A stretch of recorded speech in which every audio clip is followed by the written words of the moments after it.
general about them not liking Trump, I'm sure that one is hard to disagree with. Well, if you recall, there was that Project Veritas leak where they got on a phone call with a daily CNN call for when all the other folks were there who were just recently fired, and they admitted that they were organizing their entire news operation around Trump and his impeachment and everything else. There, I think the word has come down though that they're putting the kibosh on that. They're gonna quell their sort of cool their jets on Trump all day long. But we'll see. I mean, he does cut a big wake. Can you tell me more about that Project Veritas leak? What did it include? Well, at some point, O'Keefe was able to get onto a daily editor call with all the head honchos there at the news organization when it was being run by, the name eludes me now, but they're all gone now. But basically, the premise of the call was Trump 24/7, impeachment 24/7. It was basically a big political to-do. This was about a year or more ago, but it was just obvious that they were banking on Trump to sort of pull them through. But now everyone's numbers are in the crapper. And while Trump does break a lot of news, I have to tell you on the fundraising front of things, it's not the same anymore. It doesn't quite bring in all the small donors like it used to. Yeah, you said that comment in a previous space we did, by the way. Gabe and Joe, I've sent you guys the invite to come up. Trash, good to have you. Ryan as well, good to have you as well, Mr. Fournier. It's going to be a fun panel. Yeah, so Justin, you've made that comment beforehand, and I know you're openly, so I can say it because you're open about it, but you're not a Trump fan. You used to be a Trump fan. Correct me if I'm wrong. But you did mention about you're making an objective statement about an observation you had regarding fundraising for Trump is getting more difficult. That catches me by surprise. I thought it would be easier now than it was before, because before he was the underdog, but now I don't have insight into Trump's operations.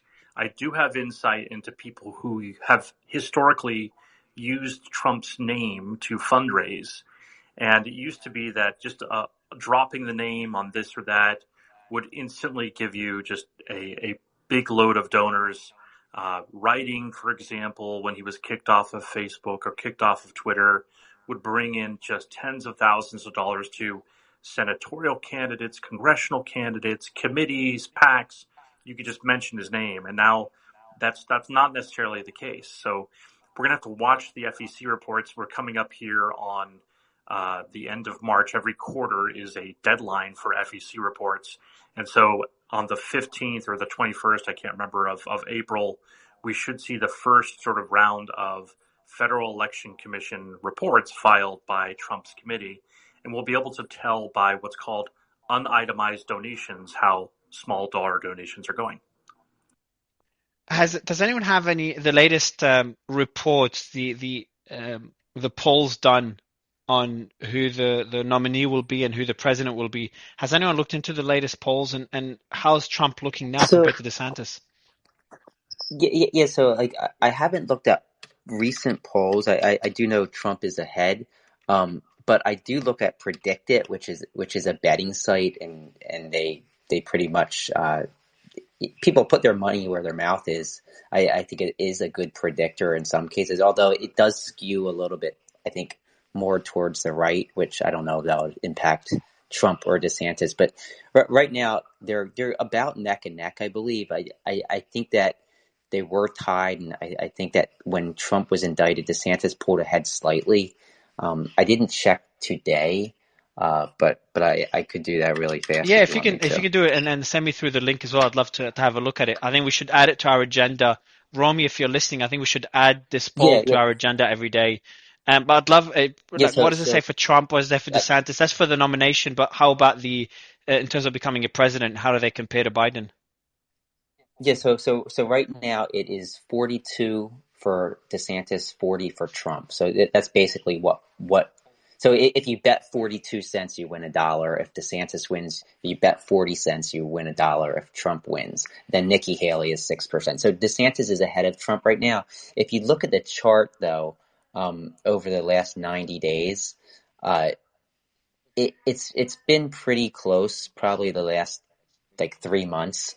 They're kind of going back and forth between who's ahead. But right now it is a lot, not a lot more, but it's usually within one or 2 points. Right now it's within 2. And It got a how little do bit. their odds compare to Biden?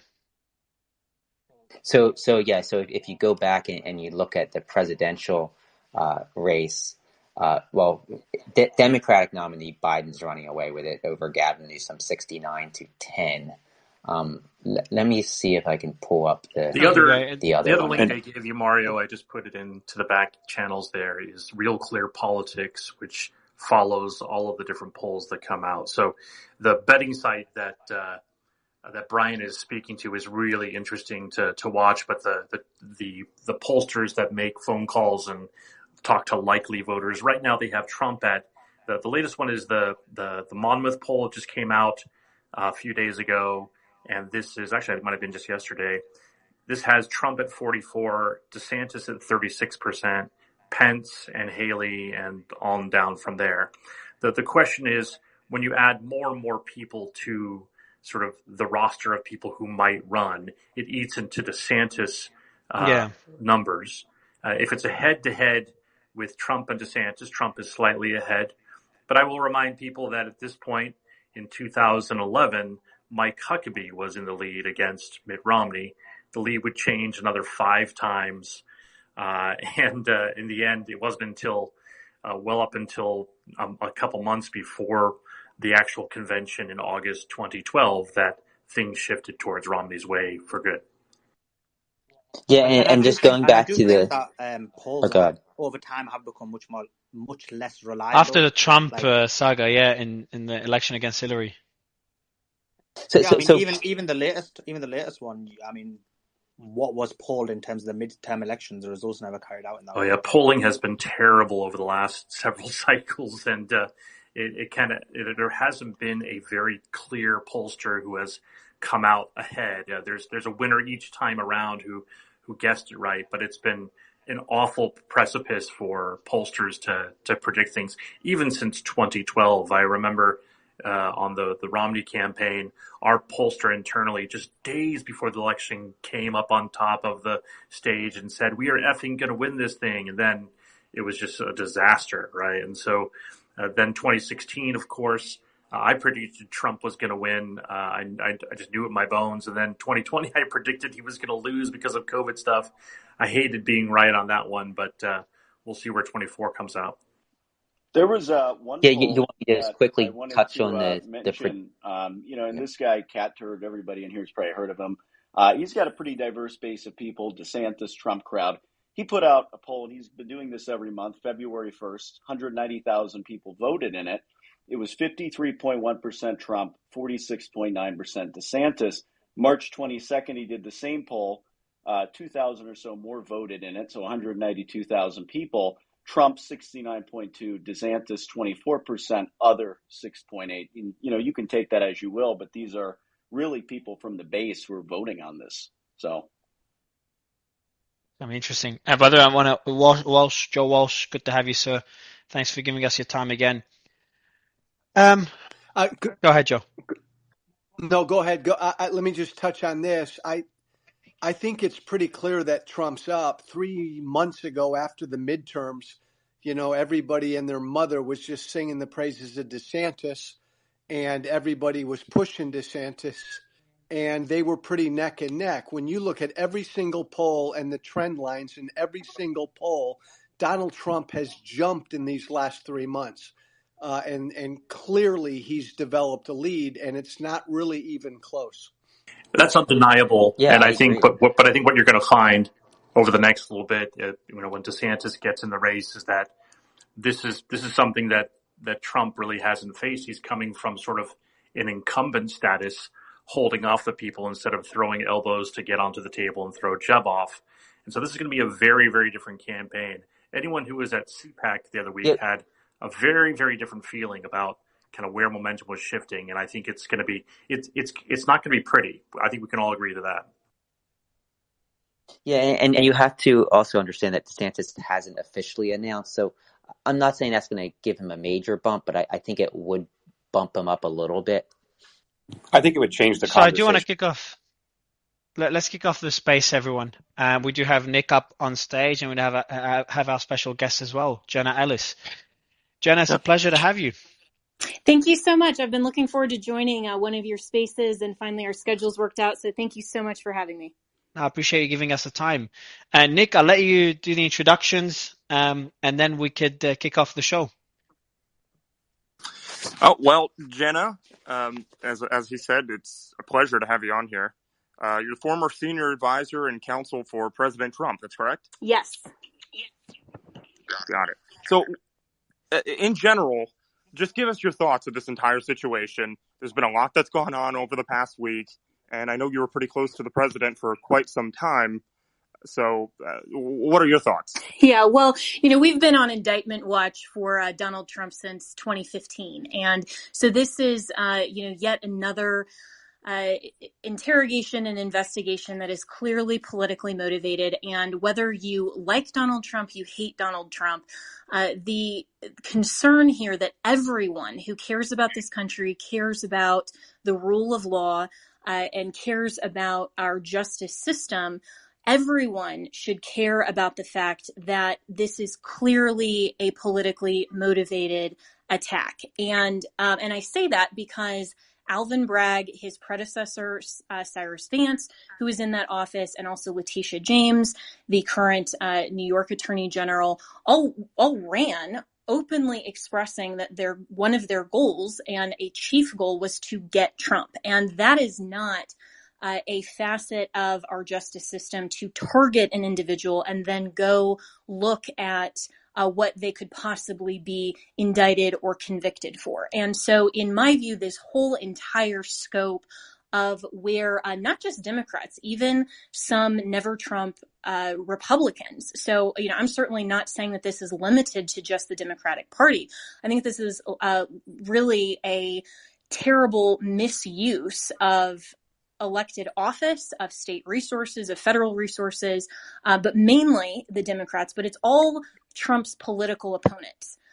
They have consistently, from Spygate to Russiagate to first impeachment, second impeachment, Mar-a-Lago raid, now this, Fulton County, the special counsel, everything has been targeted to Donald Trump. Now, he's using that, of course, to his advantage to say, look, I am the most victimized, sought after, person in America. I'm standing between you and freedom and prosperity and all of those things that he is campaigning on.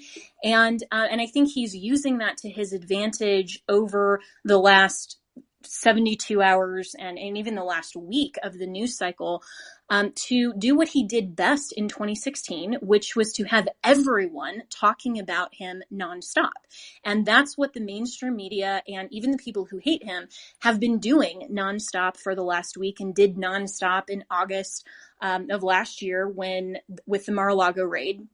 So, all of this is unfortunately so much more about politics than it is about the rule of law. And this is where there has to be a clear-cut distinction between the rule of law and politics, political optics, campaigning, all of that.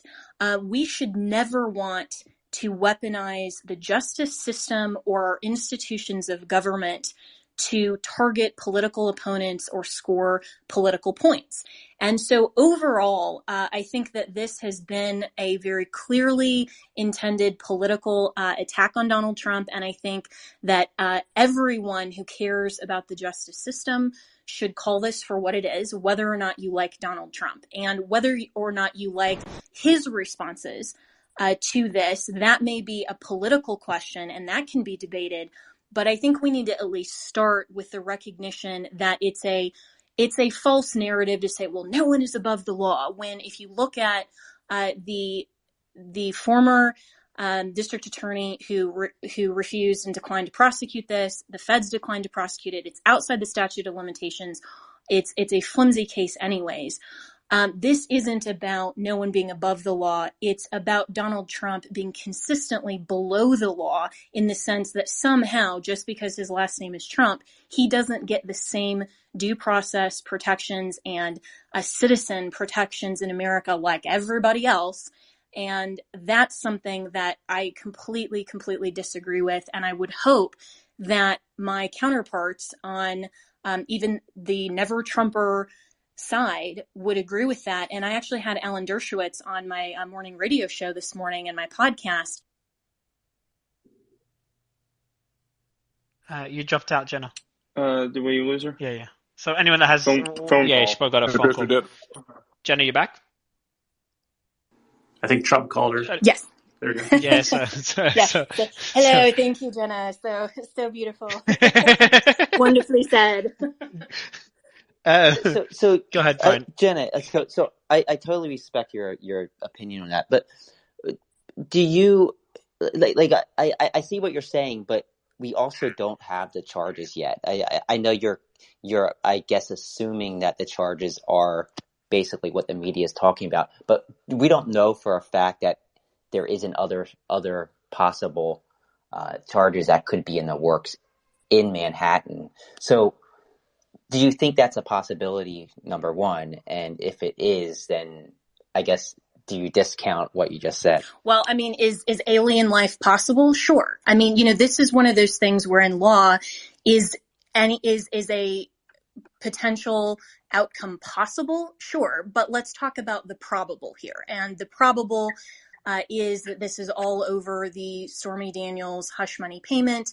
And if something else comes up, we can certainly talk about it at that point. But I have never seen anything remotely credible from any of these witch hunts and hoaxes, as Trump has called them, since 2015 that have ever held merit.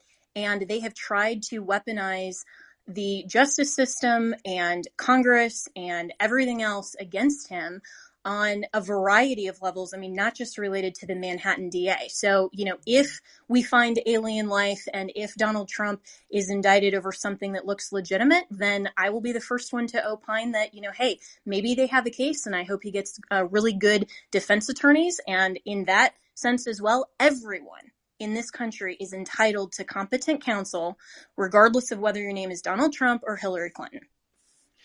Quick question before we go to Ryan. Have you been in communication with anyone from the Trump team in recent days? And any thoughts on the post that Trump did? Not sure if you got more information on this regarding being arrested on Tuesday. Not sure if you got more clarity on that point.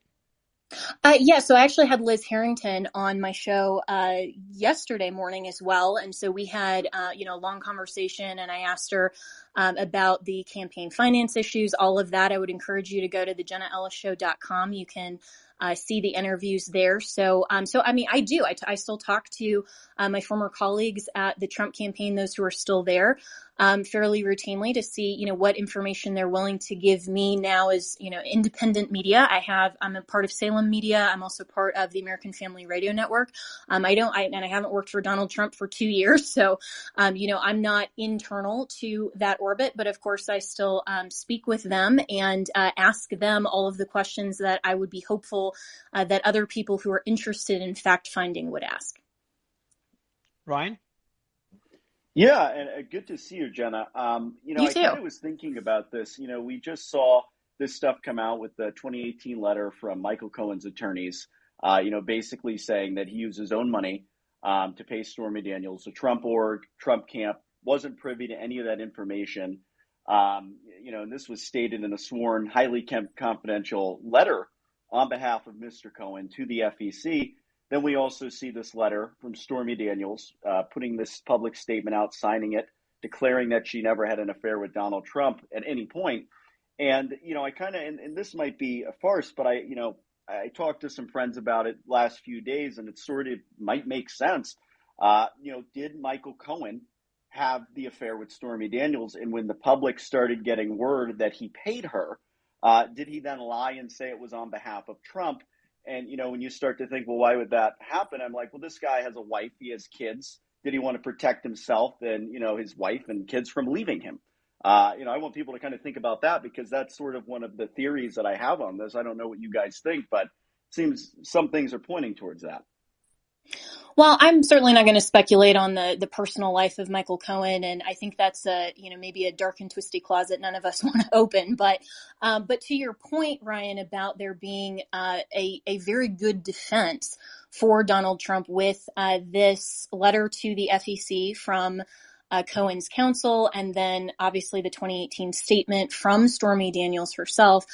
Those are all things that would obviously come up in a trial context if it ever got that far. And this is the difference between a grand jury and a courtroom. And the famous phrase, of course, is that a prosecutor can lead the grand jury wherever it wants to go, even to the point of indicting a ham sandwich. Well, why is that? Because you only get the prosecutor's version, and whether or not there is enough evidence to make a prima facie case that is the minimum standard under our rules of law that would bring forward an indictment from a grand jury. And that is a very, very different legal question than whether there is enough evidence beyond a reasonable doubt to convict a person of that offense in a trial context. And so we have a really long way to go from potential indictment, whatever those charges may be, to an ultimate conviction. And this is why I'm more convinced, frankly, that the whole idea of this is purely political, because the process takes time. And the grand jury, even if they returned an indictment, say next week or in the next few weeks, that cloud of an indictment and that process will be playing out over the next, year or more. And, you don't get your day in court anymore, you get your decade in court. And so how this plays politically to the more moderate part of the GOP, to those who are already on the fence of whether or not they're going to support Trump, they may be more likely to vote in the primary for a different candidate that isn't Donald Trump because of this cloud of an indictment. Now, Trump is very, very PR savvy, and you're talking to someone who's had personal media training from Donald Trump. I mean, when I worked for him, he would call me right after, media hits and, say that was great. And, and here's also what you can say. And he was, really great coach and mentor. And I really respect him for that. And he knows how to use the media to his advantage. And that's very, very good politically. But it's also true that anyone in this country who's running for any office, especially on the federal level for the President of the United States, when you have a pending or current indictment, that's just not a good thing. And I think that the left and the Never Trumpers know that, and they're going to manipulate that to their advantage. And that's why we're seeing all of these ongoing things for years to try to get Trump to back off, to drain his war chest, all of those different things. So I would just say that there's a huge difference between what a grand jury may return versus what actually comes out in court. But that letter, Ryan, is going to cut both ways as well, because, if I'm Alan Bragg, and nobody really wants to be Alan Bragg right now, but I'm facing, putting somebody like Michael Cohen on the stand, he's just not a credible witness. And you may be in the position of having to impeach your own witness on the stand. And as a prosecutor, that's just not really a great position to be in. So, this would be a very difficult case to prosecute if it even gets that far. And that's why I'm convinced it's just politically motivated at best. Thank you for that, Jenna. Before you jump in, I was going to say one thing on top of that, Jenna, is that if this guy did in fact lie, to this grand jury and to the prosecutors, I mean, that opens himself up for prosecution himself, I would guess, right? Well, there is a rule of the higher responsibility of a prosecutor in I believe every state that says that a prosecutor is required to do whatsoever justice requires, and that's why malicious prosecutions, are disbarable offenses, and there's statutes against that, and so. Certainly that's something that I would think that a district attorney in Manhattan would certainly need to be cognizant of. Trash, you got a question? Yeah, let me just quickly discourse. I want to jump in one quick question. I'll give the mic to yourself, Ian, and other panelists. That anyone that has a question, put your hand up. Anyone in the audience that has a question, put it in the comment section in the bottom right corner. And then obviously we've got another great guest that we'll be going to in a bit. We've got Joe and Will on stage. But my question to you, Jenna, is regarding this being a political move.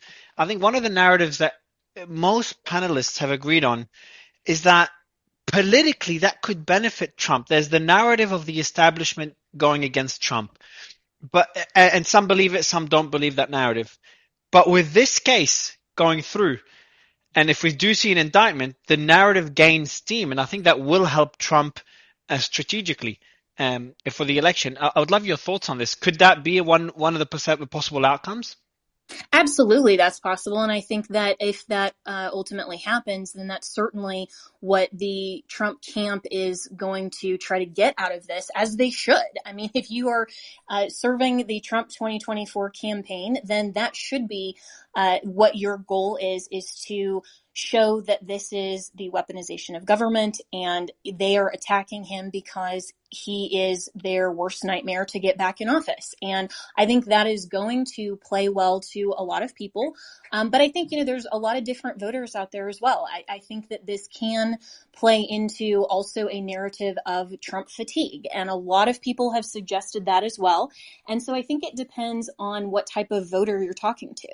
And so I think that personally, the Trump camp, if I was advising my former boss, I would advise him to focus on that, focus on his accomplishments over his first term, which have been hugely significant, especially the federal judiciary, the Supreme Court, the overturning of Roe versus Wade. I mean, all of these things that were campaign promises that he fulfilled, rather than going after, for example, Ron DeSantis out of Florida. I just don't see that right now in this particular political climate is the best use of the airwaves and the times and resources that he has, especially on Truth Social. I think that there are so many things that could be used to his advantage, especially when you have the Never Trumpers that include, this bipartisan group that are targeting him as the number one enemy. And that's a huge thing to run on.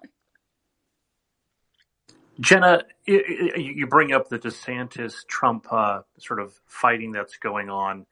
Right now, Trump is coming after him very hard and strong. You sense maybe it's not his best use of time and resources there. Do you think this is something he's being advised of, and that those influencers are sort of pushing him in that direction, or do you think this is his default mode and there's really no stopping him? He's going to do what he wants to do there. Well, I think it's probably a little bit of both. Trump will be Trump, and that's the thing. Either you love or hate about him. I mean, that's just the reality. Is that Trump, you always just get who he is. And, I've talked to him obviously so many times, just one-on-one, and he's the exact same one-on-one as he is in front of 50,000 people at a rally. He is who he is. And so I think it's a little bit of both. But I also think that, looking at the Trump versus DeSantis, maybe upcoming battle. And of course, DeSantis hasn't announced, and the Trump campaign is kind of touting some of these polls. I will be very interested to see how those polls shift if and when DeSantis does enter the race. But I think that, from my perspective, what Trump did in 2016, that in the last open primary that the GOP had, was that he very, very effectively used these attacks to put his political opposition in the primary totally off guard. And the responses from, for example, Ted Cruz and Marco Rubio and others, but primarily them, it just threw them totally off their game. They weren't used to going head-to-head with somebody like Donald Trump. And I think that Ron DeSantis has learned from that. And I also think he's a man of very different mettle. And I think that the Piers Morgan interview that has been flagged as coming up on Fox Nation tonight, when he kind of just laughs off this nickname and he says, well, also call me a winner because I am a winner. And he's also someone that, unlike in 2016, Donald Trump has previously endorsed, he voted for, And DeSantis has a great track record. And so that's going to come out in the primary. And if and when DeSantis decides to run, I think he will. But, this is going to be a very different primary than 2016. And so I don't think the same plays that Trump ran in 2016 are going to be as effective. It may be a little bit, but it won't be as effective against someone like Ron DeSantis. 2024 is very different. So I'd like to segue into a question regarding Ron DeSantis. Before I would like to go to Trash, I think he had his hand up earlier.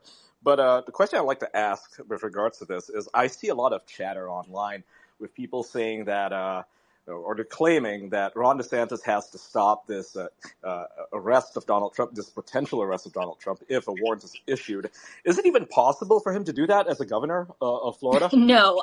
So I actually also had a podcast with my good friend Josh Hammer, who is an attorney as well, and we went through the constitutional provisions. And so the extradition clause of the Constitution, the term in there is shall upon request. Shall in legal terms, shall mean shall. There's no discretion at all. And Trump's lawyers have already signaled since I believe about March 7th or 9th, somewhere in there before this became really big in the news cycle, that they were planning for Trump to just go up to New York on his own accord and attend an arraignment if that took place. And that would take this whole idea of a potential extradition off the table. And so, here I don't see, certainly in the immediate sense, or even if Trump declined to go and said, you're going to have to extradite me and all of that, that DeSantis would have any legal role here or any discretion in those types of decision making. But what I found very interesting about the response to DeSantis's comments when he first answered that question in last Monday's press conference. And again, I think he's contrasting himself with Trump because he didn't jump into the news cycle. He didn't say, here's my thoughts on it and, run to the media like a lot of other GOP supporters or candidates. He waited and he just continued on the Florida course of business. And then when the question was asked to him, he also didn't deflect. He wasn't non-responsive. He answered fully and robustly. And he also said, I'm not involved and I'm not getting involved. And I think what was missed in that response, or maybe intentionally from the MAGA base, was that he meant he's not going to be helpful in any way to Alvin Bragg. And so I think that's something that the press secretary, I think, came out and confirmed that was what he meant. Yeah. So, and my personal thought on, his kind of side snarky comment, probably ill-advised, even though it was, it's kind of funny I don't know what goes into paying, hush money to a porn star. Okay. And that got some laughter, but, I think he could have been and taken the opportunity to be very statesmanlike and draw an even sharper contrast between himself and Trump's style. Thank you for that. Yeah, that's a very comprehensive answer. I'd like to go to Trash. I think he had his hand up earlier. I did. Thanks. Yeah, I appreciate I like the raccoon. That's your profile picture. That's great. Yeah. I am the internet trash panda, I suppose, Jenna. So that's great. It was more of a statement. I kind of wanted to bring it back because what Jenna was talking about. And listen, Brian makes a good point. I understand. I have not seen any charging documents. I don't know what the grand jury is going to do. I mean, you guys know my politics, my bias, but I'm still fair with this stuff. But at the end of the day, I'm really kind of concerned with what I was seeing here. So it was leaked. Trump obviously took advantage, went fundraising, right? That truth about getting locked up in cuffs was, in my opinion, a fundraising, rile the base type of thing. Good for him. That's probably what he should have done. But what I'm concerned about is that I haven't seen anything from Bragg. Bragg makes a statement in the letter in response to the House Judiciary Committee saying, we will publicly state the conclusion of our investigation, whether we conduct our work without bringing charges or moving forward with an indictment. Well, we now know that the grand jury has been postponed till next week. And so all of this hubbub, all of this stuff was going on. We saw on Tuesday where there was more cameras than people looking in New York. There was nobody there protesting. And then what we see? Well, there's a picture of a woman holding an Arrest Trump sign who's Lisa Fithian. Now, Lisa Fithian shut it down. She's an activist. Millie Weaver actually broke a story in October 2020 regarding the Sunrise movement and the Sunrise Zoom calls. And this is between the DHS, FBI, senior executive officials, coordinating with like BLM, Sunrise Movement, and Antifa, so on and so forth. She has all those recordings. And Lisa Fithian was part of that conversation. And then here she is on the steps here. And I was really kind of concerned because you also saw where they had 700 police, riot squad police in New York. It seemed like they were really ramping something up. And it was really concerning to me. And I was thankful that nobody went. And so I guess my question is, is there actually going to be an indictment? Because they seem to be continually postponing it. I couldn't see an angle here where it would have been a positive result for anything. And yet it also seemed like there was a little bit of a probe to kind of get people to New York and hopefully not have another, January 6th type event. And that's what it seemed to me, because I'm not seeing here where this is now, again, not everything's been released, but a lot of it just doesn't make sense. And it keeps getting postponed, and the statements being made by Bragg are very vague. And so I was just wondering everybody's thoughts on that, especially seeing this kind of stuff. Well, real quick, I'll answer that. The grand jury is still an independent body. So whether or not an indictment is returned is ultimately up to them, regardless of what Alvin Bragg wants them to do, regardless of what Donald Trump wants them to do. So that's anybody's guess. And why they've been postponed into next week, is that because they're concerned about the news cycle? I don't know. And that's also anybody's guess. But I would agree that some of this rhetoric in terms of, protest, may be unwise, just if we are all concerned about the pretext of weaponization of government, then we should want to be careful. But at the same time, the right to peacefully protest and petition the government for redress, those are constitutionally protected enumerated rights. And we shouldn't be concerned as American citizens in exercising our rights legitimately when we see an opportunity to push back. And so I would just say to people, regardless of what the leftist mainstream media is saying, we shouldn't ever be silenced in our voice and our concern. And I'm very grateful to Representative Jim Jordan and the Weaponization of Congress Select Committee. I hope that really good legislation comes out of that. We need to move forward as concerned citizens and never let this potential pretext of anything stop us from continuing on the path of protecting and preserving our country and our Constitution.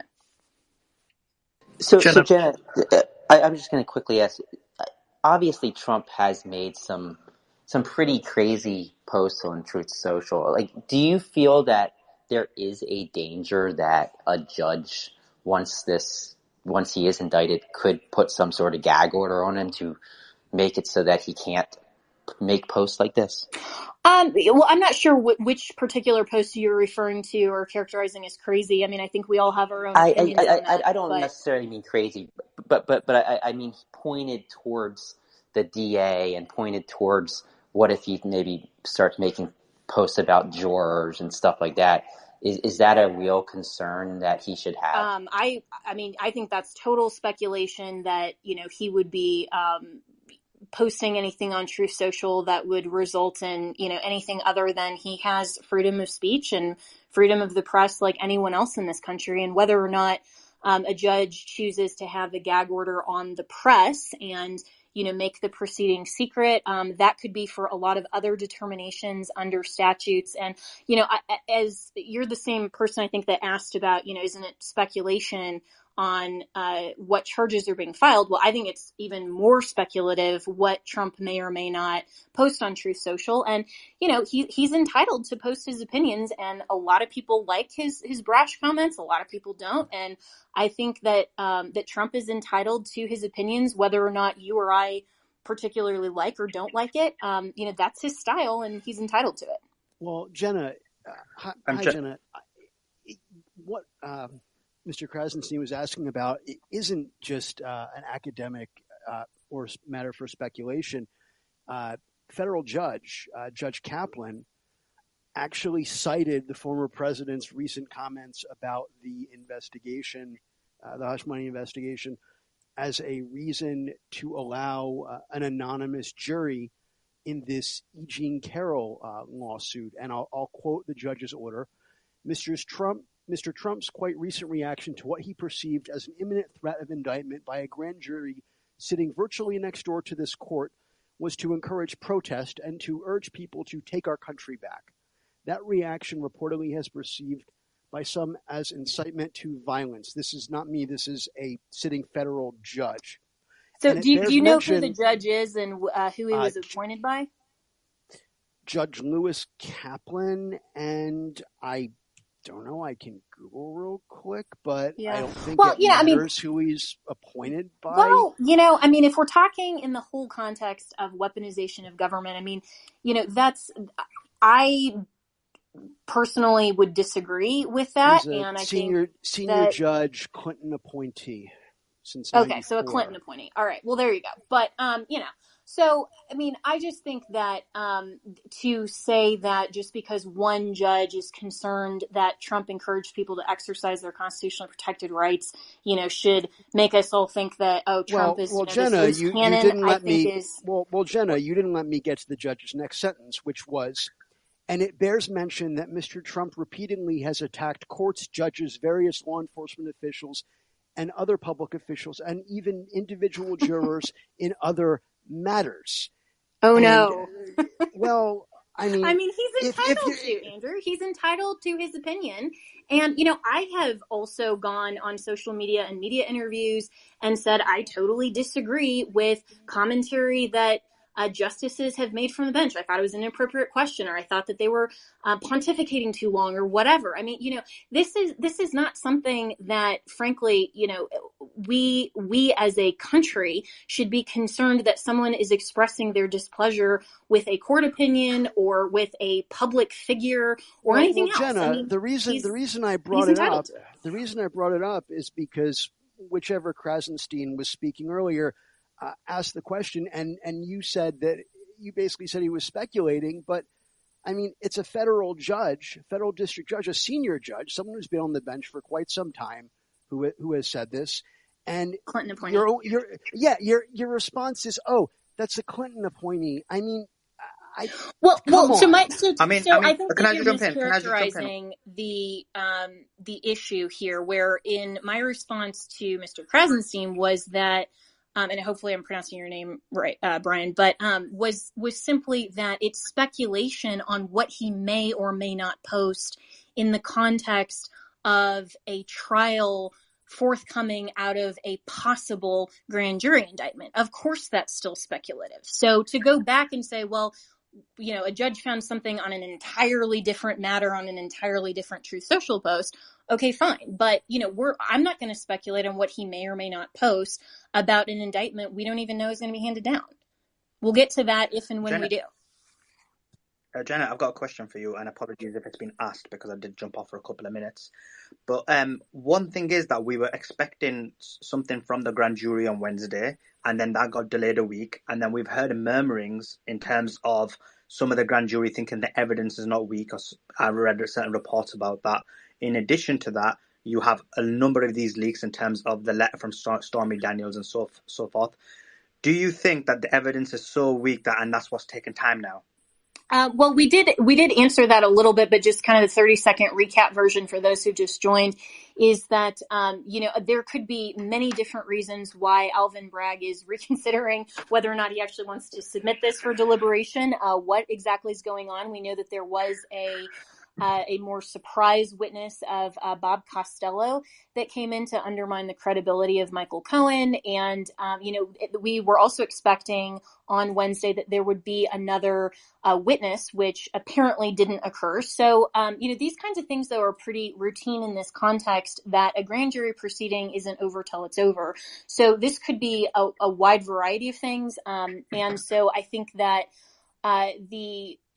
for Trump to say, he thinks that he's getting arrested on Tuesday was probably the best information that he had at the time. But the fact that that didn't happen, I don't think is indicative that, he was trying to be misleading or just trying to fundraise or anything like that. But I do think that this is just a little bit more standard process, and we will all just have to wait and see how this ultimately plays out. I think that Alvin Bragg is going to have to make some really critical decisions over the course of next week. Okay, so we have a lot of speakers here on stage. I'd like to go to Will. Will, hey, how's it going? What are your thoughts on all of this? Sorry, it's been a while. Yeah. So, anyway, so let's see. I think the idea that we'd have a gag order I think it's pretty unlikely. I mean, there's also the just obvious problem of you're putting a gag order on a guy who's the leading presidential candidate, and they're speaking out constantly publicly about running for president. There's obvious serious First Amendment concerns with doing that. And I think the general idea that it's like, I think Jenna's already nailed it in terms of, he's very critical of the judicial system and judges and jurors. It's like, well, that's his right. He's an American. This isn't China. So he gets to talk about, just like anybody else gets to talk about, what they think of what the judge is doing. Now, will that help him? Will that make the judge more likely to rule in his favor as a general matter? Probably not. But I doubt we'll see any sort of gag order. I don't know if you guys want more general thoughts. I guess I'm surprised not to see an indictment. There may be problems with the grand jury. They may be resisting. That happened, I think, last year or a couple of years ago with Andrew McCabe, where I think DOJ told Andrew McCabe that he was likely to get indicted, and then they just couldn't get the grand jury to give them what they wanted. So he got off of a false statement charge.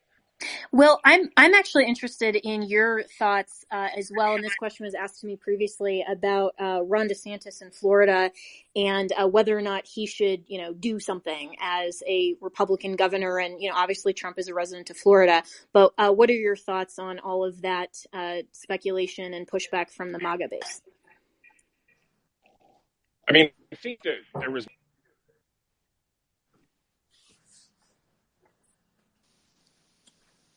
Did we lose Wilder? Yeah, I think so. Yeah. I mean, ultimately, that would have just been frustrating because the law is pretty clear that he doesn't get to have a say in whether or not a citizen of his gets extradited. We're not separate countries here, so anytime anybody else in a different state comes to you and says, "Look, we have a warrant for this guy's arrest. We have an indictment." There's not really any discretion for governors to resist that, as long as everything's in order. So I don't really think there's much he could do, even if he wanted to. But could he have tried to big time Trump a little bit and say, I work hard to protect all Florida citizens, so I'm going to ensure that this is lawful? I guess he could have done that. But in general, I think people are just overreacting. Like, I saw a lot of people saying that, it's over for DeSantis and blah, blah. It's absolutely not. We got like 10 months to anybody's voting. Everybody's going to forget about this next week. And I think ultimately the real drag will be, I think Trump's legal problems will be a drag eventually. I mean, there's a rally to the flag effect when they start happening. But, do people really want to keep going on with this like soap opera for another 4 years? I suspect not. Brick? Yeah, no, thank you. I'd like to just talk about that last point that Will was mentioning about, do people really want to go on with this? Well, I think that this weaponization of the DOJ, the weaponization of the government in this regard, is going to happen regardless of who the candidate is. Yes, it's going to be there if President Trump is a nominee. Yes, it's going to be there if DeSantis is a nominee. It's going to be there regardless. Whoever the conservative candidate is going to be facing this type of opposition. So I think it's interesting that, on one point we were mentioning, early on, I think Jenna correctly identified that this is a critical issue and that people should respond to it. And, I was heartened to see like a candidate like Vivek get on a phone in his car, make an impromptu, extemporaneous type of comment on the subject matter. And other people did as well. And in this regard, I would say this is the criticism I have of DeSantis, is that does he need to come out and say with detail why he, is against this or not? But certainly he could have mentioned something about the concept of DOJ weaponization and then how he feels it's bad in general, because he will be facing it if he becomes the nominee. It definitely impacts him. And I think in some ways, his delay in addressing the situation may portend a lack of that ability to weigh in immediately on some form of controversy. And we'll see if that's a pattern that plays again going forward, if that repeats itself. But I think it's tough to say that this is something that's very important and we need to pay attention to immediately, and then at the same time applaud people who sat back and waited as being statesmanlike. Well, just to push back on that real quick, though, Brooke. Yeah, go for it. The statement, the full statement from Ron DeSantis did push back on the weaponization of government. He specifically condemned that. He specifically condemned the Soros-funded DAs and actually pointed to the fact that he's the only current sitting governor that has actually removed successfully a Soros-funded DA in the state of Florida. So I think where a lot of people have just clipped his one comment about, not knowing about the hush money to a porn star, if you actually listen to that full clip, and it's about 3 minutes of a response, he did directly condemn that, address it. And I thought in that particular element of weaponization of government, he gave a very robust answer. Yeah, I would agree with you. I mean, I did watch the entire clip, and I agree that his statement did address that. My only concern, not really a concern, is I just felt like he could have said something earlier, and that he was conspicuous in the delay. And I'm not even really upset about the topics he got into. I mean, that's fine with me. And that's all fair play in our modern politics. So I have no concern about that at all. I just think he could have made those same points about the weaponization of DOJ and Soros prosecutors on the day after it became apparent that this was happening, and not had to go into any details about anything above that. And then if he wants to go into further details in response to a question at a press conference, absolutely. Yeah, and well, I'd like to push back on that as well, because DeSantis was actually attending to the victims of the recent hurricane, right? Hurricane Ian, named after yours truly. So, I don't think he was even on his phone at that point. He was on the ground. You are kind of a blowhard at times, Ian. Just at times. Well, and also to push back on that a little bit as well. He isn't an announced candidate. We all have to remember that. So, for Vivek and others, even Mike Pence to jump in, and when we can all snicker a little bit about Mike Pence running, but this whole idea that we need to expect him to act like a presidential candidate when a Trump-aligned PAC just actually slapped DeSantis with an ethics violation for apparently running a shadow campaign and acting to presidential candidate-like, and then the same base expecting him to jump in and act like a presidential candidate. I think, you can't have it both ways. And I would just note that this may be one of his intended attempts to draw a contrast in his leadership style from Trump. And again, the voters will have to decide. But Trump always weighs in on literally everything right away. And that's one of the things we loved about him on Twitter. That's why we all follow him on Truth Social. And that's part of what he does. And DeSantis is focused on the business of Florida. And he waited until the question was brought to him. And that's just, I think, a different style of leadership. How that changes if and when he announces, I think that's going to be very interesting. Well, I think I'd like to go to Will for this. Sorry, Ryan, you go first, and then I'd like to go to Will, and then all source. Yeah, so sorry about that, Ian. The presser is one thing, and, people can argue over the timing and how long it came out. I think the one thing that people won't forget is seeing this Piers Morgan interview that's being released in segments where you're seeing DeSantis flip-flop on Ukraine. You're seeing him saying he could definitely beat Biden. I mean, everything is indicative. Sure, he's not a candidate yet, but this interview would lead the most, stupid person on earth to think that he is going to be a candidate. And I don't think people are going to forget about that, especially at the timing of this indictment. When this interview is coming out, it doesn't really have a good look to many people. I'll leave it at that. Yeah, I'd like to go to Will. What are your thoughts on this?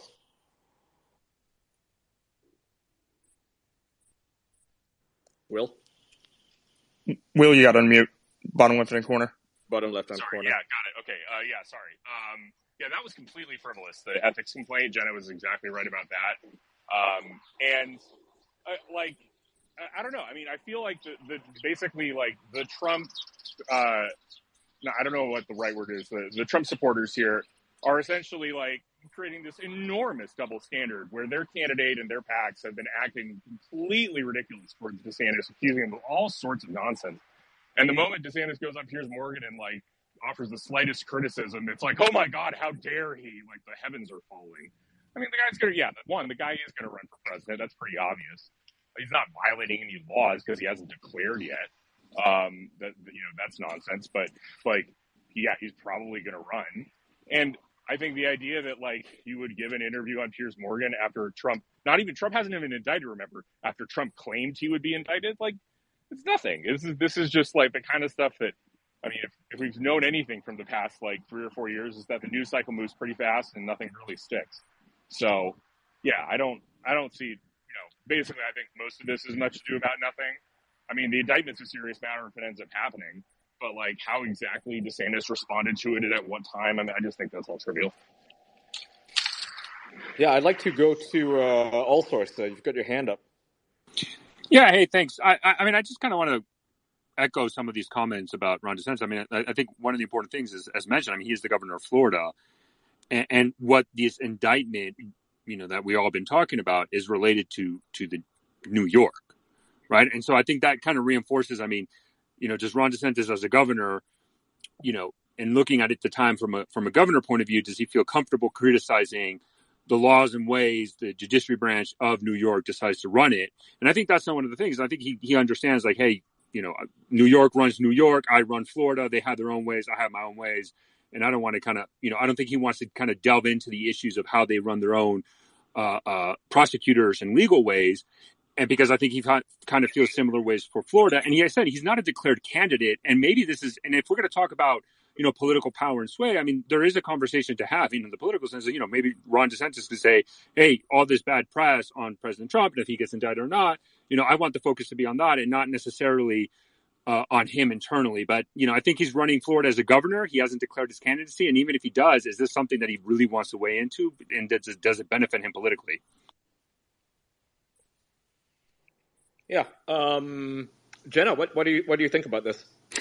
Yeah, well, I mean, I tend to be in the last speaker and also Will's camp in this, that I thought that the response saying, that the Piers Morgan interview was somehow ill-timed, or, he owes some obligation to come out, immediately and condemn this, or, any of these things is really just a matter of people that are ardent Trump supporters wanting to put DeSantis back him into a corner where he has to at least show what they view as ultimate support for Donald Trump. And, as he's poised to potentially run as a primary opponent, he may not choose to do that. And that is okay. One of the things that I have been just really laughing about, frankly, that on social media over the last few weeks especially, but even the last few months,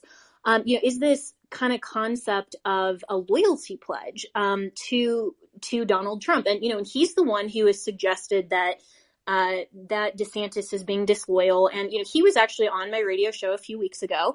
And you all can go and listen to that interview. And I asked him about that. And, and he said basically, the same thing, and added on a bit that, he feels like he basically made DeSantis. And so therefore, he should wait. But, he's going to do what he's going to do. And, whether or not that's Trump's personal perspective, if we all understand and agree that this is an open primary, he's not the incumbent. And even though he's running basically saying, I am entitled to a second term, there may be people that believe that, they support him, they vote for him because of that. And great, you are allowed that perspective, but everyone else is allowed to jump in. Even if he was the incumbent, you are allowed to jump into a primary. And so I think that it's a little bit ridiculous to say that we need to all expect that Ron DeSantis does what is politically expedient for Donald Trump instead of focusing on his own job and potentially his own political aspirations. I think that's okay. And for a lot of the kind of ultra MAGA base, that if anybody even says anything remotely pro DeSantis, like, there was a comment from, one of the absolute crazies out there, Laura Loomer today, that was slamming Kayleigh McEnany for having Casey DeSantis on her program. She's like, Trump made you and you were the press secretary. It's like, well, okay, Kayleigh has been working for Fox News as an independent media for the last 2 years. Like, she's going to do interviews. That's okay. That's not being disloyal.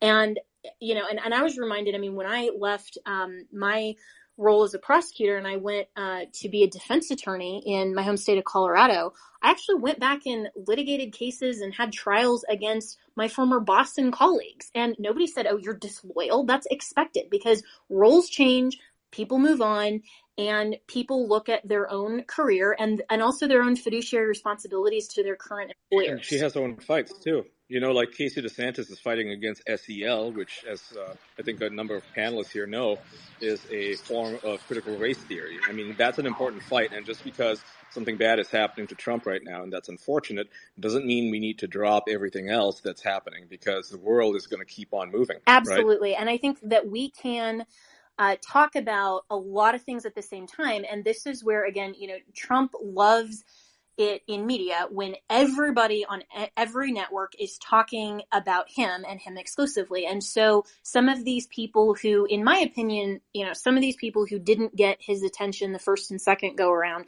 are kind of a little bit desperate at this point, thinking that if they, you know, say the most bombastic thing, they're going to get attention this time. And it's really, in my view, detrimental to the whole concept of a free and fair primary, because we have a general election as well. And, you know, I'm obviously conservative.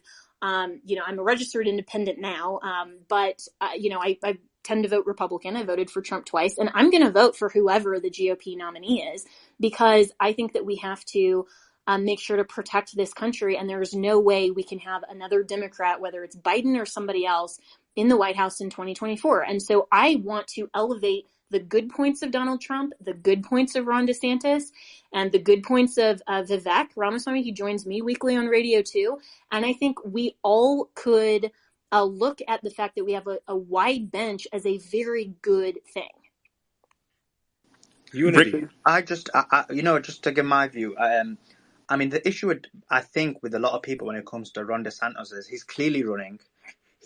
There's no other governor, like which other governor is going all the way to the UK to have an interview with Piers Morgan. There's obviously steps he's taken to make sure that he runs, and he's just skirting the issue not to basically declare straight away. And then you've got a scenario where essentially, you've got people who are diehard Trump fans, you have people who are diehard DeSantis fans, and then you have people who are still going to make a decision. And those people who want to make a decision, a major factor in their decision making is, guess what? We're against the establishment. We're against the deep state. And so you don't need to come out and support Trump. Like Vivek, who came on this show, didn't come out and support Trump, but he came out vehemently and expressed that, guess what? What's happening now, what they're doing to Trump is that the state is using its power to basically take out a political opponent. And what he got that from that was a significant amount of respect, a significant amount of admiration. He didn't lose any support by demonstrating that he disagreed with what was happening directly with Donald Trump. And so when it comes back to Ron DeSantis, he has to basically put his cone out, because a lot of people, when you look at his voting record, when you look at his past, he does look like an establishment guy, and he is trying to demonstrate. Not to me. I don't think he does. He is trying to demonstrate from certain actions, I guess what, I'm not an establishment guy, and this would. He was part of the Tea Party caucus. I mean, he was one of the co-creators of it, alongside Thomas Massie and all these other guys, right? Jim Jordan. So I don't think it's fair to paint him as a rhino. I think this is a narrative that's being perpetuated by Trump supporters. I mean, Brick, you're the resident Trump supporter on this platform. What do you say? Yeah, thank you. I definitely am a resident Trump supporter. I am not one of those people who feels that DeSantis owes blind loyalty to President Trump. I welcome his participation in the primary process, and I think that the conservative movement will be stronger for it. I think I might have been Will who mentioned something about it's not illegal for him to, as the governor, go about campaigning. And I'm not a resident of Florida, so I'm not familiar with the so-called resign to run law that is in place in Florida, whereby if the governor is going to declare for an office above that, he does have to, in fact, resign. So, to the extent that some of you, I think Brian lives in Florida, I think many of you also might be familiar with that rule. Can you clarify how that applies in Ron DeSantis's position? Is it, on one hand, he's going about doing all the things that you would expect a candidate to do, short of actually saying, I'm running. Is that in compliance with that law? And I would just like to see him get it over with, have that law changed if he can, so he can declare and we can just go forward with the primary instead of this shadow boxing that's happening. Let me respond to that. So, that law has actually been changed twice previously to allow current elected officials to run for federal office. And so I have no doubt that if DeSantis does run, that the Florida legislature, which is majority Republican, will change that for Ron DeSantis. But I do think that you're right that he is going to wait until the legislature does that. And that may be why he indicated on Fox News, and this was probably a month ago or so, that he's going to not even contemplate that until, the end of the legislative cycle, because he has business to do in the state of Florida. That is one reason. I'm not aware of anything that he's done in terms of going on a book tour. I mean, that's, he's not campaigning. Let's be clear that he's going on a book tour. He's doing interviews. He is a national figure. And so while, yes, he's taking steps that would, to all of us, appear to be laying the groundwork for a campaign, he's allowed to do that under the law, totally. But I'm with you, Brick, as far as, I would love to see him jump in sooner rather than at the end of the legislative session in Florida, which ends in May.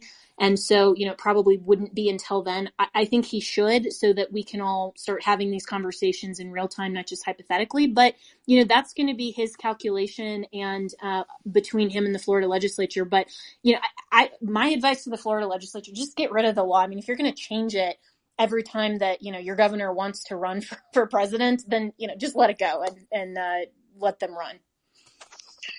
Yeah, but Jenna, isn't that the point though? Like, why do this? If you actually want to run for president, don't pretend you're doing a book tour. Run properly. That's the issue what people have gotten. So a lot of people on the right see him as I don't think he's pretending. Ron DeSantis a bit disingenuous. I don't think he's pretending. I mean, I think that whether or not he's laying the groundwork. I mean, look, Mike Pompeo went and did a book tour. There have been Mike Pence went and did a book tour, and Pompeo hasn't announced yet, but people are speculating that he will. I mean, these are things that normal politicians do, and I think that because Donald Trump is focusing his fire on DeSantis, and everybody anticipates this, then we're all kind of saying, oh, you're kind of dragging your feet in announcing, but he's under no obligation to do that on our timeline. So I think that that's a little disingenuous to say that he's doing this and running a shadow campaign and holding him to a standard that's not actually there. Joe, welcome back. Hey, it's good to be back, and it's been great to listen to, and I won't dabble into the Trump-DeSantis thing. That thing, if it plays out, it can play itself out. I just have one big picture thought I'd like to express, and then I'll listen some more. Yeah, go for it. Look, yeah. You can say you can choose to believe that the story of these past 7 years is Donald Trump is a victim and he's been persecuted, and this has been the deep state or whoever after him every single time. You can choose to believe that, and you can probably make a case for it, and probably many people on this call believe that. I don't believe that, but here's the only thing I'll say. Phone calls like this kind of drive me crazy because we don't know what's going to happen. To me, the facts and the law are the only things that matter. And vis-a-vis this potential indictment in New York, it should only be up to the facts and the law. And if Bragg is just a political monster and all he wants to do is go after Trump and he's got a weak case, well, then he's got a weak case and he's going to look really bad if he puts forward a really weak case on a former president. And in Georgia, the only thing that should matter in Georgia are the facts and the law. And when it comes to the Justice Department investigating Trump for January 6th, the facts and the law, and the same thing with Mar-a-Lago. You get my point. I mean, you can choose to believe that they don't matter, and that in Georgia and the Justice Department, and that, again, it's just people after Trump, and Trump never, ever, ever does anything wrong or never, ever, ever would break the law. I can't believe that. I'm going to wait, and if there are indictments, I'm going to study the indictment, and see what the facts in the law are. And I just think that's generally what we all ought to do. Well, I'm let done. me respond to that real quick, and and great to talk with you, Joe. I know we've had some. No, Jenna, I enjoy our back I and do forth. too. I do. So thanks for your comments, and I'm actually with you that I wish we could all just focus on the facts and the law, and if we could all do that, we would be so much better off in this country. But the legislatures of all 50 states and the congressional legislature as well has the intentional tort of malicious prosecution for a reason, because politics, unfortunately, come into play a lot of times. And so I wish that this were only about the rule of law. And if we could get back to that in this country, that would be a great thing. But politics come into this because there are politically motivated prosecutors like Letitia James who run their campaigns openly saying, I want to get Trump. So we have to talk about it. But Jenna, when is that determination made? Like look at Georgia. Can we say already that that the potential indictment in Georgia is already super political, or can we wait and see what that potential indictment might be before we say this is a malicious prosecution? Well, I think, again, we have to look at the campaign statements of Fani Willis that are down in Georgia. And so I think people are rightly characterizing this in their opinion. And listen, you don't have to believe that, but you don't have to believe in the law of gravity either. But the facts are, if you want to focus on the facts are what they are. And the campaign statements of these Democrat-elected district attorneys, attorneys general, and Joe Biden and Kamala Harris and others are what they are. And I think we have to take those on face value because those are also facts in this equation. Jenna, in your opinion then, is it just not possible that a fair decision could be made in New York, Georgia, in the Mar-a-Lago case, and even in the January 6th case with the Justice Department? I've never said that's not possible. I've never said it's not possible because, again, aliens' existence is possible, right? But I think that's where we have to focus on the elements of due process that are still embedded for a reason. I mean, our founders intentionally put in our Bill of Rights more protections in the context of a criminal prosecution than any other context for a reason, because they knew in their experience how weaponized government could become against citizens that were of the opposing party or political opponents. And so, yes, is it possible? Of course. And hopefully the grand jury will act independently and will look only at the facts in the law and not just go wherever a politically motivated prosecution would lead them. And, and this is where, if they did, and if they did, then they would look at the facts and they will independently evaluate that, and they would say so in their decision and their deliberation in their return of a decision. And they would say that based on looking only at the law and the facts, this is the conclusion. And but this is why the elements of malicious prosecution are so important, and why not even pursuing these types of charges when you have someone who's already openly said, our entire motivation is to get Trump, that should put a giant red flag and question mark in the mind of any rational, reasonable juror in the context of a grand jury or an impaneled jury, that maybe the motivation here is political. It's not just facts in the law. So Joe, I want to ask you a question real quick, because a federal prosecutor that used to be with the Southern District of New York said that he couldn't believe that, and this is not a Trump supporter. He's actually quite anti-Trump. He chalked these charges up to, from what he can find, as speeding tickets. He called them Mickey Mouse charges, and that nobody within the Southern District of New York would ever pick this up, and they didn't do it before, and all of a sudden you've got Bragg doing it right now. And I know you're saying, okay, well, we need to put criminals in jail and hold them up on charges and stuff, but why Trump? We're talking about business filings here. I mean, is that No, and Nick, that could be the case. And look, again, when it comes to this case in New York, I've tried to be pretty consistent. Damn it, if they're going to indict him on what we think we know about New York, damn, they better have a real strong case. Because based on everything we think we know, like you and I, Nick, probably would agree, and I'd agree with Jenna, it just doesn't seem like there's enough there to go after a former president. I agree with you. Maybe we'll be surprised and there's more there. But again, I said this on a call a couple days ago, that this New York thing, and I'm a never Trumper. I can't stand Trump. You guys know where I stand. This New York thing, I could almost care less about. I've said that repeatedly, publicly. The president of the United States, the former president, when he was president, he got the Georgia Secretary of State on the call, on the phone, and he said, "Damn it, Brad, you need to find me 11,780 votes." Now, to me, that's a much bigger deal than paying off a porn star and falsifying financial records. Same with January 6th. So I'm not all bent out of shape about New York, guys.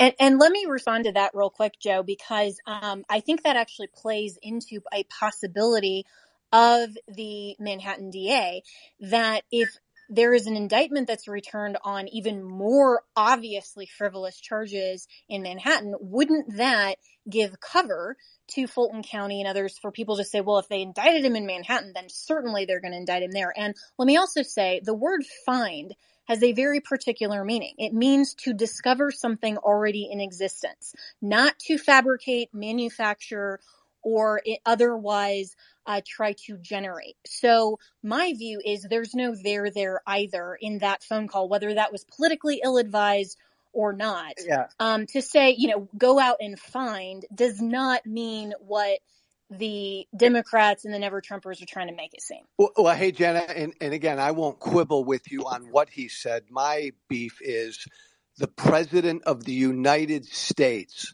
with the powers of his office, should never be calling the chief election official in a state and asking him or telling him to do anything when it comes to an election, period.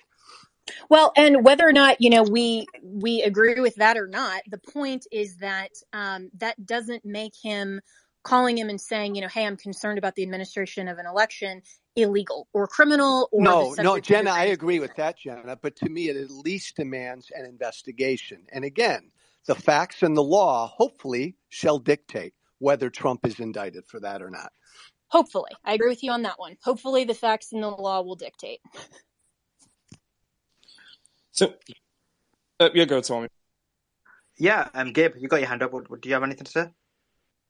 Yeah, no, the thing I was going to say was I think, there's the whole discussion of whether or not DeSantis is going to run. And I think, if anyone watched the 2022 gubernatorial debates, I think we all got a pretty good idea that DeSantis was going to run. He felt obviously uncomfortable that he was asked the question, primarily because he didn't have his position secure going into the race and, needed a fallback. And so the idea of him running was not one he was willing to tell the voters, I'll be in office for a few months and then I'll announce my my presidential campaign. I mean, also the fact that you've got Florida legislators, even as of December 2022, saying, I think it's a good idea that we open this back up so that you could run in parallel and not have to resign. So I think all of the pieces are there for DeSantis to run. Now, I mean, honestly, I think the longer and longer DeSantis waits, the worse his position gets based on, I would say, the lack of pushback, we'll say, right? He's done some interviews or he said some stuff in some stump speeches, but I don't think he's really done anything of merit that would show why he's a better candidate. And again, I'm not a fan of either DeSantis or Trump. But we also, I think, kind of touch on what Joe said, is I think there's an overarching theme here is that we all need to acknowledge the fact that Trump lies almost every day, right? And when he does, it's to fire up his base and grift off, a fundraise off. And whether it's, him saying that he was going to be arrested on Tuesday, to claiming he sent the FBI to help DeSantis during the 2018 election, which again was debunked by the FBI, or the big lie itself about the 2020 election. We have to acknowledge the fact that we can't trust what Trump says, right? And I think that's just something to remember with this whole thing. But since Georgia was brought up and Jenna's on the call, I'm actually curious. Jenna, do you think that Trump lost the 2020 election? Well, I've been very clear that that there were a lot of very problematic issues in the 2020 election that should have been heard on the merits. And the fact that we had such an irredeemably compromised election in the administration of the election is an issue that the courts should have heard. And I'm very disappointed to see so many people who say, the campaign didn't do its job, or, this or that, or all other kinds of things, when the failure, of course, was on the judicial branch to not hear election integrity cases on the merits. And in fact, Justice Thomas said that in one of his comments when they mooted out several cases after, of course, Joe Biden was ultimately inaugurated, saying, why are we keeping election law under this sort of shroud of mystery? Why aren't we addressing this in a very straightforward manner? And I'm of the opinion that in the Texas versus Pennsylvania case, under the Constitution, when it's a state suing another state, you have original jurisdiction in the Supreme Court. They did not have an option to hear that case. And I also believe that if the Supreme Court had chosen to hear that case, regardless of whether on the merits they held for Trump or against Trump, that would have been a better, more meritorious conclusion for the country, because then everyone would have at least said, okay, we had our day in court, we were heard, and due process ultimately happened. And that's the thing that I'm the most upset about, frankly, is that the judiciary, I believe, failed the country in that sense because they were unwilling to look at the merits of his election challenges. Right. And on that note, I have to hop off for wait. One second, Gabe. I have to hop off for a media hit, and I apologize because they're calling Is it yes or no? So I have to hop off, but I will see you guys hopefully in a little bit. I'll try to rejoin in a bit. But thanks so much, Mario, for having me. Thanks a lot, Jenna. Absolutely happy to have you back on. Yeah.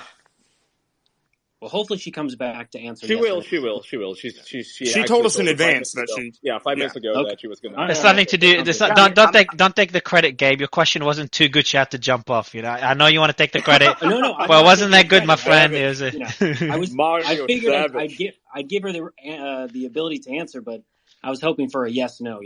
No, man. It's all good. But Gabe, it's not always a yes, no, is it? Because you can have a scenario where you can't definitively. No, but one thing I think, Gabe, because I was off for a bit. Gabe, your question was about the what was your question again? Can you ask it again quickly?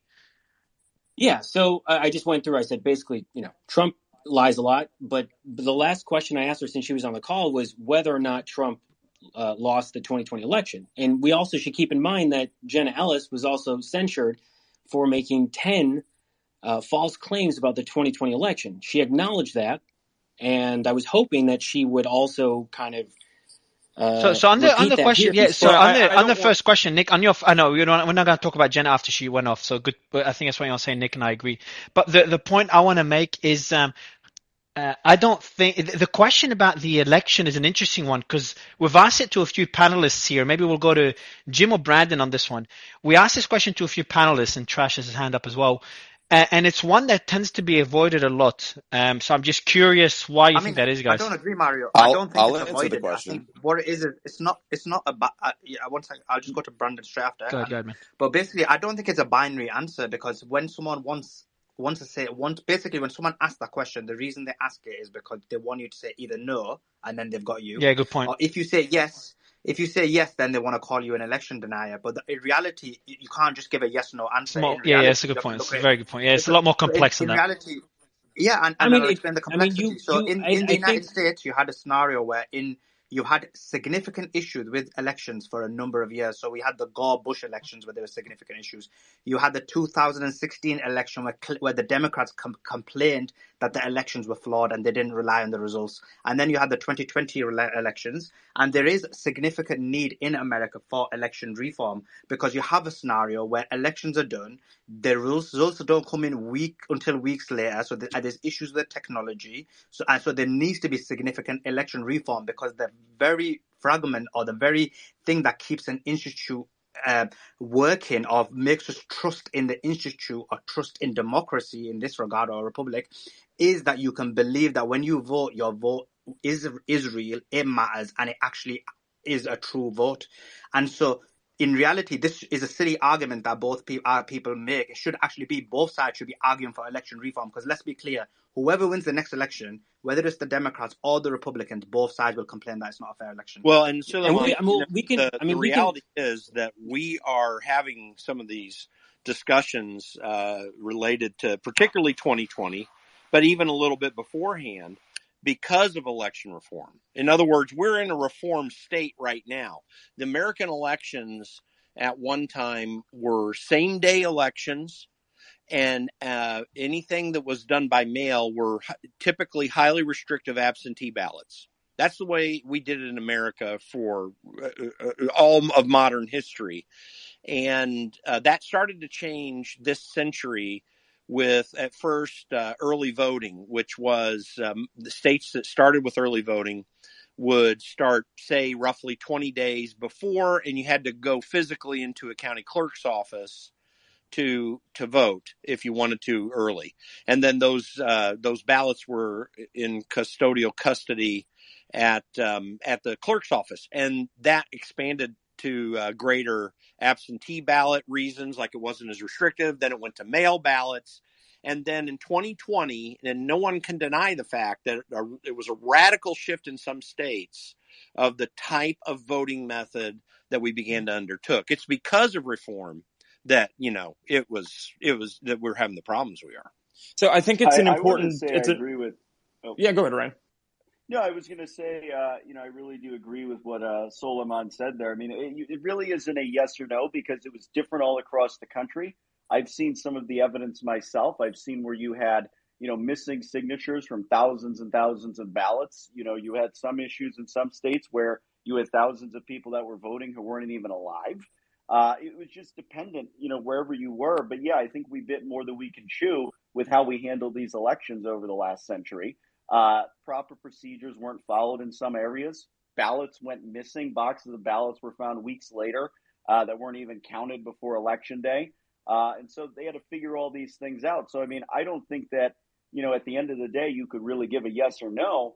But I can say that we should all be in favor, whether that be voter ID, whether it be taking our elections and putting them on the blockchain. I don't know. I think that there needs to be something. This should be a national. Did Hillary lose the election in 2016? Did what? Did Hillary Clinton lose the election in 2016? Yeah. And she okay. So did Trump lose the election in 2020? Okay, I'm going to answer the question. It was leveled at me. The answer to the question is we'll never know because Democrats. It's a yes or no. You look at the numbers. The highest concentration of voting. Hang on, I didn't cut you off, Gabe. Hold on. You asked a question. I'm going to answer it. The reason why we don't know is because Democrats stonewalled every opportunity to try to find out the truth about what happened in this election. And I think that a lot of people find that really, really peculiar because I can tell you that if the situation were reversed and it was Democrats, tens of millions of Democrats screaming that the election had been stolen by Donald Trump and that you wanted a forensic audit, I don't think a single Republican would have stood in your way from wanting to get the truth of the answers about the forensic audit and what actually happened in that election. But you're standing here trying to puff up your chest and ask us, well, did he win or did he lose? What's the answer to the election? You know the answer is we don't know. Nobody knows because you guys fought so hard to prevent anyone from finding out what happened. And then not to mention Hillary and so many other Democrats for months, for years, went around saying the election was stolen, saying that Donald Trump was an illegitimate president. You can't forget about these things. Hold on. Let's also jump in on this particular point. Yeah, just to keep it a bit balanced. And I do want to point out, I'm learning here, so I'm really curious. But there's been numerous lawsuits on this, and I know we're going to be talking about one today, Slayman, as part of the agenda. And I think most of them were dismissed by court due to lack of evidence or legal standing. So would love a bit more clarity on this. Maybe also so you can go first, and then Brandon give a bit more clarity. I see as Trash Discourse kind of giving 100. So maybe we'll go all source and Trash on this particular point. Yeah, so Mario, I think that's the issue, right? That a lot of this was litigated in courts afterwards. There was dozens of court cases that covered this. I would respectfully push back on Brandon. There was recounts, there were audits. There's laws in place within the states that kind of cover this and how they can do it in one way or another. And these laws, a lot of these laws that, we can argue, but a lot of these laws have been in place, especially for recount and auditing and how they do an automatic recounts, et cetera. They've been in the books and they followed the legal procedures of it. I think a lot of this was litigated. People might not always I don't think there's always going to be 100% agreement. And I can understand people will still have doubts in elections. And, people bring up 2016. I think that's a valid criticism, right? To suggest that, Democrats, there's a lot of Democrats and a lot of liberals who did not accept the 2016 election. I don't agree. But did they? So also, did they go through the same process again? I'm genuinely inquisitive. Did they go through? Not to like the. So Hillary Clinton after the election did concede the day after the election. From at least, I have to look back, but from a campaign point of view, that was it. There were elements within the Democratic Party that continued to argue with it, and that's fine. But at least from a campaign point of view, there was an acknowledgement of it. And more importantly, I think people need to remember Hillary Clinton was in Donald Trump's inauguration in 2016. 2017, January 2017, she did go to that inauguration. So I think that kind of puts a little bit to rest of this notion of 2016 that Hillary Clinton didn't accept it when she was there exactly at the inauguration in 2017 for Donald Trump. But also, it's disingenuous to say that it was audited there were numerous recounts, but what they did was just recounted the same exact ballots. So if you've got 50 counterfeit bills and 50 legitimate bills, you can count them as many times as you want to. You're going to keep getting the same number of bills, but that doesn't prove which bills are counterfeit and which ones are not. That's what we wanted to know. What are the legitimate votes? What are the real votes? We never got to the bottom of that. It's also important to say that the election was not litigated either. None of the cases were heard on the merits. There was no case heard on the merits. Correct. So we can argue about what the significance of that is, but you just can't make that claim either. Discourse, Trash Discourse. Give us a balanced view. I know you're leaning more right, but so it's 2 points. I think that Brandon didn't disagree with some points that Allsource made and vice versa. So Allsource did make the point that the Democrats did challenge the 2016 election, but not to the same extent as Trump did in 2020. That's one point. But then Brandon did push back and say, but in terms of the recount, it wasn't a valid recount.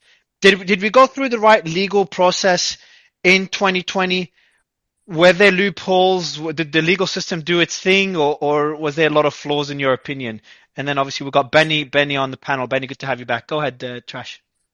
Yeah.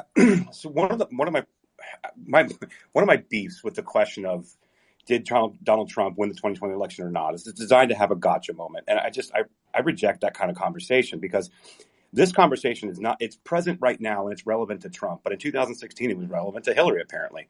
And it's been relevant for years. I mean, this goes back past Bush. So there's always these conversations. And so when we start going down the lines of party lines, what I don't understand to me is why anyone would vehemently oppose any kind of exploring what happened, whether it's machines, whether it's ballots, whether it's the law.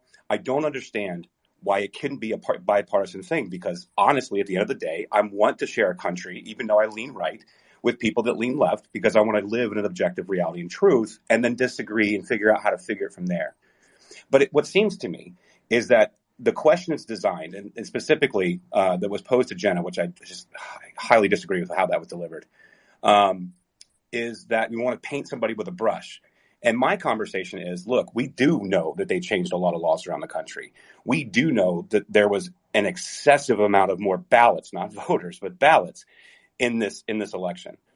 Was there problems with Dominion? I don't know, because the code is proprietary. I'm not allowed to take a look at it. That would be for a court to do, which no court got to see because they all dismissed on standing. Why did they dismiss though? Well, they were just for standing. You have to have a direct person victim of said accusation. And because they were more representing across the states and not individual between two parties, I believe that's why they were dismissed on standing. And it was just an excuse. Yeah, and so, if I could jump in for just a second and say, Trump handpicked judges, rebuked and threw these out. So yes, I understand. And here's these are very pointing out. Wait, one more thing. One more thing. Okay, yeah. Well, let's try to limit it to two people talking over each other at a time. So. I was trying to clarify the issue about standing, just to give a very quick example, and then Trash, I'll give it back to you. Just give me 2 seconds. Just give me 2 seconds. Oh, okay. Sorry. Jesus. No, like for I'm helping your point, and it'll take 2 seconds. For instance, in one of the cases, the state of Texas tried to present itself as a plaintiff in the case, and they said that the state of Texas lacked standing in the case. Well, it's one of the 50 states in the union that's claiming that it's the victim of voter fraud. So, I mean, it was kind of up to the judge's discretion who has standing and who doesn't, and there's not a lot of precedent in these cases to establish that. So in many cases, I believe, this is just my opinion, I can't prove it, but I believe that they just felt like it was too complicated, and they're kind of like, we don't want to be a part of this. Let's just dismiss it and charge forward. Yeah. Sorry, so Trash, go ahead. I didn't know I was interrupting you, Brandon. My bad, dude. You know I like it. Yeah, sorry about that. And the other point was the cases that were brought forth. And they were quickly brought forth, and they were the wrong cases to bring forth at that time. And it changed the entire conversation and narrative of what was happening in this country. And then it just snowballed from there, and then there was no serious litigation of it moving forward. And so that was my big problem with it. Yeah, and to the point, I'll give that Dominion was only used, I believe, in one county in California. That was in Los Angeles. So it was kind of irrelevant to bring up Dominion in a lot of these different places. I think a lot of the fault can be laid at the feet of the Kraken lady. So let's let me. I want to go to Gabe. Yeah, on Gabe. I want to get Gabe's quick response just for balance before we get Benny on the mic. Gabe, we got to get him back. We got to get him back up here. Oh, Benny dropped out. Gabe, go ahead. Gabe, so I'm just going to ask Gabe a question as well, and then you can answer my question and then add on because I know you've got things to say. So, Gabe, I mean, it's the same question as what you've been answering anyway. But basically, we know that the Democrats complained about the elections. I mean, Hillary up until 2020 was basically saying the election was rigged, or there was not rigged, but there was issues with the election. And then now you have a scenario where, again, as you've questioned that, basically the Republicans also question the election. I mean, do you agree with me that this is actually something that is a concern for the future? And then, continue on what you want to say. Yeah, sure. So, I think you can bring up Arizona as a question of like during the midterms and other states as well. Like, I believe there can be things that we can improve, especially on the technology side, to make counting much quicker and that we can get things done, in an expedited process. I mean, I think Republicans always want to complain about mail-in ballots, right? Mail-in ballots was something that Republicans wanted that they pushed early on, elections ago, right? So that's not right, Gabe. That's not correct, actually. That's 100% false. No, I've been in the middle of those battles because I was in Colorado doing work a lot, and I was working with people in Oregon. I mean, that was actually very controversial on the Republican side. So no, it's not. That's not accurate in the least. Okay, well, if you've got something, then I've got something. I've been working elections for 30 years. So no, Gabe, Republicans have not pushed for mail ballots at all.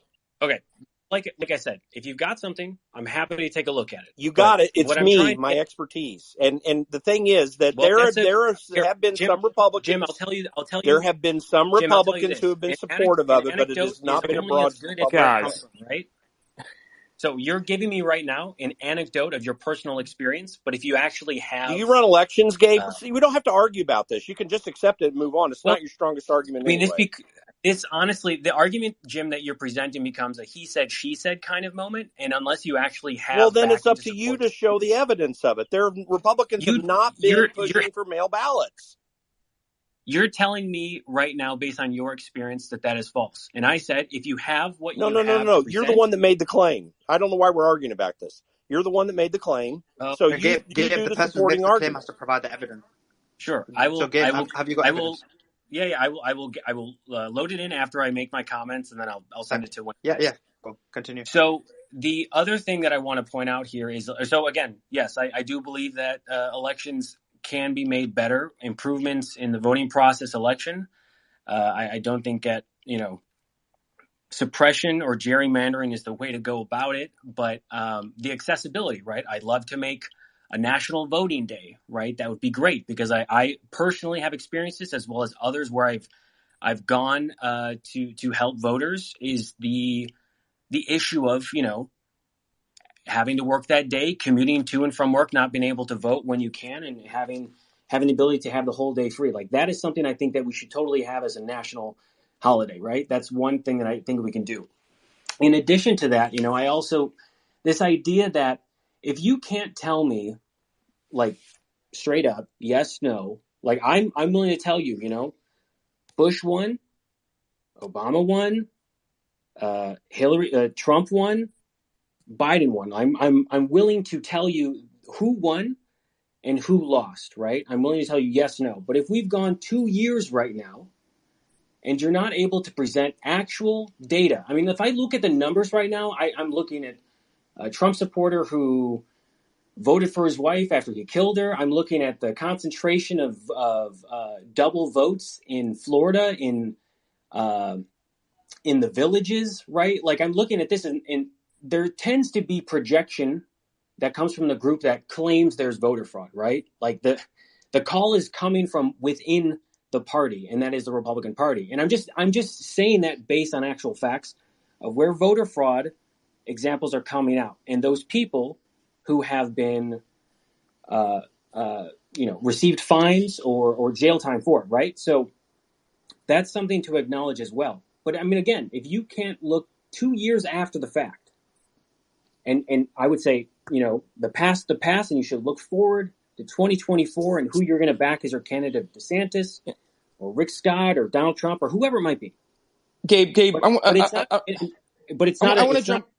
Yeah. I want to jump in and ask you a question here real quick, because, we've talked about the 2016 election as well, and that, that it was not really challenged or whatever and Hillary Clinton was, I believe somebody said that she had accepted the results, but now it seems like she has come out and said that the election was not conducted legitimately. And directly after the election, she actually said, she blamed Russian interference. So what is the difference here? I mean, she literally called Donald Trump an illegitimate president. And she still says so. I don't know.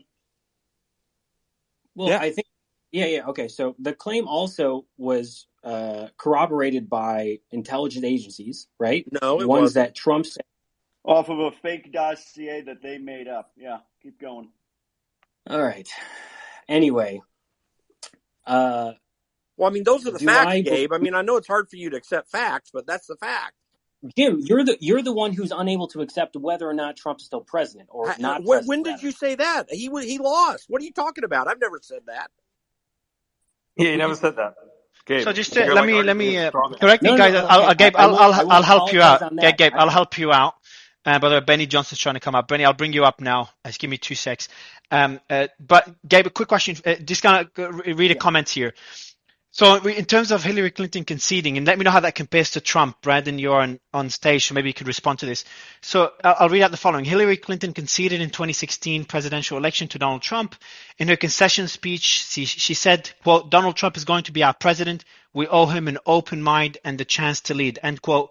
She also called on her supporters to accept the results of the election and to work together for the good of the country. While some of Clinton's supporters were unhappy with the outcome of the election, she did publicly acknowledge Trump as a legitimate president-elect and called for a peaceful transition of power. So I just want to compare, and I understand the whole narrative of Russian interference, but would you agree, Brandon, that Trump, I'm not saying wrongly or rightly, just as a fact, Trump went further in challenging the results of the election. The whole narrative was that the election was stolen. So he did take it a few steps more than Hillary. Is that a fair statement? And I'm not saying it's wrong to do so, or it's right, or he has enough evidence or not, just whether he took it a step further relative to Hillary. Well, I think he took it a lot of steps further, and I'm very grateful that he did, and I think a lot of people are grateful that he did, and I think he should have. The first thing that I would like to say is that Hillary Clinton may have said that in her concession speech, but her actions and her behavior and the actions and the behavior of all of her constituents, including myself, for several months afterwards. I voted for the woman. I was one of the people crying and having a nervous breakdown while she was giving that concession speech. And I was one of the people out there #resisting from the first moment that Donald Trump got elected, right along with her, who immediately walked back everything that she said and started claiming that the election was stolen from her. It was Russian interference and that we had to resist and do everything we could to interfere with Donald Trump and anything that he might try to do. That being said, enter COVID in 2020, which, whatever, we don't even need to get into that whole situation, but I think we can all agree that it completely changed the way that we do just about everything that we did in our life. And it was certainly used as a reason to extremely alter the way that we conduct our elections, both in terms of mass mail-in voting, in terms of changing rules, changing deadlines. And that opened the door for endless ways in which people could cheat if they wanted to cheat. Now, to go back to the point that we were trying to make before, and Gabe keeps trying to say, did he win or did he lose? Did he win or did he lose? It's a yes or it's a no. No, it's not a yes or a no. It's a yes that he's not the president, and it's a yes that Joe Biden currently is occupying the Oval Office, but that we don't know what happened in the 2020 election because we were never allowed to find out.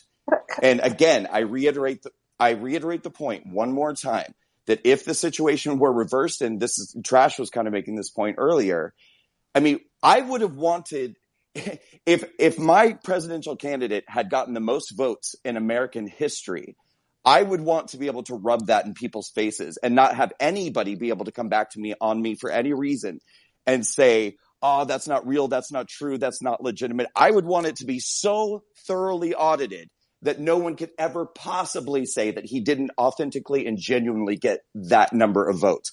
But for some reason, Democrats did everything they possibly could to stand in the way of us ever getting an audit or any legitimate findings in the 2020 election. But no one stood in your way. If you're presenting this before, 86 Trump judges that said, I just want to make sure I got the number right. Well, hang on, Dave. I'm going to jump in here because, I was actually part of, obviously that whole team. And, to say that there was an opportunity to present evidence is just manifestly false. I mean, at every turn here, the courts would not allow a hearing on the merits, and local counsel and I'm speaking just on behalf of, what I knew of the Trump campaign's filings. There were a lot of different people who had a lot of different claims, a lot of different other theories, a lot of different lawsuits. This whole narrative that, you all lost 65 plus cases, that is a ridiculous talking point. We never filed close to that many. And this was local counsel who, had done their research. They brought these claims. And what I think is so tragic on behalf of everyone involved, whether you're a Biden supporter or a Trump supporter, there was not a hearing on the merits for very serious election challenges. What merits? Can't ever actually address this. The merits of the claims to say that the election was irredeemably compromised and that election officials in at least 6 states violated the administration of the election in compound different ways. And whether or not you have evidence that was, and hold on a second, Gabe, this is not, this is not, your opportunity to sit here and cross-examine me. Okay. That's not what this is going to turn into. And so what you are claiming is that there is, no fraud in elections. That's not true. There have been Republicans and Democrats that have been convicted in multiple states in multiple different elections, not just the Trump campaign. Fraud happens. Now, whether or not it was widespread fraud became the talking point, and whether or not Donald Trump, in fact, was cheated out of an election was never actually litigated in court. And I think that's a travesty because we are still having this conversation 2 years later. There has not been a legal ability for lack of a better term, closure. That is what the process is for, so that litigants who are challenging results on the basis of their claims, and they were credible claims, in my opinion, that were brought in at least 6 states by the Trump campaign local counsel, for President Trump, and then 19 attorneys general who either signed on to or filed amicus briefs in the Texas versus Pennsylvania case that the Supreme Court had no constitutional option to not hear. They violated the Constitution in not doing so. All of those things are meritorious challenges that should have been heard. If you go and you actually review the response filing from the state of Pennsylvania in the Texas versus Pennsylvania case, they admit in that filing that there were issues in their election process.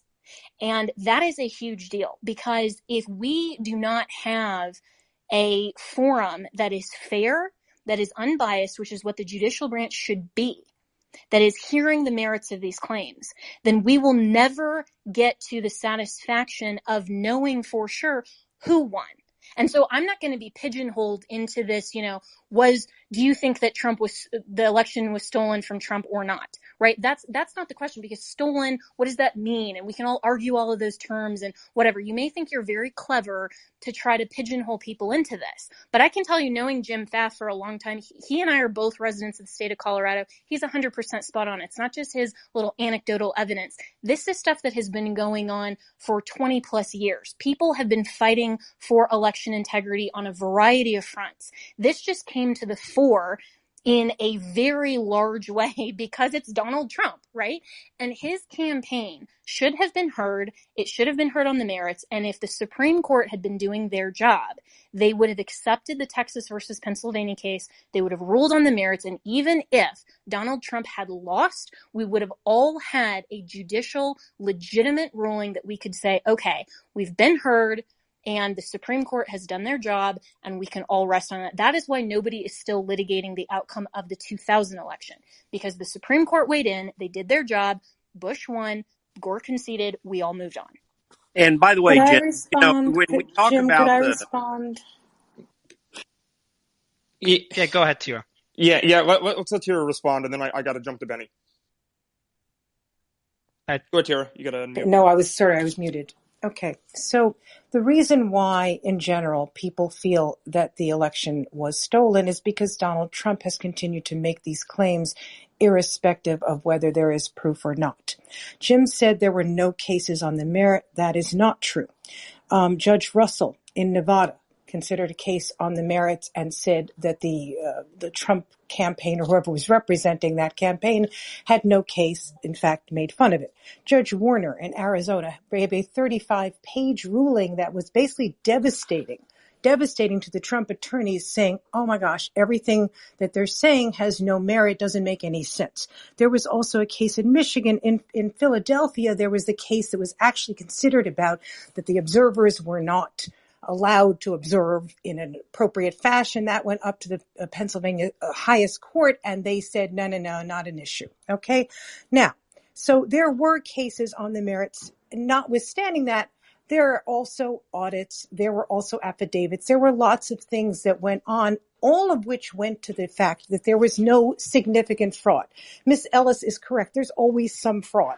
Okay, there was the person in Colorado who killed his wife and then sent in the ballot for Trump. Okay, I mean, I'm using that because it's a funny one, but there's always some fraud. But the question becomes whether there was significant fraud or provable fraud. And what's really interesting about the Trump attorneys in general is when they went into court, they literally almost never claimed fraud.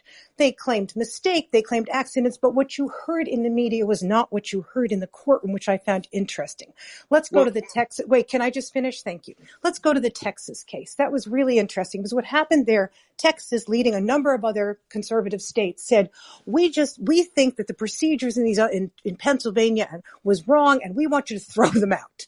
Now, that's a really interesting statement because in general, one state really doesn't have the ability to ask someone to do something like that unless they're harmed by it, which is why the court didn't hear it. They had a perfect right not to hear it. In fact, it was basically intervening in another state's electoral process about which they had literally no interest. That's why the court didn't hear it. That's why standing is important, because otherwise in our judicial system, you would have millions of cases of people bringing in without injury, bringing claims. Now, sometimes you can do that, but in many times the court, for management purposes, and also because that is the fundamental basis, one of the bases of our legal system, says you can't just come in if you have no interest. So Final point. The Heritage Foundation, conservative, went back over a 40-year period, I think, and looked for electoral fraud. They found about 1,500 cases of proven electoral fraud. Now, I understand proven fraud is different than speculative fraud, etc. But at the end of the day, electoral fraud has never been a significant issue. And the difference between what Hillary Clinton may have said, and I don't know exactly the details, was she was never claiming actual fraud like Donald Trump was. She wasn't saying votes were switched, Dominion did stuff, dead people voted. She wasn't making claims that had been disproven over and over. What she was saying is influence, which is a different issue, okay? Donald Trump made specific claims that were discernibly false. He was given a report, in fact, before he made the call to Georgia. He was given a report saying, this is not true. Dead people didn't vote like that. The suitcases weren't suitcases, and he ignored that. You can make whatever claims you want to, but whether that's legally a problem for him. But they knew, and yet still made these claims. And that's why this is different. And that's why this is sort of difficult to really parse out. So I don't agree with people who say that our electoral system is fraud. Thank you so much. One thing to come back on there. Listen, hearing on the merits, every case that you brought up, certainly the judge took a look at the initial documents that were filed with the court to verify whether he thought that there was a meritorious case. But they were never argued on the merits. And that's the point. No. The cases I referred to were actually argued on the merits. No, there were not. There were. You didn't read have Judge Russell. Read Judge Russell's 35-page ruling, where there was a 2-day trial, I believe, in which he heard from witnesses and from experts for both sides, and he concluded that the experts, the Trump people brought in, were not experts. Let me speak now. If I grant that to you, we still have about 61 other cases that were not heard on the merits. Now, by the way, I'm not making an argument here that those cases would have even been successful. The point is that there are people who have concerns about what has happened, and those cases at some point, kind of in the way that Kari Lake's case is going right now, even if it's after the fact and you may not have the ability to change the election, hearing these cases on the merit is a very important factor when you've got this much trouble. And Jenna made a great point about 2000.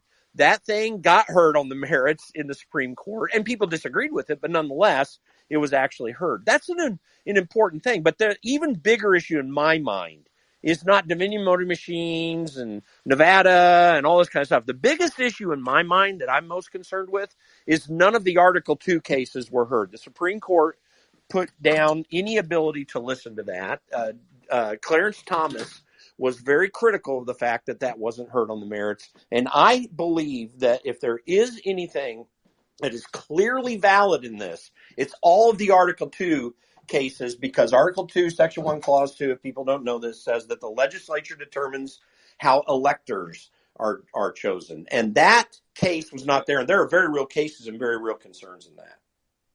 So, Tira, I'll give you 30 seconds to respond if you want to respond, and then I'm going to Benny. So, look, what I'm trying to say, Jim, is there really aren't legitimate claims here. What there are, and I hate to say, I'm sorry, I don't mean to make a pun, but trumped up claims, okay?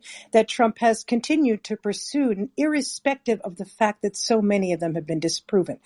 I listened to... That's so irresponsible to say, though, because they haven't been disproven. Can I just finish, not been ma'am? Disproven, that's false. Can I just finish? For example, let's take these suitcases of votes underneath the table that were surreptitiously brought in the middle of the night in Georgia.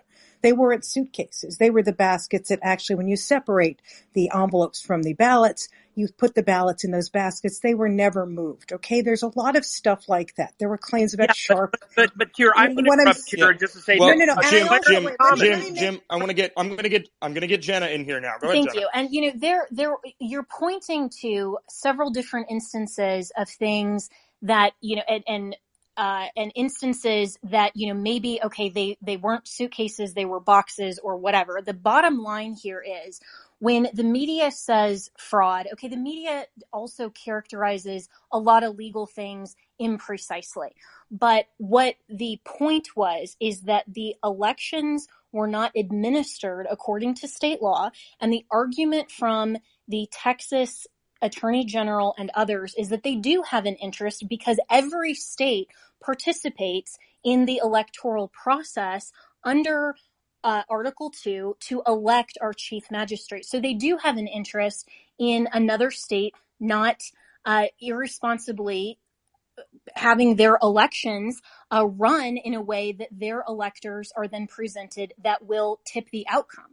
So, of course, they have an interest. And most of these cases were kicked out on the basis of standing. They weren't heard on the merits. And you can point to a few maybe that, were heard by other challengers. There were a lot of different cases going back and forth.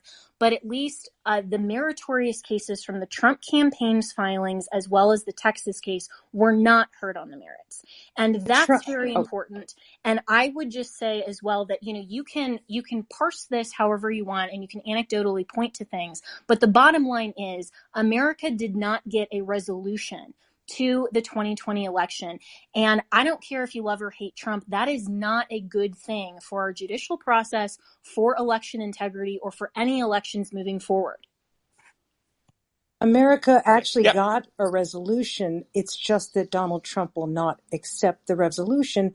And he has convinced people, because he's a very good marketer, as I think you yourself have pointed out, Jenna, that he has convinced people that it wasn't fair. Okay, we don't really have evidence, and I disagree with you completely on whether Texas can intervene and sort of say, gosh golly, I didn't like what Pennsylvania did. I think the Supreme Court made the absolute right decision there. If you think about that on an ongoing basis, if any state can go in at any point and sort of say, I was affected by this, I don't like it, etc., that would be a mess. And I think we all agree that might be a little overreaching if that were to happen in other areas. Okay, so I think they did do the right thing there. And let me just say one more thing. Some of the laws were changed. Some of the processes were changed. Those were, let's take Pennsylvania, for example. In the Pennsylvania case, basically what happened, Republicans had passed a law that said we're going to vote by absentee ballot and we're going to allow anybody to, we don't need any reasons, okay? They then, after they lost, went in and challenged that law, saying, oops, it was wrong, it was unfair, it was unconstitutional. Now, going through the system, basically it went up to the Pennsylvania highest court, who then said, no, it's not unconstitutional. States are allowed to deal with some things in their laws. Now, the opposite, and I'm giving you this, the opposite happened in Wisconsin, where Wisconsin based... Sure, Okay, I'm done. It's fine. I don't need to go into details. I have a lot. Yeah, it's too much. I want to go to Benny. Benny's been sitting here for 30 minutes, guys. Come on. Hey, Nick, Mario, didn't want to interrupt. Good to see you guys again. I'm going to jump off here. I had a really good time. Looking to do it again. You guys have fun. Thanks, guys. Yep. Thanks, Ryan. Benny, welcome in. Yo, what up, guys? So you can either thank you so much for inviting me. This is like walking in late to Thanksgiving, and all of your family members are screaming about the COVID vaccine or something. Or like race relations, and you like walk into the middle of a fight, you're like, okay, I just wanted some pumpkin pie, sorry. Yep. Oh my God. Yeah. Big mood. Yeah. That's a big mood. So, well, I mean, like what I said, I guess I have my thoughts on the 2020 election, but nothing can sum it up better than Jen, right? Jenna, like, she's like the master on this. And I think she speaks for a lot of conservatives, which say, like, come with me on this thought process. Is there election fraud? We must have shared facts, okay? To have a shared country, there must be some shared truth. Does election fraud exist? Do people go to prison, especially in swing states like Arizona, for election fraud? Or even dark blue states like California? Do people go to prison like this month for mass election fraud? And it depends on your definition of mass. But the answer to that is unequivocally yes. I can show you the literal court cases. I can show you a dude that lived down the street from me in Tampa that is going to jail for election fraud, for voting like 5 times. Okay? So you have to join us in at least admitting that there is a problem, okay? And then if you can admit that there's a problem, then we must find a shared solution. And I think that's the big question here is there election fraud or not? Because it's become such a stigmatized issue because Orange Man bad and because TDS is the largest raging pandemic mind virus that has ever existed. And so if Donald Trump touches it, half the country maybe doesn't think it's real. But it is real, actually. And this is a huge issue for a democracy. But I would argue this, and this is just me walking into Thanksgiving, chucking a pie, and then leaving. But I would argue that Donald Trump did have the election stolen from him. But it was the 2016 election. The 2016 election was stolen from Donald Trump. Now, why would I say that? Because Hillary Clinton, in the placing of spies inside of Donald Trump's campaign through the deep state, in the placing of James Comey with the Steele dossier, Crossfire Hurricane, in the placing of the Mueller investigation that went on for 3 years, cost $30 million. They hamstrung what should have been a fair, just sort of starting point for a presidential term. So what they did was they Achilles heeled Donald Trump from square one. That's why Hillary Clinton, I think, could like snipe and cackle her way into like, we hope Donald Trump has a great time. And then you watch Obama say bye to Donald Trump on the steps of the Capitol, knowing full damn well that son of a bitch had a secret radioactive nuclear weapon hidden inside of Donald Trump's own administration that was just going to absolutely destroy him. And go talk to people who worked in that administration, man. Like, go talk to Jeff Sessions, for instance. You should be the #1 law enforcement official in the country, and you're not able. Like, they got you because one time you had a sip of Smirnoff vodka. You're not allowed to look into this Russiagate hoax. And by the way, it's really some bloody cheek on the left to call the right conspiracy theorists. Will anyone, is the Krasensteins on here? Will anyone defend the Steele dossier? Any of you people? Will a single one of you defend the Steele dossier and what you did to a legally elected president? So yes, Donald Trump had this election stolen from him. It was the 2016 election. Is you planted a landmine inside of that administration to handicap him. And you know what? Great job, guys, because you did it, actually. You hamstrung his attorney general. You hamstrung his entire administration. It was a black cloud that hung over everything. And you did not allow the people their voice. And so you wonder why people are pissed, and you wonder why people are upset, and you wonder why people have a lack of faith. Yeah, here you go, baby. Hey, I got my kids here. You wonder why people have a lack of faith in the systems. That's why. I'm grilling outside, with my kids. So I got a hot grill of chicken and shrimp in front of me. That's awful. And I'm just yelling into my phone. But hey, this is what we do. That's my take. My take is, yes, Donald Trump had the election stolen from him. It was the 2016 election. Of course, there are huge problems with the 2020 election, but that's the election that shame on you people. It was you people of the left, the conspiratorial left, the conspiracy theory, TDS, broke brain individuals who planted this sick lie that was paid for, Russian disinformation, verified, 100% confirmed. And you people had psychosexual fantasies about it day and night, and they continue to this day inside of Alvin Bragg's office in New York, in Manhattan. You people really do need to see a head doctor. That's the end. That's what I got. Hey, Mario. So, Red Devil. Mario, can I just say goodbye really quick? Sorry, guys. I also have to do a media hit. I'll try to jump on again later if you're still here. Okay. Thank you for the brief time. Thanks, Brandon. Appreciate it. See you guys later. Okay. Hey, Red Devil. We'll take. Yeah, you've welcome to the stage. Actually, you said you've worked with voting machines, and that you're alleging that both Democrats and Republicans have been cheating since 2000. And that people need to understand the larger narrative. So let's hear part of that larger narrative. Now, I want to go directly against what was just said as far as the left being more responsible than the right for this cheating. It's absolutely both sides that are equally implicated in this all the way from the beginning.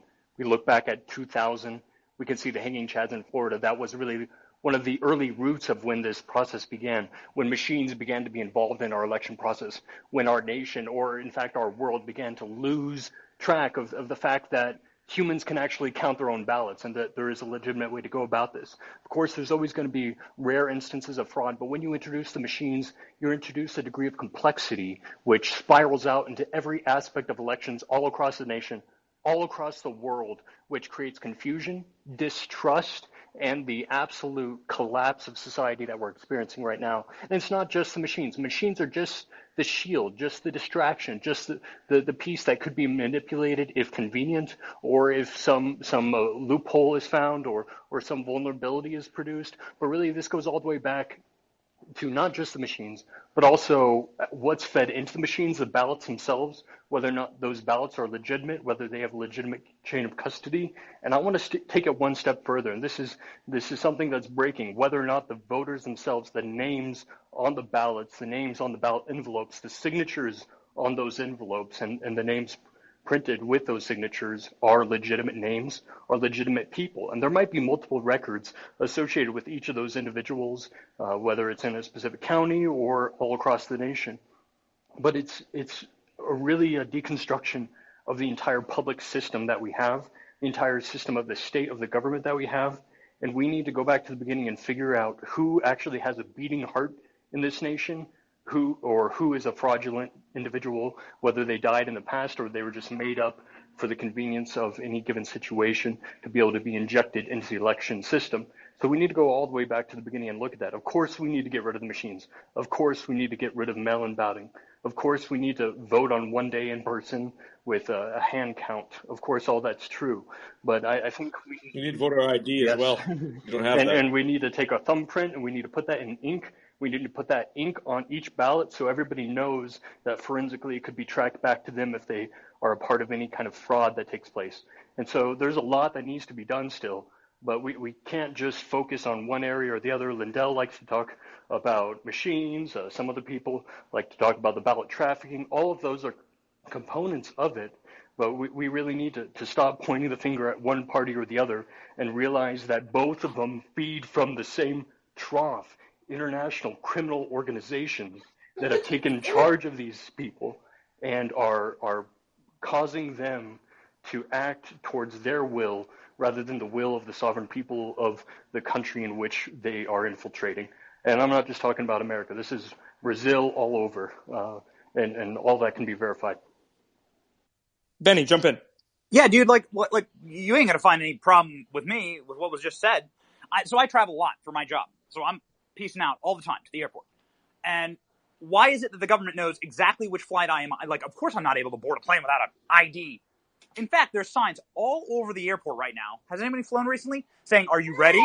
Are you ready for your government? Are you ready for your government ID? Are you ready? Are you ready for real ID? Because you will need a real government ID to fly." So I don't understand why we don't have like real government ID, like as it pertains to our votes. Like, what is more important, me going to Cedar Rapids, Iowa, or my vote? Well, I'll take the vote. And why can't we implement? Like, why don't we take that as seriously? I don't get it. I think you can wreck a country just as easily through voter fraud as you could with an airplane, right? And an act of terrorism. And there are different ways to wreck a country. And why do we secure one way where you literally have an agent of the government grope you and confirm what's in your pants? Has that ever happened at a voting center? I'm not arguing it should. I'm saying, like, why does the government take one thing super, super duper serial, and then the other thing, it is like actually the ballots are now worth less than the paper they're printed on because there's so many of them. Everyone's seen. I don't care if it's like one lady brought up like the people dragging out the suitcases in Georgia. Okay, you know what? I don't actually know all of the details of that. I'll leave that to Jen Ellis. But I'll tell you this: it don't look good. I'll tell you this, I can point you to a bunch of people that are in prison right now for dragging ballots around that weren't theirs, that they didn't have legal right to have, including a guy down the street from me in Tampa here that's been put in jail. So, like, that doesn't look good. That's not the way that, like, we're supposed to have ballots. And so, I don't know, Red Devil or whatever, but I completely agree with everything you just said. Like, why don't we take this seriously? By the way, I'll say the one final thing is that, like, I hate it when Canada gets something up on America. And Canada clapped back really hard when people were talking about Canadian voting. And they were like, no, it's all same day, in-person, marked ballots, like one day of vote. Like there's some election forum in Canada that clapped back about like the way the Canadians vote. And they obviously choose communists and Chinese simps and blackface Chinese simps to be their leaders, but whatever, that's on them. Like, I hate it when they get one up on us. France votes that same way as well. Same day, marked ballots in person. Like, am I wrong that we are the only country that does it like that has like a month of voting and you can vote by like mail or by paper airplane? I mean, that seems insane to me. Are we the only westernized country that does this? Because it's like suicidal, actually. Like it's borderline suicidal. Yeah. So it seems like the government can't really do anything well. We all kind of know that they're very inefficient. They're bad at pretty much everything they do. Actually, I want to go to Renato on this. Do you think that these challenges to the 2020 election, did they have any merit? Were they fair? And did Hillary Clinton not contest the 2016 election as well? Well, good point. Let me say a few things. I mean, I would start by saying, you said, did Hillary Clinton contest the 2016 election? I'm not talking necessarily through the courts. I'm talking about the fact that did she try to discredit Donald Trump and call him an illegitimate president and actually reduce faith in his administration? Yeah, I think this is what I would say. She called him to concede the next day and showed up, right, at his inauguration and all of that. But did she try to cut him down and put him down and denigrate his administration later? Sure, I agree with that. I think there's an important distinction. I'm sorry, but I'm talking now, and I was quiet when you spoke. But there is, I think, a very important difference and distinction between challenging the legitimacy of our system, as some have done, like Ms. Ellis, and criticizing someone when they're in office, trying to cut them down. I mean, there's a lot of very sharp rhetoric, including in this room, right? So I think that, just to focus on what I do know about, one other, point of agreement that I will say here is, regarding voting machines, paper ballots sound good to me as well. Having a paper trail sounds good to me. I'm not an expert on voting, and I don't claim to be. I am a lawyer. I have stood from afar and watched the Trump suits unfold. And I will just say, like Benny, I was not involved in the day-to-day of them the way that Ms. Ellis was. But, from observing them, I think there was a number of false statements that were made in her commentary earlier. And when I look at the decisions by judges, including many judges that were appointed by President Trump, judges some of whom I know and respect, great conservative judges, I don't think it's accurate to say that those judges determined solely on procedural grounds, although I agree that many times that was the case, that there was nothing to those decisions. I mean, I'm reading a decision now, I'm looking at it, by Judge Bibas, who is one of the, Judge Bibas was not only appointed by President Trump, but is one of the foremost conservative jurists in the country. And he said, calling an election unfair does not make it so. Charges require specific allegations and then proof. We have neither here. And when I read and look through this decision, which I've been doing since Ms. Ellis spoke, I see a very carefully reasoned and very, very sweeping decision that undercuts and finds nothing of substance to the claims that were made. Now, I heard a discussion earlier regarding whether or not cases were, quote, heard on the merits. The reason that I agree, when I was pulling up statistics when others were talking here. I mean, the reason that Trump won only 28 out of 194 judicial decisions, and ultimately lost all the challenges, was because in many cases the quality of the lawyering was so low that the allegations ultimately that were made in the legal documents were not even sufficient to bring forward the claims. So while I agree that hearing cases on the merits would be preferred, as somebody who didn't follow all the ins and outs of the cases, I was not engaged by any side, but just looking at the quality of the pleadings, they were quite poor. And I'll note that Ms. Ellis was disciplined by the State Bar of Colorado for intentionally misleading judges, and by throwing shade and attacking the judicial system. So I'm going to let if you're going to. I'm going to let her respond to that. No, that's actually not true. That is true. No, okay. That's, yeah. no, it's Renato, not. I'm going to let Jenna respond to that because that was a charge. That was a charge against Jenna. I'm going to let Jenna respond. Thank you for that. I'm not going to comment on the weaponization of government otherwise and all of that, other than to say that is a false statement. I was never attorney of record in any of the cases, so I never made any statements to judges in any context on behalf of any of the claims of the Trump campaign. And your charge of the quality of lawyering is a charge against the local counsel.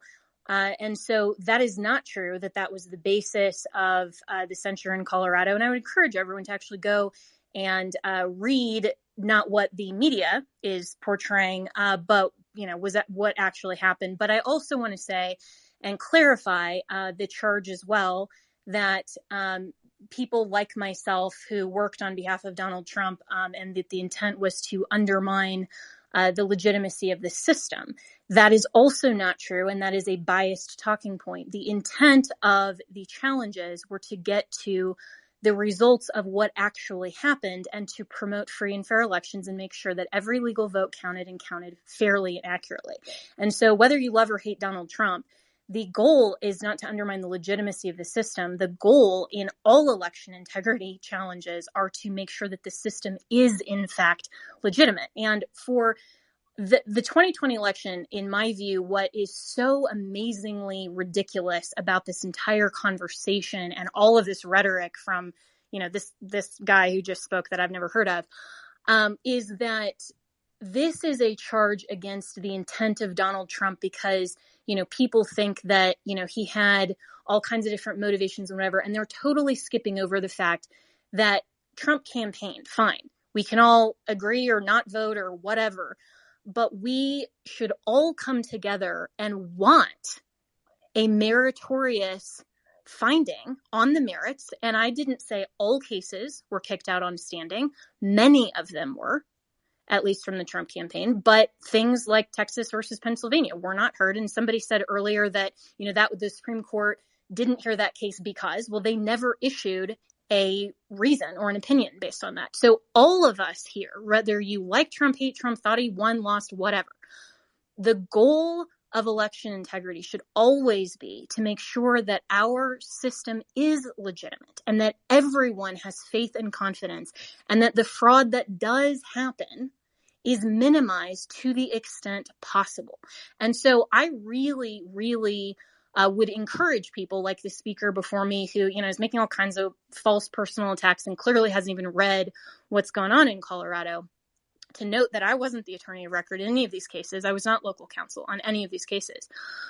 Instead of making these, very small-minded personal attacks, to note that we should all come together as Americans and really want a restored faith and confidence in our system and to make sure that states take election integrity very seriously. And that's all that I'm going to say on this. Jen, wait, hold on. I've got a number of things to say in response. I'm going to give you 15 seconds, so hurry. Wait, you're going to give me 15 seconds? You allowed her to interrupt me. She has you made charges against her, so I had that are accurate. Respond. I am actually go ahead. Colorado disciplinary order now that she agreed to, in which she agreed that she engaged in a pattern of misconduct. She agreed that she engaged in conduct that involves dishonesty, fraud, deceit, or misrepresentation, and adversely reflected on her fitness to practice law. She acknowledged that many of the statements, by the way, statements that she said today we're getting off track here because I'm sorry. I'm not going to do this. I'm sorry. Go ahead, Jenna. She's going to achieve by with personal attacks like this. This is not the topic. Jenna. It's about Trump. Right. You can make your political arguments, but you don't need to go attacking someone personally. You do the exact same person who complained previously that it's childish and why people having personal attacks is just unacceptable. I'm going to go to Red because I think he'll have something of note to say, which will be about the topic and issue at hand rather than personal attacks. Go ahead, Red. Thanks again for the opportunity. I just want to talk a little bit about 2016 versus 2020. So what we saw in 2016 was really only the result of the insurance policy. We didn't see a lot of the fraud itself. And that election was a lot closer than it should have been. Trump should have absolutely wiped the entire thing, and that was mentioned by a previous speaker. And the reason why he didn't is because they did put their fingers on the scale significantly. They had quite a bit of weight pushing against having Trump lose, but the turnout was just so overwhelming that it broke through the barriers that they had put in place. And this is the barrier. They refused to allow more votes to be inserted into the election than voters were in each county. And so that's the barrier that they had. When so many Trump voters showed up and actually voted for Trump, and I did not, I voted for the third party again, Gary Johnson, again, libertarian every single time, even 2020. The idea was, though, that in 2020, they took away that barrier. They took away that restriction on the votes so that they had the opportunity to inject more votes, and there was actually voters in each county. And so we have these counties with absolutely statistically impossible results that are coming through with in certain precincts hundreds of more voters than there votes than there are voters, and more ballots being put into those drop boxes. Where are those coming from? Those aren't real people. This is down to the core of our civic society. We need to go back and look at the 2020 census and say what actually happened in that 2020 census, maybe even the 2010, and begin from the ground up to rebuild this system. But I'll give it back over, but I've got a lot to talk about, lawsuits. My name is Jim Wiley. I go by Red Devil. Feel free to hit me in the DMs. Thank you, Red Devil. Let's go to Joe for some balance here. What do you think, Joe? Yeah, I mean, look, if anyone does any searching, you'll see that elections are typically won by whoever has the most money to spend. Even when Trump was running, I predicted he would win, even knowing that he was going to spend less than Hillary, because he was using a lot of marketing tactics I typically use for brands, which is he started with the minors and then with the people that were coming back from the VA. He started with a niche group of people and then started growing that way. You started seeing a lot of red hats. I think people who wore those red hats probably didn't even take them off to sleep. And you could see the wave that was coming. But that wasn't the case in this re-election, right? He lost the minors because he's the mines shut down. They didn't open. More were shut down under his presidency than the last couple of presidents. VA hospitals were actually worse. Those two people, he failed, so he needed the money. Biden had almost double what Trump had. He also had more total votes. Like, there's no indication that anything would have changed based on historical facts, even before machines. I know Red Devil's talking about machines and a lot of things that can happen with machines. Trump is the only anomaly since like the time of Carter when there was a president that left, I think it was Ford, and that was because he took office because the previous president died. I don't remember the whole story, but there's two anomalies in the past 100 years. And he had almost double the amount of money of Trump. He was going to win. Americans don't make decisions. The people who fund them do, right? And we have to come to grips that until we take money out of politics, we don't really have a vote. You can show up or not. It doesn't really fucking matter. It's whoever has the most money wins. And look at the campaign financing of every single election and who won, and you'll see every single time except for 2 times, it's whoever had the most money. So why we even question the election? He had double the amount of money. He was going to win. Well, I agree with you. The money, but Trump had more money. He had half. Trump had $785 million. Biden had 1 billion and 06. Well, the money is a big part of it, but is that money going through the public disclosure process, through the FEC? Is everybody aware of those contributions, whether they're going through a PAC or whatnot? Or is this money that's going to the back pockets via signed deeds, via money laundering, that's actually influencing the elected officials themselves, the election judges, those officials, the county clerks and recorders? This is media spend. And judges. But yes, of course, there's money in media spend. But what's more important is the influence in who counts the votes, who's paying for those votes to be counted. Well, in 2020, it was Mark Zuckerberg with $400 million that went to CTCL and other nonprofits that redistributed those funds to different municipal governments in order to get PPE, of course, protective equipment, when they're really just buying drop boxes for the ease of ballot laundering, ballot cracking, ballot stuffing. This is all a process that they've used. Yes, of course, there's money involved, but it's not the public money. Yeah, there is a lot of public money involved, and it'd be great to get that out of the picture.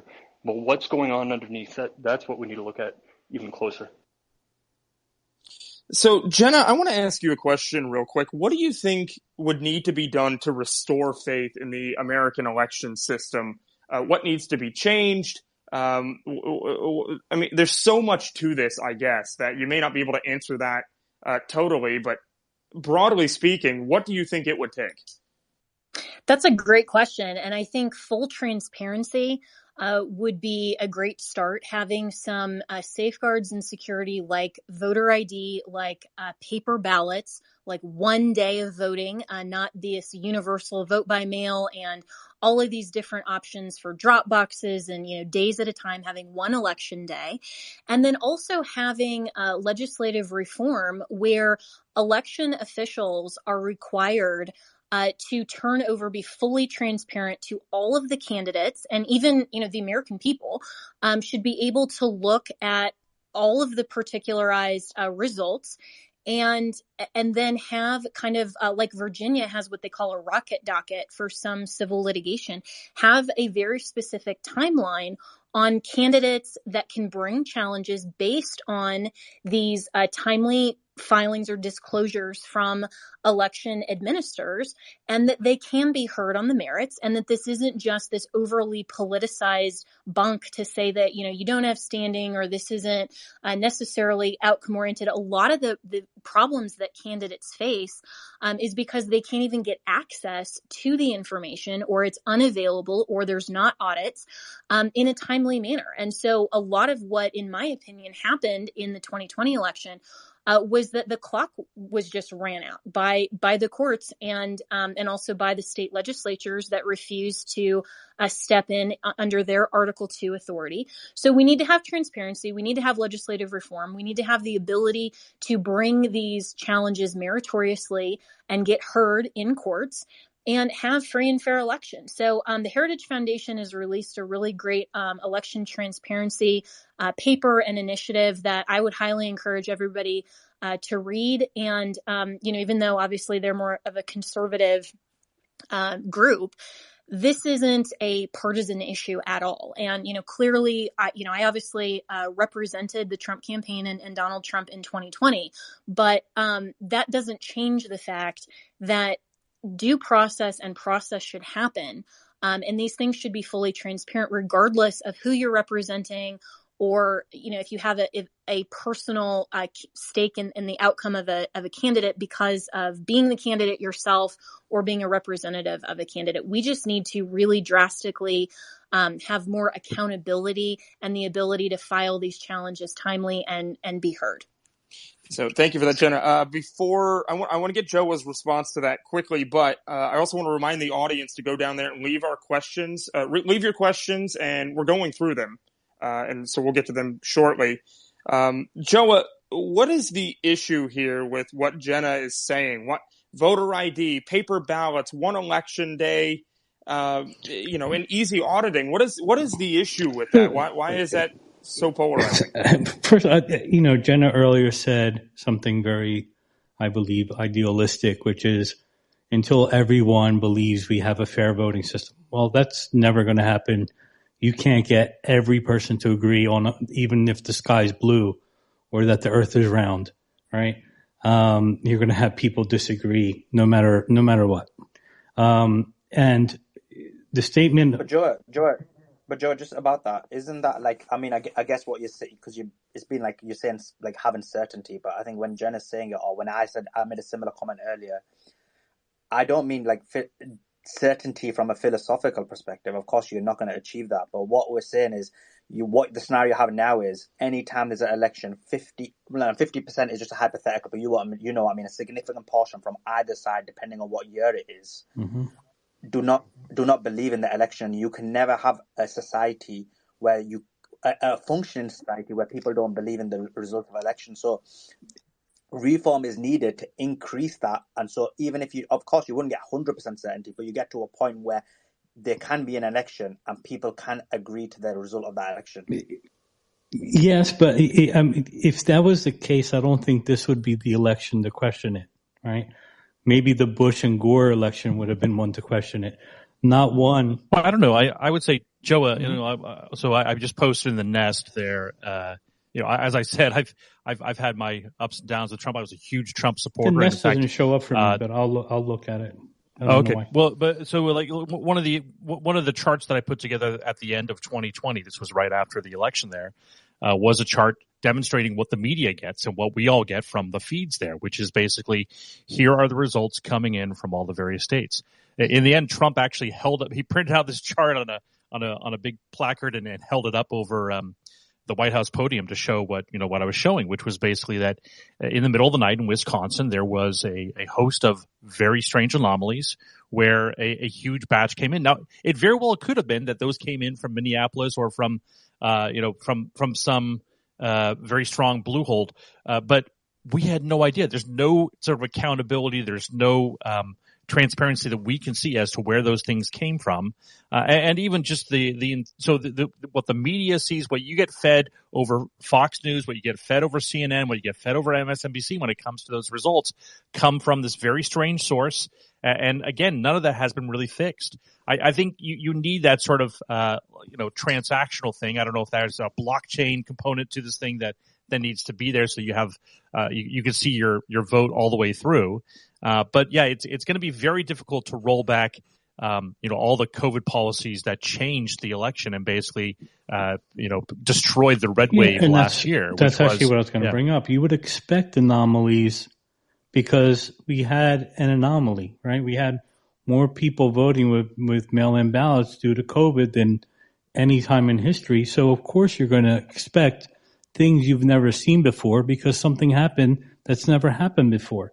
I think that's why so many people have a problem with this election, besides the fact that, this whole thing about there being election fraud. I mean, it's out there. It was written up before the election even happened, right? And even Trump himself said it, right, before it even happened. So it's like the narrative played out. Like, look, I'm not for either one. I think they're both crooked. I think, both of them should be investigated.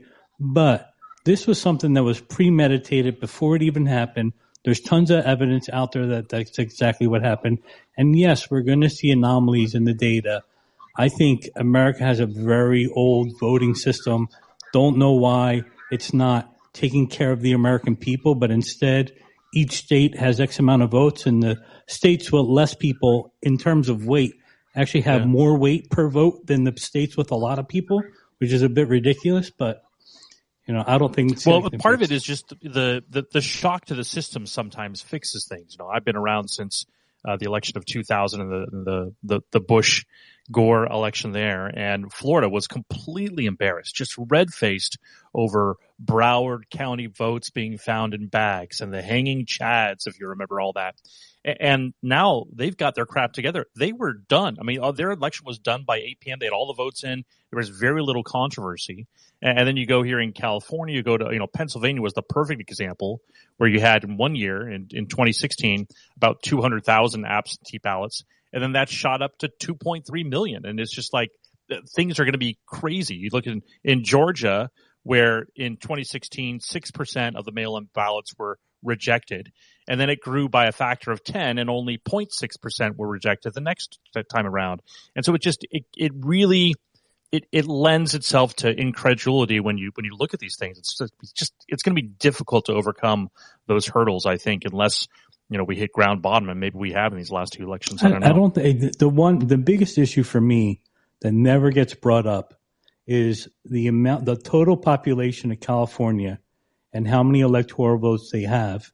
And then you look at the total population of Wyoming and how many electoral votes they have, and they have near 2 times the amount of voting power per person in Wyoming than they do in California. So why are Californians worth less than people from Wyoming?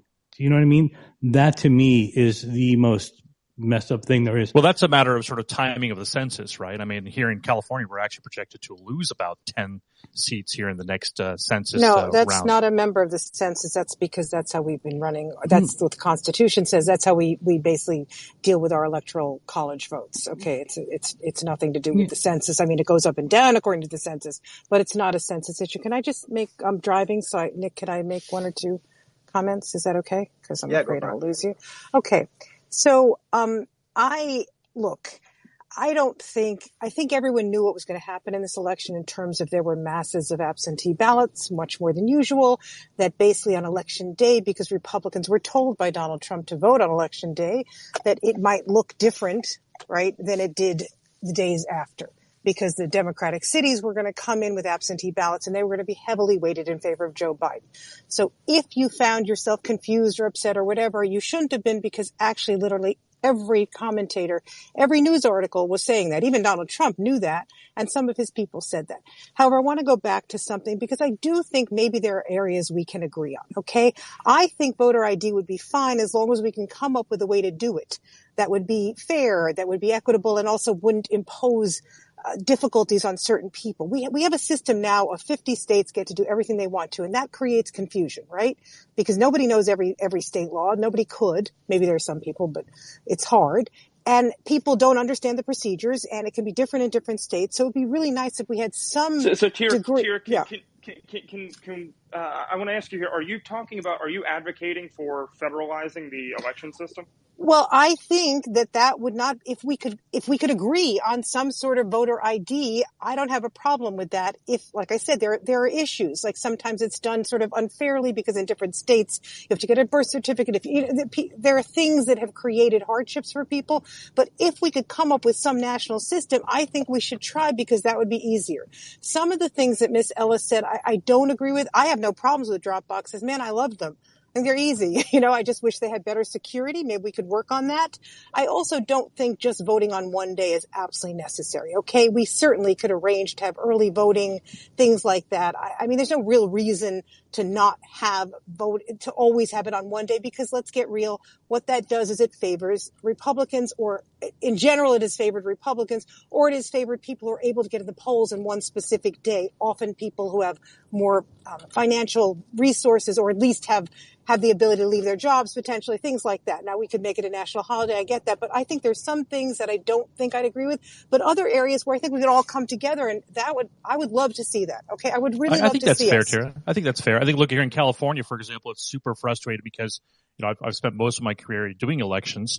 And had this been a traditional election, Governor Newsom would not be our governor anymore. We would have definitely recalled him, because typically it's enthusiasm and whoever you get to the polls. But because we had this, replete mail home ballot thing and everything else, he was able to sustain himself in the governorship. I think that the challenging thing is it's really difficult to roll that back, and it's hard to justify it in a lot of ways. So I think there probably are some common ground things we can do, but it definitely, yeah, I think the Republic, like here in California and in New York, we got wise. We started doing, the ballot harvesting, where we started doing, early votes and really pushing it. So, like, in Pennsylvania, for example, it's too easy to vote. You have homeless people voting because you have ballot harvesting. Yeah.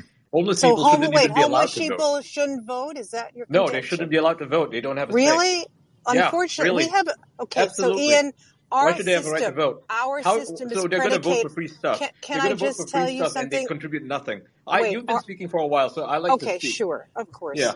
I don't believe homeless people should be allowed to vote because they don't contribute anything to the system. What do they have to do besides benefit from voting for free stuff? That's all they're going to vote for. It's like letting 12-year-olds vote. What are they going to vote for? Oh, time off of school, no homework. Wow, what a great plan. Free V-Bucks for Fortnite. Wow, amazing. You shouldn't let people vote if they don't have any skin in the game. It's as simple as that. That could apply to a lot of people here, Ian. Oh, absolutely. Grifters, people who don't work, homeless people. No, they should not have people in right nursing homes, perhaps. Is that where you're going? Jeepers. No, people who have contributed to society, people who have paid their dues, people who have worked and then have earned their pensions, they should absolutely be allowed to vote. But people who don't, people who are jobless, people who are in their 20s, who don't have a job, who don't pay taxes, should not be allowed to vote. It's very simple. And once upon a time, America used to have that. Most countries did. And now look at where we are. Maybe they could get a job as a ballot harvester. America used to actually have not allowing blacks to vote and women to vote too. So if you want to go back to things, maybe look, I don't agree with you. I think we have a system in our country that we try and enfranchise people. That's one of the bases of our democracy. The system because we are trying. We liked people to vote. Okay, I don't agree. I can't. Justice systems. People who commit crimes are now voting, and now you're trying to get people who go to jail, felons. You're trying to give them the right to vote. I mean, excuse me, you committed a crime. You shouldn't even be allowed to vote. Why is that even a question? It's a slow erosion of the republic. It's turning into a mob. It's democracy. Yeah, it's not a good thing. Ask the Greeks about it. Yeah, but Tira, one question I have for you. So you would agree with me that cleaning voter rolls is a problem, and that mail voting actually of itself is a problem. Like if you want early voting, in-person early voting, which I still have problems with, but is far superior to mail voting, which I am defining as unsolicited mail ballots. I'm not talking about absentee ballots that are solicited. You would agree that those are real problems, that there are actually in the reform, and we are in a reform period of voting. We've reformed from what we were beforehand. This is all new. This is not something that is well tested. And again, we've got 4 of the last 6 presidential elections have been disputed by either party. I mean, this is a messy situation, and we've got to grab control of it. I would actually not agree. I would not agree that we should jettison mail-in voting. What I would say is we should have maybe a bipartisan, I mean, people will hate this, but a bipartisan commission to see if we can come to some resolution on certain things. Okay. There are many states that do everything by mail-in voting and they're absolutely fine. Isn't Utah one of them or something? There's never been an issue. Colorado that I spend a lot of time in does. And I would that's what I'm saying. It is a problem. Well, you think it's a problem. I would Most agree. People Colorado's my home state too, and it is a problem. And that's one of the things that we need to reform. Okay, so obviously we clearly disagree on this. Just to interrupt real quick. I'm not talking about absentee ballots that are solicited under some construct. I'm talking about mail ballots that are sent out in an unsolicited fashion, and in some states to very dirty voter rolls. That is a risky thing to be doing. I will agree that our voter rolls are a mess. Okay. And we have people registered in 2 states and, because they moved and we can't clean them up because it's a amount of money that people don't want to spend at the state level. So we should do that. Okay. I don't know that it's leading to massive fraud. I don't think it does in point of fact because people just don't. No, I don't believe that, but we will table that, okay? But I think we should clean those up. I think there are things, like I said, we can agree on and others we might disagree on. But I do think, a national voter ID system of some sense, I don't have a problem with that if we could implement it fairly. I disagree with Ian, however. I mean, look, I feel very strongly that if you're a prisoner, can I just finish one thing? Because if you're like a prisoner and you have served your sentence, and you're supposed to be reintegrated into society. Whether or not you believe that or not, Ian, you should, I think, most people actually believe this. If you look at the polls, you should probably have the right to vote unless maybe you've been guilty of certain specific crimes. Okay. I just don't agree that we just disenfranchise people for life. And I don't think if you're homeless, you might have been a person who was, very substantive before, but something happened. I guess I just don't see that. I think we were based upon the idea that people should be able to vote and we should try and encourage voting. Thank you. So I will, I'm going to bring in Trash right after this, but I want to give I just wanted to say, right, that voter ID, Republicans are trying to do it, but guess what? Every time they do, Democrats respond and say it's racist. They say it disenfranchises stupid people, disenfranchises people who don't understand how to read. It's like, that's ridiculous, right? I mean, if you know how to read, if you can sign your name anywhere, I mean, and anybody can, what's the issue, right? But they're claiming that voter ID makes it too difficult for a lot of people who don't have a college education to vote. And none of it's true. And it is a slow disenfranchisement of anyone of value, anyone who contributes to society. It's ridiculous. I worry, Ian, about the homeless statement because we could all be homeless by the time Joe Biden is done here. So let's just be cautious on that. And that's a legal term of art. Invidious racism. I mean, you're going to have to take back the country through other means. At that point, it's like, you're not going to be reliant on the state for anything. Yeah. So I want to jump to Jenna real quick because I just want to say we sincerely appreciate you coming by. I know you have to jump off. We'd love to have you again soon, and I want to give you a chance to make some closing remarks here. We're going to keep the space going for a long time, so if you decide you get bored, you want to come back, we're going to be here for hours. So, well, that's great. Yeah, well, thanks so much to Nick and also Mario's team for having me. I've been wanting to join one of these spaces for a while. And my closing comment is just this, regardless of all the personal attacks and, whatever, and that which really ultimately don't matter.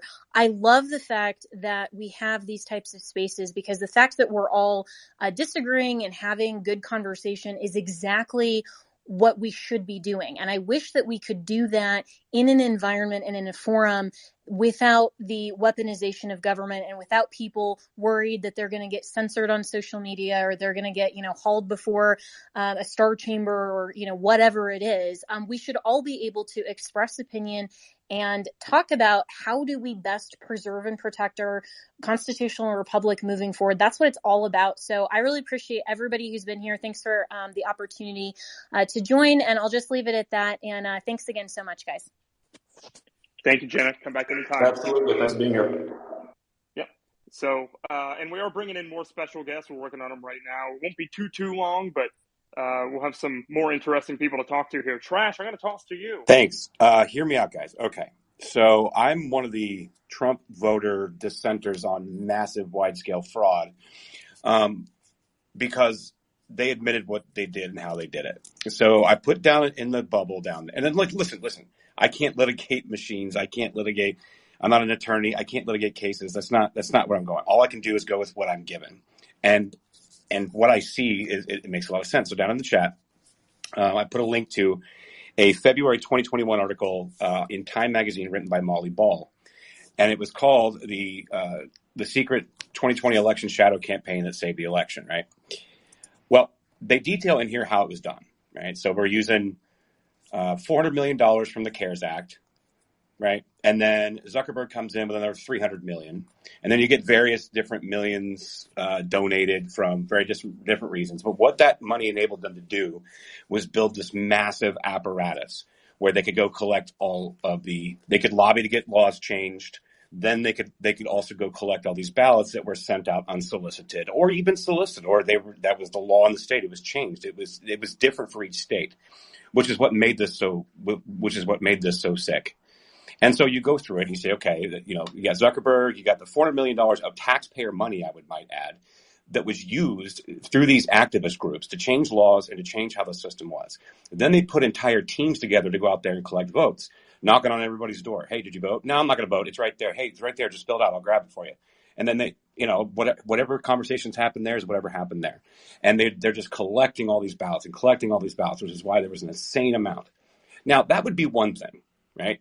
But it was another thing that, as we know from the Twitter files, of how we saw the massive censorship apparatus that has been operating on social media for a very long time. And this is where the conversations have been happening. And so we saw them in Twitter files, but Twitter wasn't ground zero. We think it's not going on at Meta, Facebook, Instagram, all these things. And so what you had Democrats and Republicans on both sides that were in this entire group of people that were using several hundreds of millions of dollars in conjunction. There was censorship that it wanted to go one way. And so how do I know this as well? Well, because all the big tech companies overwhelmingly donated to Democrat politicians. And Mark Zuckerberg himself donated money. So we see all of this, and then we take the censorship into it. So even if there was honest votes cast, these people were never getting the information that they should have been getting to make an honest decision to begin with. And then on top of that, there were so many people out here able to go collect all these ballots, and people that would never be a voter because there was ballots everywhere. And it was taxpayer funded. And if you go through this article, I encourage you to just go through it. They're bragging and they're telling you exactly how it was done. Now, are there issues with the machines? Yeah, proprietary code for voting machines. I want blockchain. But I want same-day blockchain. Right? That's what I want. But again, I can't make those arguments, but these are arguments that I can make. And if anybody on either side of the argument, whether they're pro-Trump or against Trump, would be against this, I have to wonder your motives. Like, this is plain as day what happened. This is what the conversation should have been happening the whole time. Might have been able to fix a lot of this stuff. But instead, it was narratives and back and forth and censorship and banning, and there was no ever conversation to be had. And it's just really frustrating to me. I just kind of wanted to put that out there because it's right there. They tell you how they did it. So you spoke on some relevant points to Red Devil. I've been messaging back and forth with you here. You have a February 2021 article in Time magazine written by Molly Ball. And it was called the secret 2020 election shadow campaign that saved the election, right? Well, they detail in here how it was done, right? So we're using $400 million from the CARES Act, right? And then Zuckerberg comes in with another $300 million. And then you get various different millions donated from very different reasons. But what that money enabled them to do was build this massive apparatus where they could go collect they could lobby to get laws changed. Then they could also go collect all these ballots that were sent out unsolicited or even solicited, or that was the law in the state. It was changed. It was different for each state, which is what made this so sick. And so you go through it and you say, okay, you got Zuckerberg, you got the $400 million of taxpayer money, I might add, that was used through these activist groups to change laws and to change how the system was. Then they put entire teams together to go out there and collect votes, knocking on everybody's door. Hey, did you vote? No, I'm not going to vote. It's right there. Hey, it's right there. Just fill it out. I'll grab it for you. And then they, whatever conversations happen there is whatever happened there.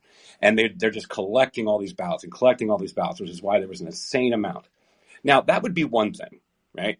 But it was another thing that, as we know from the Twitter files, of how we saw the massive censorship apparatus that has been operating on social media for a very long time. And this is where the conversations have been happening. And so we saw them in Twitter files, but Twitter wasn't ground zero. We think it's not going on at Meta, Facebook, Instagram, all these things. And so what you had Democrats and Republicans on both sides that were in this entire group of people that were using several hundreds of millions of dollars in conjunction. There was censorship that it wanted to go one way. And so how do I know this as well? Well, because all the big tech companies overwhelmingly donated to Democrat politicians. And Mark Zuckerberg himself donated money. So we see all of this, and then we take the censorship into it. So even if there was honest votes cast, these people were never getting the information that they should have been getting to make an honest decision to begin with. And then on top of that, there were so many people out here able to go collect all these ballots, and people that would never be a voter because there was ballots everywhere, and it was taxpayer funded. And if you go through this article, I encourage you to just go through it. They're bragging and they're telling you exactly how it was done. Now, are there issues with the machines? Yeah, proprietary code for voting machines. I want blockchain, but I want same day blockchain. Right? That's what I want. But again, I can't make those arguments, but these are arguments that I can make. And if anybody on either side of the argument, whether they're pro-Trump or against Trump, would be against this, I have to wonder your motives. Like, this is plain as day what happened. This is what the conversation should have been happening the whole time. Might have been able to fix a lot of this stuff. But instead, it was narratives and back and forth and censorship and banning, and there was no ever conversation to be had. And it's just really frustrating to me. I just kind of wanted to put that out there because it's right there. They tell you how they did it. So you spoke on some relevant points to Red Devil. I've been messaging back and forth with you here. Apparently you've been a part of a half a dozen of these lawsuits pertaining to things that were actually mentioned in the Twitter files, and I believe Mark Zuckerberg was actually brought into this, and then you sued Facebook over what was revealed in the Twitter files. So if you want to respond to that or add on to it, we'd love to hear it. Thanks, Nick. And just building on what Trash said, because that was absolutely 100% on point. It was a First Amendment violation that took place. In addition to all the confusion surrounding the voting process and whatnot, it's a First Amendment issue. And before we even knew that the FBI and all of the U.S. intelligence agencies and probably foreign intelligence agencies as well were feeding this information to Twitter and to Facebook for them to take things down, before we even knew that, there was basis for us to claim, and we did in a $160 billion lawsuit against Meta, previously Facebook and Zuckerberg, that they were violating our First Amendment rights as state actors. Zuckerberg is a state actor, and the reason being is that those $300 million plus dollars that he funneled into our elections. When you contract via a nonprofit, Center for Tech and Civic Life, CTCL, when you contract via that nonprofit with your donations and they sign contracts with municipal governments to provide funds to the elections, you're funding the election. You're a state actor. And you can't do that with your left hand and at the same time be silencing American citizens who are retweeting posts about Hunter Biden and the child pornography on his laptop. You can't be doing both, because if you're a state actor, if you're funding the elections, then you owe us our First Amendment rights. Now, if you're a private entity, censor us all day long. But we knew long before the Twitter files, and that's what's so frustrating, is we got to the Supreme Court on the Friday that the first Twitter file dropped, and we were at a conference at the Supreme Court, and we were denied, unfortunately. DominionClassAction.com. We also sued Dominion as a part of that. Jocelyn Benson, Tom Wolfe, Gretchen Whitmire, Kathy Bookvar.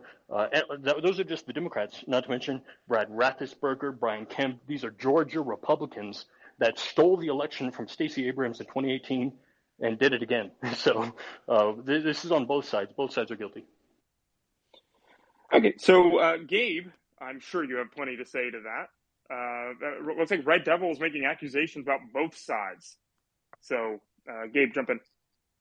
Yeah, actually, I was in and out because of meetings. But there was one thing that I did want to bring up. I sent it directly to Mario, just on some of the stuff that I talked about earlier, which was on mail-in ballots and how Republicans were actually big proponents or pushers of supporting that.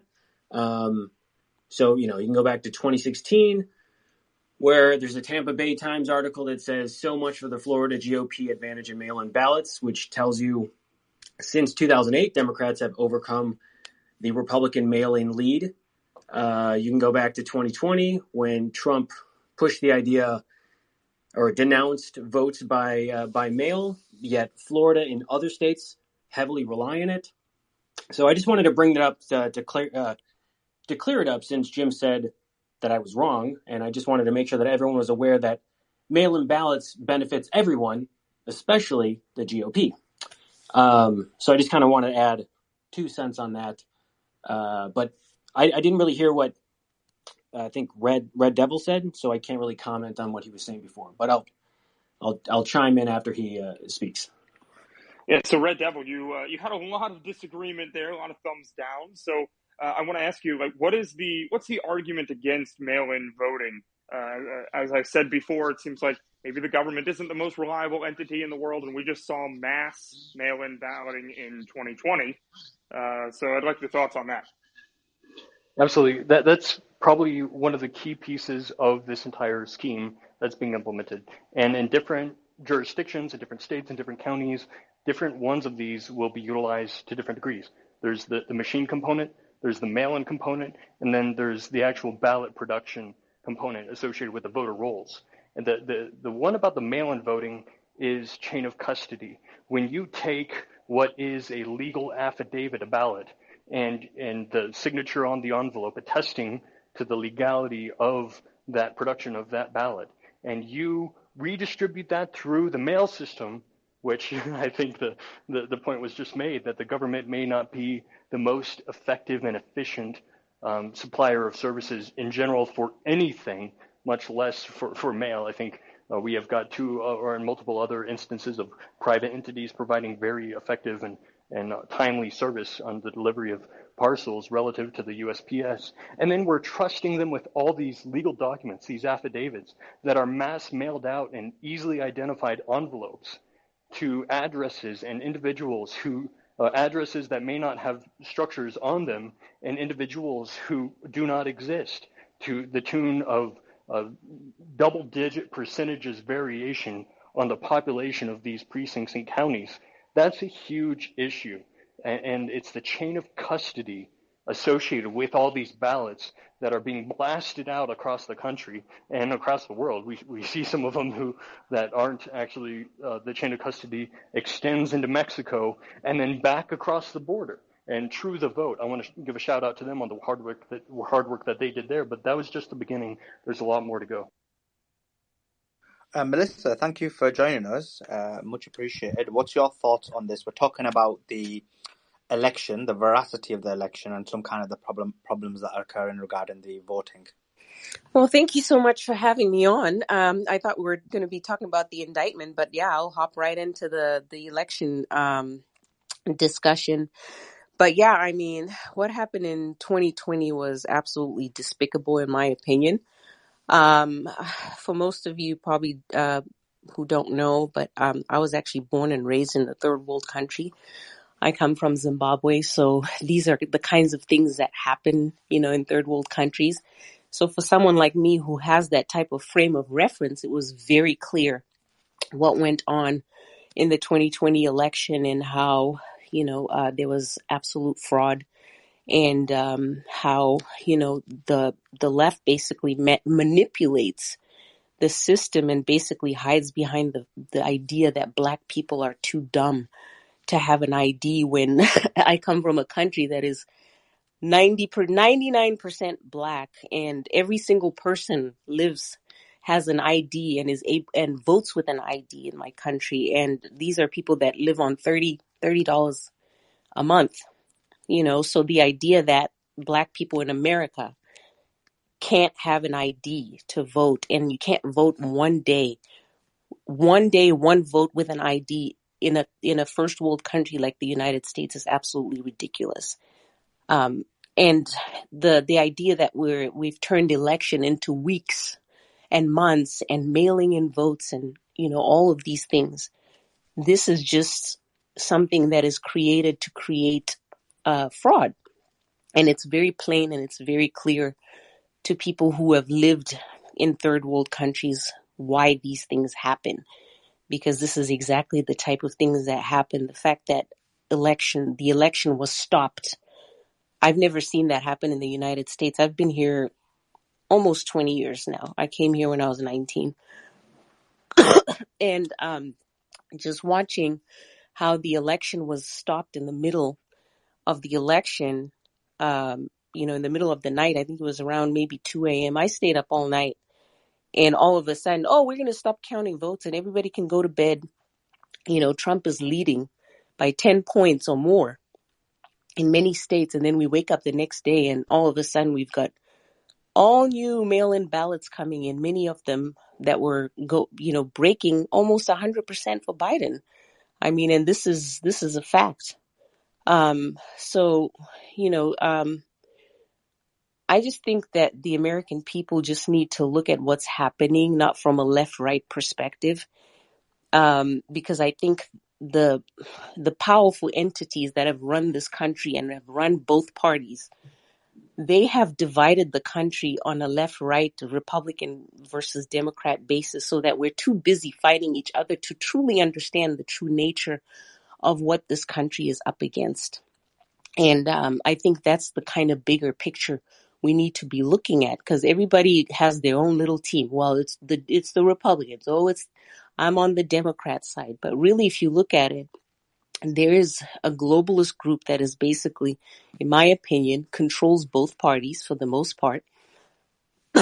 And now with the World Economic Forum, this used to be a conspiracy theory, but I think this is becoming clearer to most people when you look at what the World Economic Forum has been saying out loud, talking about how they control most of the cabinets in many of the Western nations. So in my opinion, both parties basically were captured maybe a few decades ago. So really they didn't care who you pick. You could pick Jeb Bush or Hillary Clinton. The same agenda, the same globalist agenda still goes on. You could pick Romney or Obama. They don't care. But what I saw was the difference was with Trump. And when Trump came in, the system was completely shocked because he was not one of the picks that they thought would further their agenda, because he's independently wealthy. He's somebody who's independent. So whether you like him or not, I think everybody needs to recognize that fact, that the system was completely shocked by the fact that somebody outside of the paradigm that they want the American people to fit in came in and completely upended the good thing they had going, because they didn't care who you picked. And I think that's now even clearer, because now you see how even both the Republicans and the Democrats attack Trump. You see how the Bushes are now buddies with the Obamas and everything. So this idea of Democrat versus Republican is just a complete farce, in my opinion, and is something that is created just to divide the American people so that they're too busy fighting each other on these, social issues and like the minor differences, but the So major Melissa, things. So Melissa, I got a question for you, because Sure. you mentioned about your race and so on and so forth. And one question I do have is, I'm not from the United States, so this is just from an outside observer. Okay. That you have a scenario where 92% of the black vote went to the Democrat Party, but then when you look at it from a social point of view, from social values, when you look at the values of people from that community, they actually align more with the Republican Party. So first question, what do you think the reason for that is?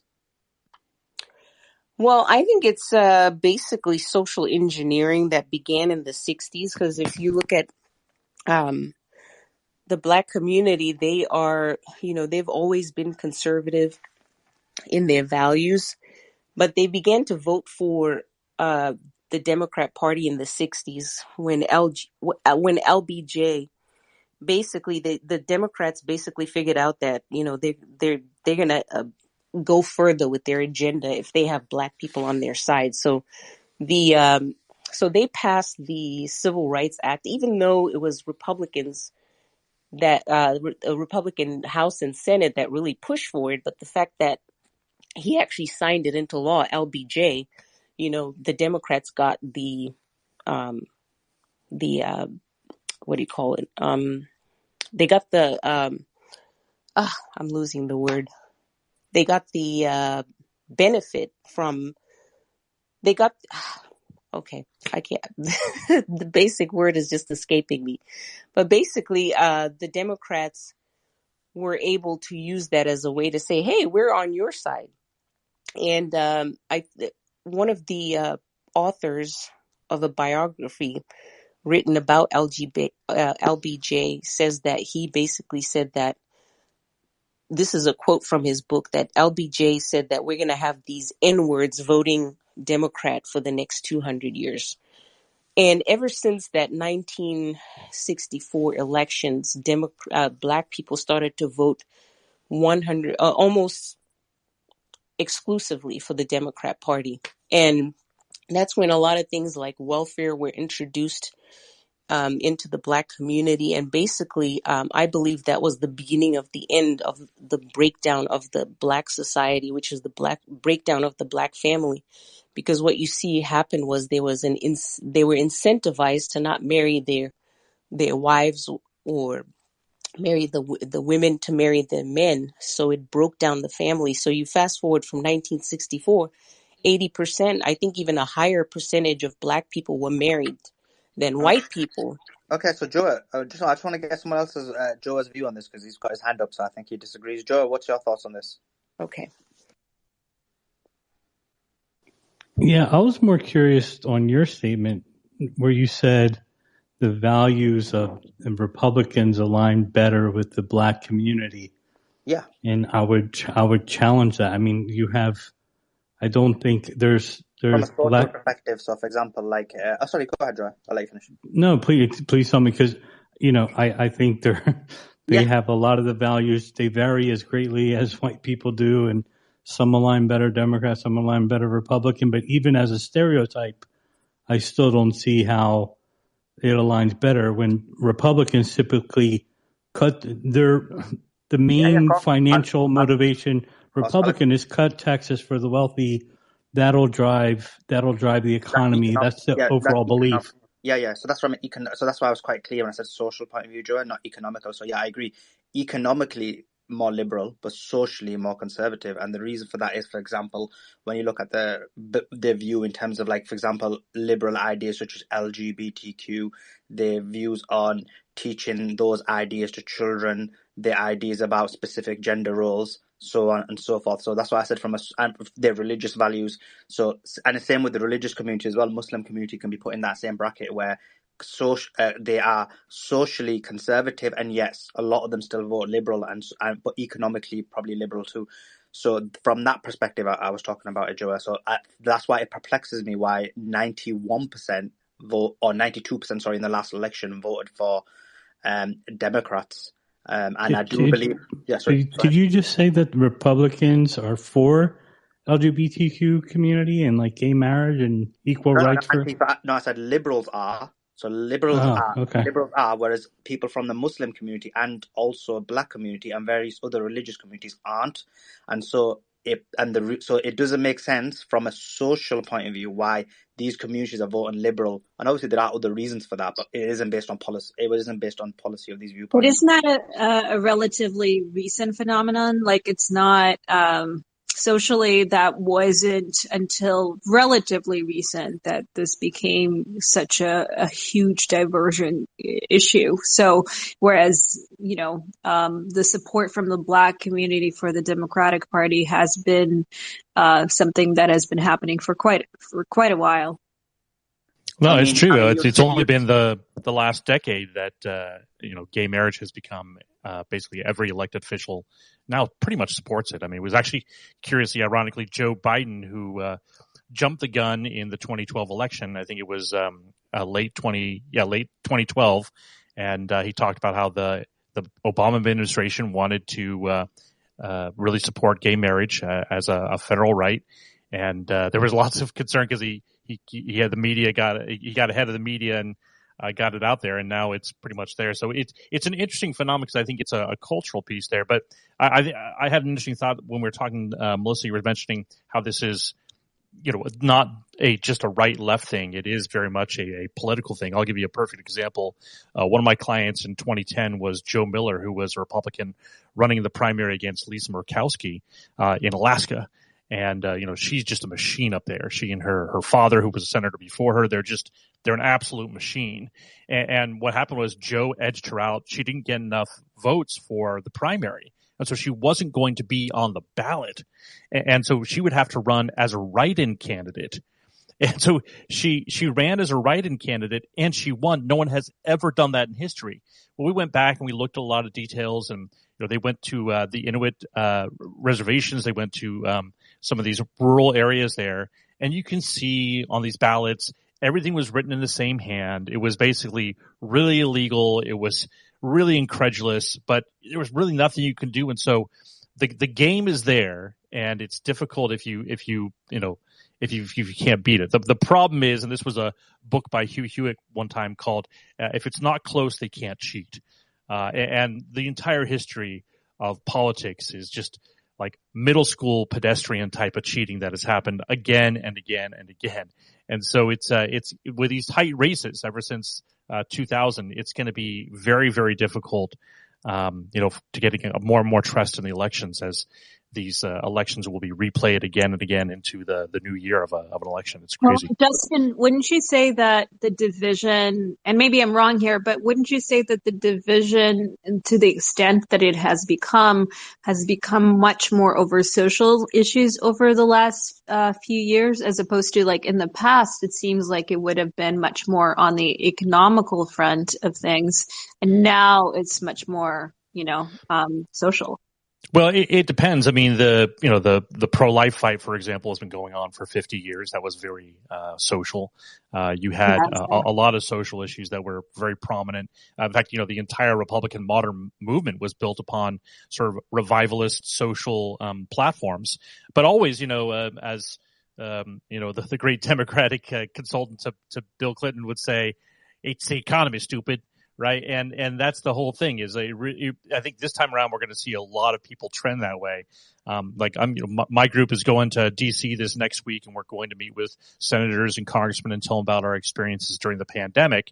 But I'm telling you, I don't have a lot of hope for that. That's going to be a front burner issue, because I look at the economic issues and people are like, wow, this is really going to play, that's going to be the main issue coming up in the election here. So, now with Roe versus Wade being overturned and that becoming a state issue, I think it probably had an effect in this last election, but that's going to be a less and less of a national issue. And I think, some of these social things might take a backseat, but they're pretty hot right now. I mean, you look at, for example, the polls around, some of these hot button issues, the transgender issues, the transgender surgery for minors issues. I mean, these are significant things. And you see, they're much more emotional things than, so I think it becomes much more divisive to me than economics. I think you can come to some levels of common understandings because those are numbers. You can kind of, but I mean, maybe not agree they're on emotional everything. issues, but I think they become very poignant when they become very logical too. Like there are very few people who disagree that a transgender man should be competing at the same level as just a biological woman, especially in sports like, MMA, boxing, or swimming, or anything else. I mean, there's just a natural competitive advantage. The polls overwhelmingly show that people say that's just common sense. Why can't we get to that? Right. I think those are the things that'll become very hot button, which is stuff that is very poignantly social, but also real common sense that has broad support. Yeah, so I want to move the topic slightly, but still about the same issue. Before moving it, I want to ask a quick question. So what's the outcome of the so I do want to move it to the DeSantis interview. I think that's what you're going to say, Slayman, and maybe get an update on China and Ukraine. But what's the I was gonna sorry, the other one is Mario. I don't know if you want to do that. It's the Kari Lake one, which is still about the same issue. Arizona. Yeah? Yeah. Yeah. So before we move to that one, I've just got what would you say is the outcome, Justin Slayman? What's the outcome of the debate that happened about the Trump dismissing the election results or challenging the election results and Hillary comparing both? And what do you say is the outcome of that debate? Well, sorry, go ahead. I'd say the residue is still with us. I think this is going, depending on who loses, that party will basically cry foul, and there's mechanisms for them to cry foul. The question is that the Republicans really got hit. We got really hit on the conservative side with the January 6th protests and everything that happened on that day. And it really, took a bite on these things, and I think it impinged on free speech in many ways. But we'll have to see where the election kind of goes in the next little bit here as to how prominent these issues of election fairness and everything else are. I'm hoping that the next election is not so close, because in close elections it becomes really, really nail biting, and it's frustrating because we look like a banana republic when we haven't decided an election going into the next year. And what happened in Arizona, Slayman? Yeah, it was interesting because obviously, you got the information from Twitter, and then you got information from the newspapers, and it was just mad because what you had is basically majority of the papers, the mainstream media, were like, Kari Lake lost, right? Because she lost because there was basically 7 issues and 6 issues didn't go her way, and then you had on Twitter and alternative media where everyone said Kari Lake won the Supreme Court judgment. And so, I mean, I've got my own thoughts on it, but let's get some people's thoughts and then we can add to it. So give us an overview. Who's Kari Lake? What's the judgment? Oh, yeah. So basically, you had Kari Lake and Katie Hobbs, who basically fought for the governor elections in Arizona in the midterm elections in 2022. And the race was very close, and it wasn't just between them. There was other races within Arizona that were even more closer, such as the Hamday election. And so what happened was the result was so close, and there was severe issues or severe concerns with a number of things that happened with the elections, whether it's what happened to some of the ballots, whether it's what happened to the balloting of people when they voted, and even to the extent that there was also about the size of the paper of the ballots, and due to the size not matching to what it was meant to be, those votes not registering in the correct manner. So Kari Lake contested the results of the election. She took it to court and lost. She took it to the Court of Appeal and lost, but then she took it to the Supreme Court, and the Supreme Court found one issue in her favor, and now that's going to go back to the court to be determined. So I hope I've given a decent overview on what happened. But yeah, what's your thoughts on that, Trash? Yeah, he's bringing now. Trash is getting us a speaker that can give us a bit more insight. But yeah, Doc, Justin, Trash, give us your thoughts on this. I'm curious what happened there. I'll defer to Doc. Doc, maybe you want to give an overview on that. Yeah, sure. So one person that you guys maybe now or in the future should look at to bring up on this topic is a phenomenology. I think a number of people in here know who she is. She lives in Arizona. She's got some very close connections to the people involved there. She held a space on it today with Jim and Tom Fenton and myself, among other experts. So she's really a subject matter expert as far as that goes. But I can say that I've been following the case very closely. I watched every hour of the trial. I've read the appeals. I've read all the motions and papers. And I have a certain perspective on what the Supreme Court, the Arizona Supreme Court, did here. Yes, I would agree with Suleiman that the media, the mainstream media, has skewed this to the left in a way that's really sort of stunning. But Kari Lake appealed or asked for what's called an expedited review. This is sort of a precursor step to having an appeal heard or granted. So it's akin to the Supreme Court granting certification or cert to a claim, and eventually the case gets heard in front of the Supreme Court. In evaluating the appellate decision, what the Supreme Court did was look at, I think, 6 questions presented. Questions presented as appellate language for these are the 6 issues that we think really need to be attended to by the court and were misread or misinterpreted by the trial court. So it went through the appellate court. They denied it. The left cheered, and the Supreme Court heard Kari's writ for expedited review, granted it, but only on one of the 6 questions presented.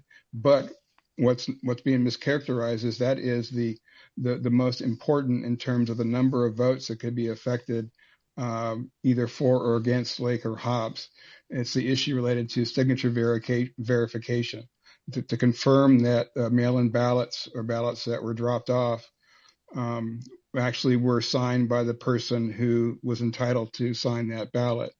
So what they did in a very unusual legal remedy is instead of making an order based on the appellate review of that same decision, they sent the question back down to the trial court judge, said that he needs to take new testimony and evidence, and he needs to review those same signatures that he denied reviewing in the original trial case.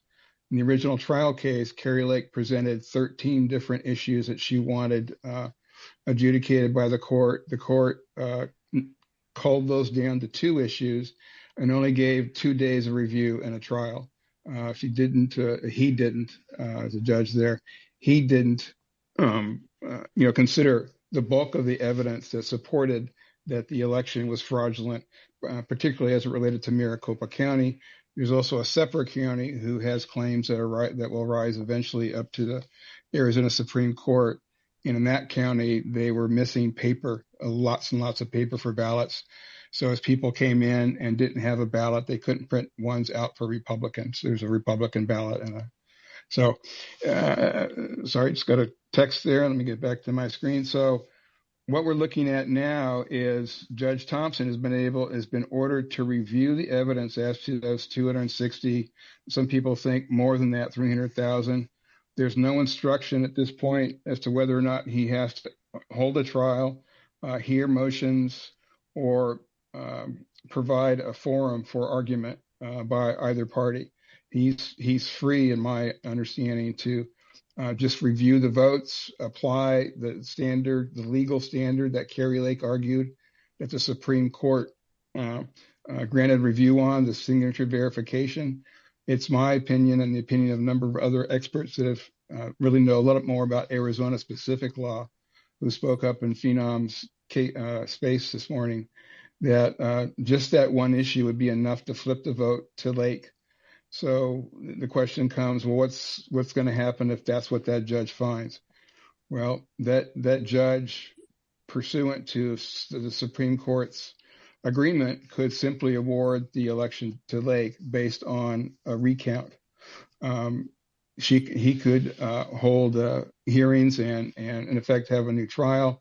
It could be kicked right back up to the Arizona Supreme Court, who did say in their order that both Lake and Hobbs will be able to file what's called a response, which is the response and the reply back to the Supreme Court. I got it. So I want Fidgetal's view on this, because I know he might have a different perspective, and he is also a lawyer. So Fidgetal, yeah, and I brought up Robert as well. He's got a lot of knowledge on this trash discourse. Recommended him. So we'll go with Fidgetal and then Robert. Hey, Robert, good to have you back. Go ahead, Fidgetal. Hey guys. Not an expert on the situation, but I did read through it. My understanding is that 5 out of 6 were kicked out as basically not subject to re-review, and that on the specifics, the one that was kicked back for re-review was not about the facts of the matter in terms of whether the signatures were right or wrong or improperly counted, but simply to the simple question of, did the policies that were in place for reviewing signatures, were those properly applied? So it's not an implication that the facts of the matter as to whether they were or were not fake signatures or what have you, simply whether the policies that were in place were properly applied. So that's a I would disagree with you there, Digital. There's going to be a new physical count of the votes. Yeah, you're saying it's a fact? No, the concept was more broad. It was a review, not to say that you got to look at the policies. I think it was first go back to the original trial court level. Judge Thompson basically just blew off the evidence. There was on signature match, and there were allegations at the time of like something like almost 300,000 ballots that did not go through the signature match process, or where there was just Well, no, that's the allegation. That's the allegation. Yeah. We're in Right, front sure, of a large but audience. Allegation that occurred. I did say that. Yeah, it's an allegation of 300,000. Since that time, there was an Arizona Senate presentation that specified exactly what it was. They came up with a number 290,000, saying like I think it was like 150,000 that would not have passed because of Arizona law, and another 130,000 that were egregious when they actually compared the signature on the absentee envelope to the signature on the registration card. There was just no way they could be the same. So those are the things that gave it a material amount, so that Arizona Supreme Court said this is a material thing to look at, and now is directing the trial court to go into that right now. So, Robert, so you're saying that the Arizona Supreme Court has asked them to look at the 130,000 ballots, or is it the 130 plus the 290? Frankly, it's the whole, anything that would have been involved in the signature matching process. So it could be it could be 1,300,000 actually. That's right. So, but the Arizona Senate matter, when I have to give kudos to Kari Lake counsel, Kurt Olson and team, to get this in the Supreme Court to appeal it, that the Supreme Court was sort of trying to do some math in the back of their heads, like, okay, yeah, the 19-inch to 20-inch ballots, yeah, it might have been nefarious, but they're thinking, well, did it close a gap? So, Robert, I just got a question. I just want to, just so we all understand it properly. So, obviously, the Supreme Court made this judgment, but it's not, as far as I understand, and please just explain it for everyone as well. So, as far as I understand now, this is not that 1.3 million, as an example, is going to be rechecked, but isn't this now going back to the lower court? And if it is, what is the lower court deciding? Right. It's going back to the trial court, the original judge, Peter Thompson, who in a very rushed manner, before Christmas, he's trying to decide who's going to be, governor on January 2nd. So it's in a super rushed state. And he got like hundreds and hundreds of affidavits about signature match mismatches. We had whistleblowers from the people inside the processing company, Runbeck. And I think that was a very time consuming lift for him. He's like, oh my gosh, so he probably just dismissed it because of the time load. But the other ones were more kind of concept count. So what's the chances of a judge basically going against his own ruling in the first place? Because I know the way you're saying that, but let's be clear, no judge is going to say, I rushed it, I didn't do it properly because I was under pressure. What's the chances of a judge overruling essentially his own judgment?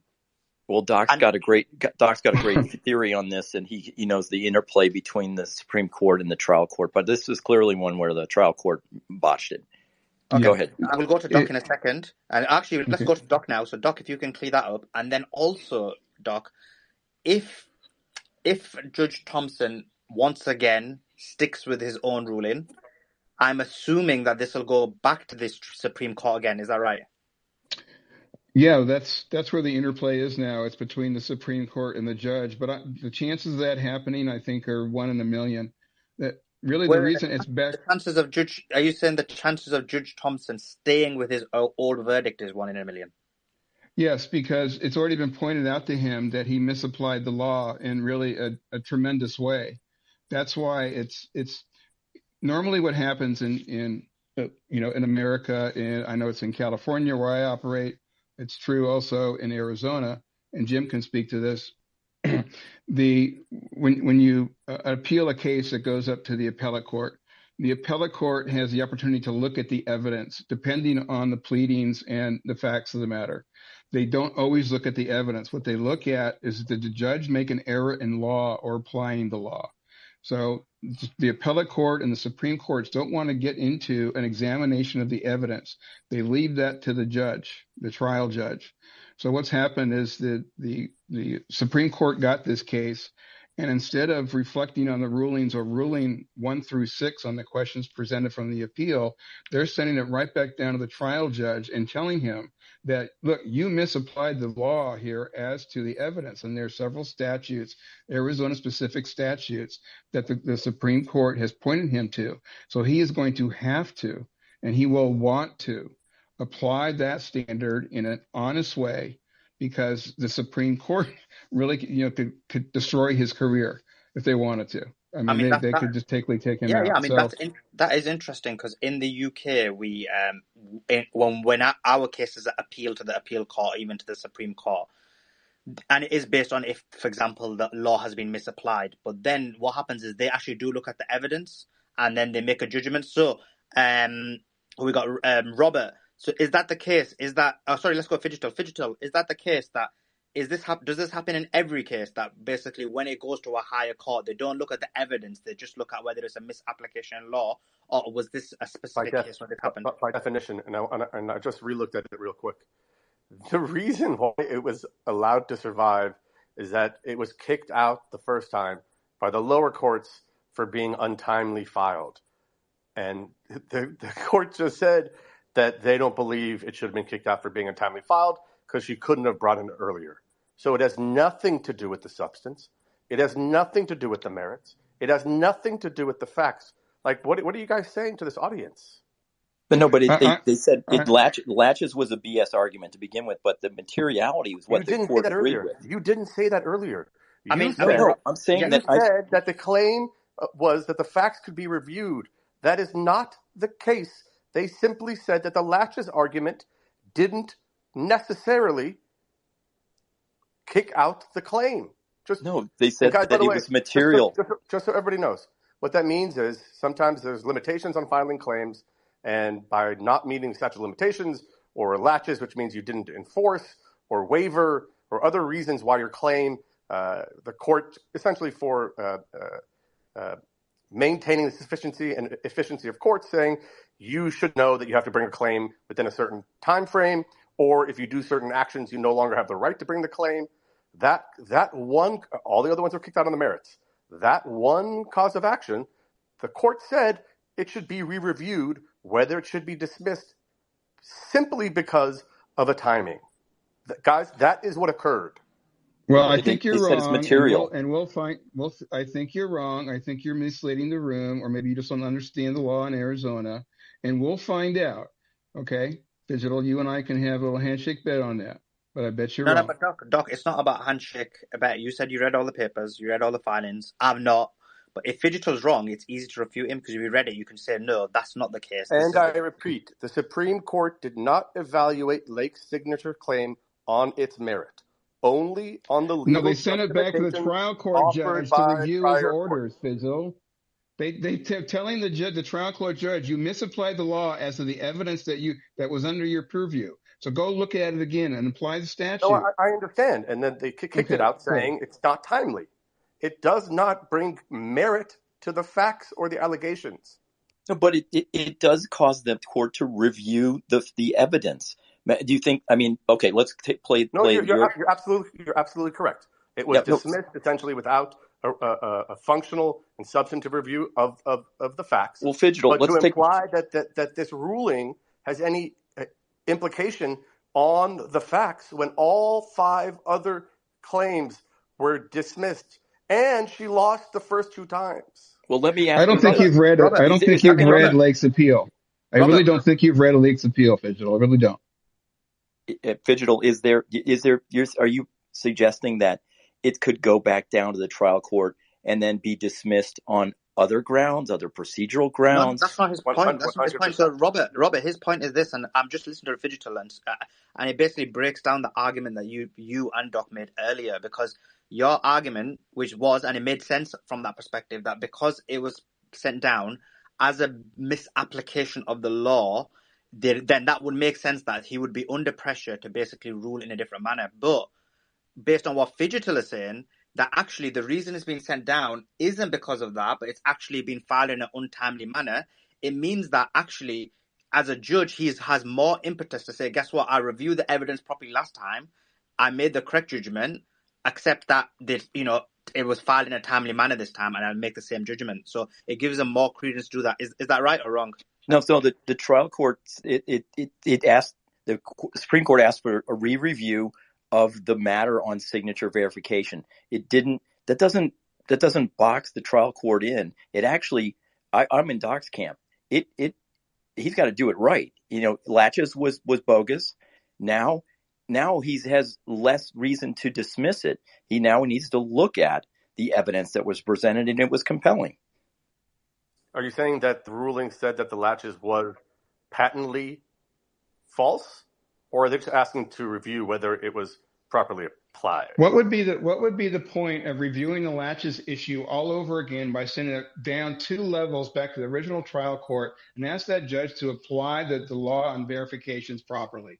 I mean, Fidgetal, come on, man. A lot of people listening in this room. Yeah, what do you think they're going to do with it, Fidgetal? When they go down to the trial court, what do you think the trial court's going to do with it?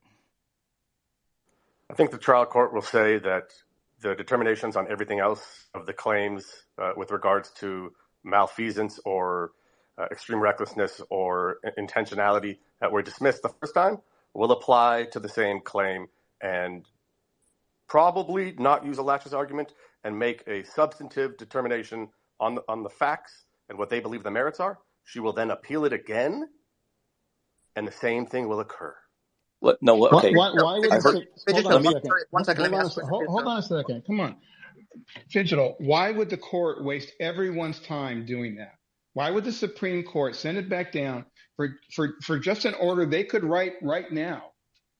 I mean, come on. I mean, Fidgetal, let me ask you a question, because I think that's the question is this, Fidgetal. In reality, because what the judge did was he said that it was filed in an untimely manner, and so therefore the evidence wasn't dealt with in an appropriate manner. So isn't it that we're basically in a situation of not knowing? So now what's going to happen is when he does look at the evidence, it could go either way. It's like it doesn't determine either side. So I'm not a gambling man in general. If I gamble, that money's just being thrown away usually. I will, as a manly bet or an adult bet, I will bet either Doc or Robert that my analysis is incorrect and that she is meritorious on that single claim. I will bet $10,000 right now that she will not be meritorious on that claim. Doc or Robert, will you take that bet? Well, let me just go back to your point, and then I'll yes answer. Or no. It's really a yes or no question. Yes, I propose the bet to you, sir. Accepted on public, recorded, public. Wow, that's going to be like 4 or 5 ETH at that point. Fantastic. So let's look at why the Arizona Supreme Court rejected the other arguments. In my view, and they've had hints along the way, they basically bought Maricopa, the defendants, Katie Hobbs' view that even though you had these diversions in 19 to 20, and even though you couldn't really find 35,000 ballots, that so what, no big deal. They think everybody's vote got counted, and it wasn't in an amount that would have caused any damage. That's one of the main reasons why the other counts were dismissed. But it's very much different in this other case. When you're looking at the signatures, you're talking about potentially 300,000, the votes that shouldn't have been counted at all. And that's a totally different matter. So materiality, and the court mentioned materiality. So I think it's actually a bigger issue. This is the signature issue going down to the trial court is a bigger issue. It's got a lot of complications to it. So actually, I have a question about the signature, because I'm trying to understand, and I don't know if Digital Doc or Robert, please educate me. So my understanding is, and then I'll ask my question, is when you do a mail-in ballot, there's one envelope which shows your signature, and then there's a separate, basically inside that envelope is your actual vote, right? And so the process is you open, you validate the signature, then you remove your vote to maintain anonymous voting. Or you don't validate it, or you wave it through and you don't actually verify the voter. That's the right. But I think when people are talking about the auditing of mail-in ballot, and they said, well, we need to validate the signature, then how do you, when that's the argument? My question is, and Digital, Robert, Doc, or whoever, how can you maintain anonymous voting, right? Because that's a core tenet of democracy. So I would just like that. How would you maintain anonymous voting after? Because once you validate the signature, that you can't go back and connect the two. They're disconnect. Yeah, the ballot envelope is separate from the ballot, and at that point, you don't know how the votes are. But But you need to look at that signature and compare it to the registration card signature.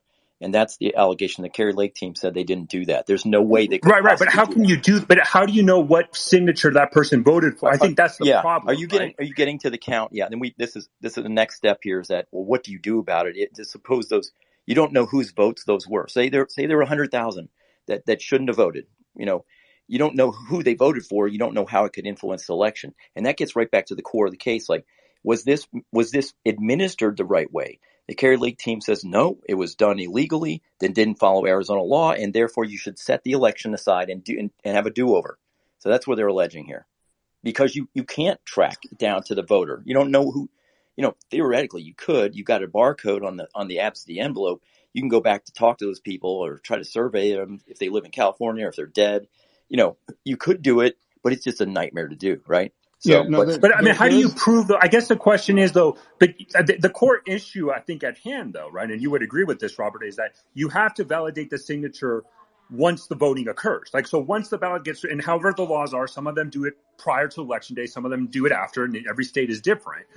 But at that, I think the argument, though, would be from counter to Kari Lake or the voting ballot. It's like, you had your chance when the voting that signature was getting validated. After the fact, it's too late. Correct? No, that's the point. There was no chance. I'm sorry. Go ahead. Go ahead.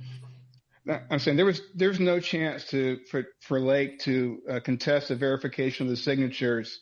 When would that have been done? Right? She got to court, the trial court level, as fast as she could. Right? These were questions. The questions you're bringing up now are questions that she brought before the trial court, that were not reviewed. Again, she got a trial court review on 2 of her 13 claims. So there is a way to verify the signatures once the ballot and the envelope are separated. There are QR codes on the ballots that link the ballot to the envelope.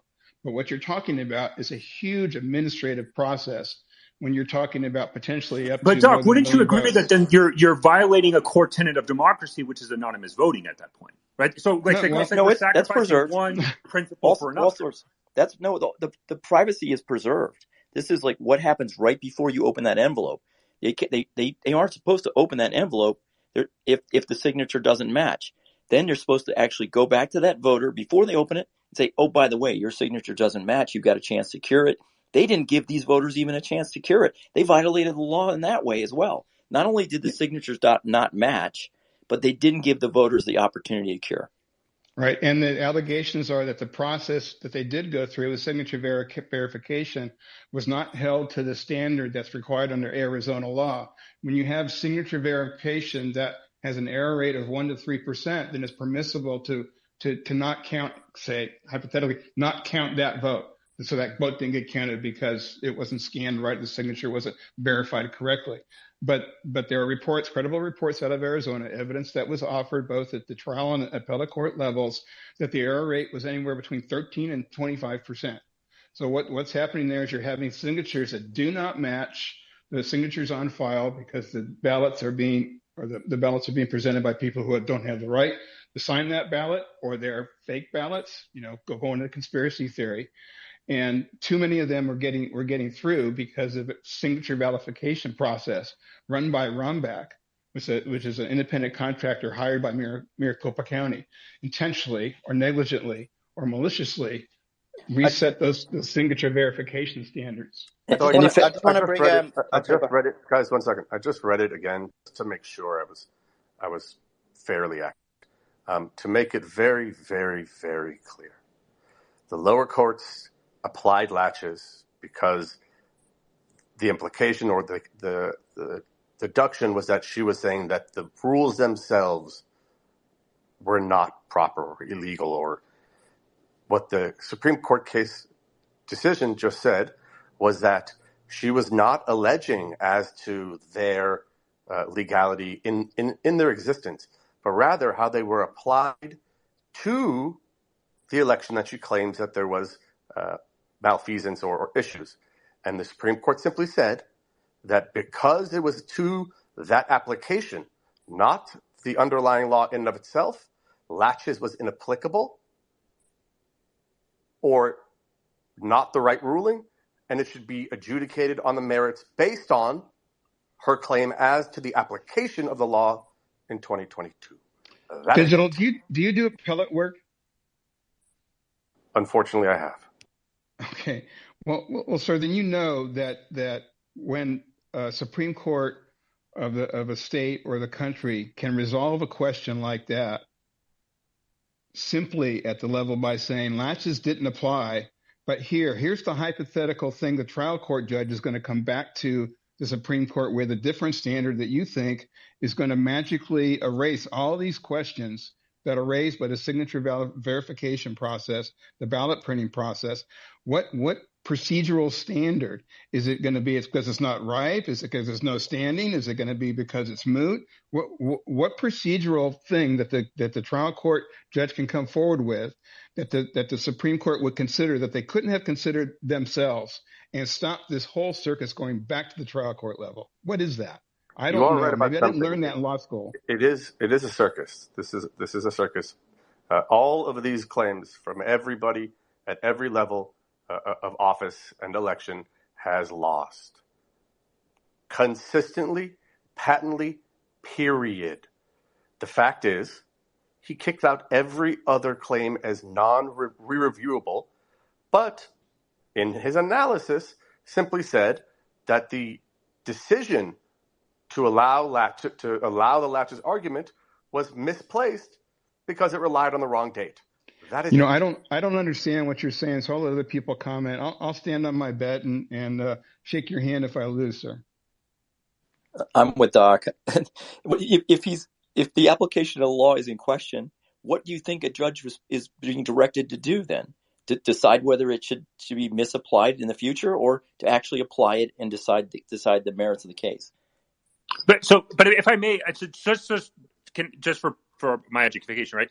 In the 2022 election, because we're using Kari Lake, I'm tracking. She was the main one doing kind of challenging the legitimacy of the election or trying to do a redo. Was there any other Republican? Because I don't believe Blake Masters continue on, or am I wrong? So this has implications for other candidates. This is an impact. It impacts all the voters in Maricopa County. But did Blake Masters join this? Were there other Republican candidates in Arizona that supported Kari Lake's didn't. case? But they're separate. They're separate count cases. Abe's got his, and Mark Fincham probably doing his. Who knows? And but now if you're asking, Abe's loss was a lot less as well, wasn't it? Than he's still in the courts, and there's a gap of 281 votes out of 4 million, and so no, this impacts everybody. It impacts the ballot questions, congressional candidate. It could, maybe it won't. Masters less so because his loss was more significant, wasn't it? Well, I mean, if you have 290,000 out of 1.3 million. Total absentee ballots, I'm rounding here. The allegation that came forth in the Arizona Senate was that about 300,000 should not have been counted. So 300,000 out of 1.3, and what you do with those? Do you back those into an adjusted tally for candidates? I don't think so. I think this is that the election was fundamentally flawed. That's a Kari Lake argument, and this gets back to the application of the law, Digital. What's the judge going to do? He's got to decide about the application of the law. Are they supposed to verify signatures or not? Are you supposed to have oaths or not? Is it supposed to be a real voter or not? Yeah, this to answer your question also. I'm sorry, I was talking over somebody I didn't hear. So we'll go Digital. And then I know, Patrick, you have your hand up. So Doc, if you want to rebuttal Digital, and then we'll go to Patrick. So Digital, Doc, and then Patrick. So I'll just reverse the question. Why didn't he rule on the merits, as you're stating? Who's he? You guys just said the Supreme Court judge should have ruled on the merits. Like, what are you saying? Well, by the way, you were saying that. You were saying that the only function of a trial court judge, based on the instructions from the Supreme Court, was to come up with an alternative theory of other than latches that you felt would be able to satisfy the parties in the Supreme Court. So simply that latches was the improper reason to dismiss that claim. Okay, and he remanded it to the trial court. Right, but he asked the Supreme Court ordered them to review the signature verification process. They said there was a violation of the statute as it related to that process. And Can you go post, back, can, and can you they're post, telling the trial court can you judge post to that go language? back and Can you apply that post, standard correctly. Doc, can you post that language to the Nest from the decision? Oh, I've read it a couple times now. I haven't seen it, so I'd love to see it. I I'm don't always have it happy to on be wrong. hand. I've read it. You know, Anybody if I on want to come stage, out of please the post that queue, language. yeah, okay. Well, while Doc's looking for that, Patrick, I'm not going to look for it. That's if he wants to make a point based on the language. I've given this my interpretation. I'm not saying that I'm absolutely right. I've been pretty correct on a lot of this stuff going along, so I think that's why I'm up here. I think people respect my opinion. This is my opinion. I think it's well informed because I was listening all day today to the experts in Phenom's case. I've read the pleadings. I've watched the hearings. I watched the trial. So, but I'm just one guy in California. Yeah, I've been a attorney poll watcher, and I've seen fraud, shredded ballots I mean, Doc, in California. But anyway, Doc, that's fine. I mean, when no one's questioning your credentials, obviously that's not an issue. But and same with Fidgetal, he's a very experienced lawyer. There's a lot of respect for his credentials as well, and hence why, as viewers, when he makes a statement directly quoting exact sentences from the case, and you're countering that, then we do want to see where that's from. You see, well, he's not directly quoting. That's why he's asking me for the specific language. He's interpreting based on his memory. No. He's saying he quote, as far as I know. Please correct me, but he read it, and then when you made your statement, he said, "I've just read it 2 times and I didn't see what you said. Please, can you show me where it is? Is what happened, as far as I know." Okay, well that's fine, but I'm not going to go argue this further. I waved the right flag as in my debate with Fidgetal. We bet on it and shook hands, and I'm sure there's a number of other people who'd like to speak to that issue if you want them to. No problem. Patrick, as far as I know, please correct me, I'm sure you're from Arizona as well, and then you're an experienced journalist, so we'd love to have your view and opinion as well. Yeah, thanks, Suleiman. Yeah, I'm an Arizona voter, Arizona resident. Show of hands in the room. Anyone else from Arizona? Great state of Arizona. Fantastic. Look, there's a lot of us in the state that feel that they were disenfranchised by what happened on election day. It's absolutely outrageous that 60% of the voting polling places in Maricopa County, which is the biggest county in the state, whoever carries Maricopa County carries the state, carries every office in the state. That's well known. And, had that happened to the Democrat Party, I would expect they would be rioting. It would look like Portland and Phoenix, okay? Not an exaggeration, I'm just saying. But they don't do things like that in Arizona. People are very polite. There's a lot of Midwestern transplants and refugees from the Midwest there. We handle things a little bit differently. We like to go through the process, play by the rules, and do things politely. But there's a lot of people that are outraged. And one of the reasons is because it's very clear to everybody in the state that nobody had ever seen a gubernatorial campaign like Kari Lake ran. There's so many people that were first-time voters that had been sitting out, much like the Obama and the Trump effect in previous elections, because they were motivated, they were excited by the Kari Lake campaign. She drew crowds that have never been seen in any governor campaign in Arizona and maybe in the United States. So very, very rare. It would be very rare to draw the sort of crowds consistently that she was drawing. And a lot of people who were disaffected voters from other, libertarians. There were some Democrat, migrants in that pool as well. So my initial question was for Robert Bose and for Doc, and it was the political dimension, but I think it's somewhat answered a little bit, or at least the question was raised, is that the down ballot races on this is not just about Kari Lake. And if you're talking about the margin of error, although statistically it looks like Blake Masters lost by a considerable margin, we're only talking about a difference of 125,000 votes. Okay, so that's for the U.S. Senate. You're talking about the balance of power in the United States legislative branches in Washington, D.C. Now, on the U.S. congressional races, those were pretty much, I would say, others would agree in the room, those are kind of dyed in the wool, they're set in stone. But the Attorney General's race, you're talking about the official number is 510 votes difference between Chris May and Abe Hamadeh.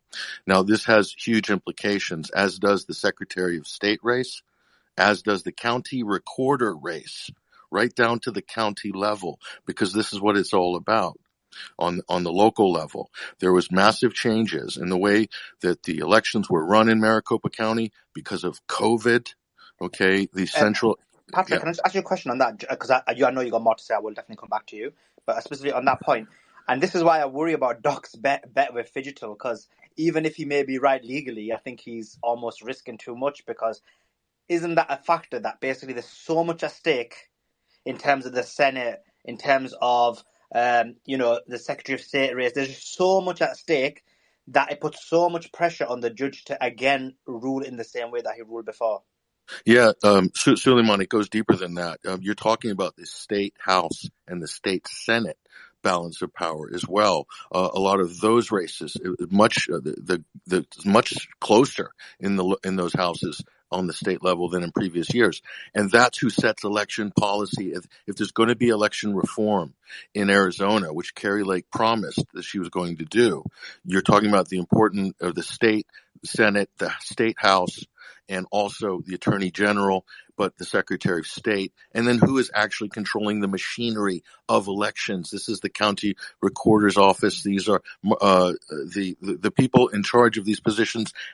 There's been dubious things raised about them running super PACs to take out Kari Lake, okay, like Stephen Richer. And others too. Bill Gates is not from Microsoft, another Bill Gates. He is also implicated as being involved in running the same super PAC. These are the people in charge of counting the votes.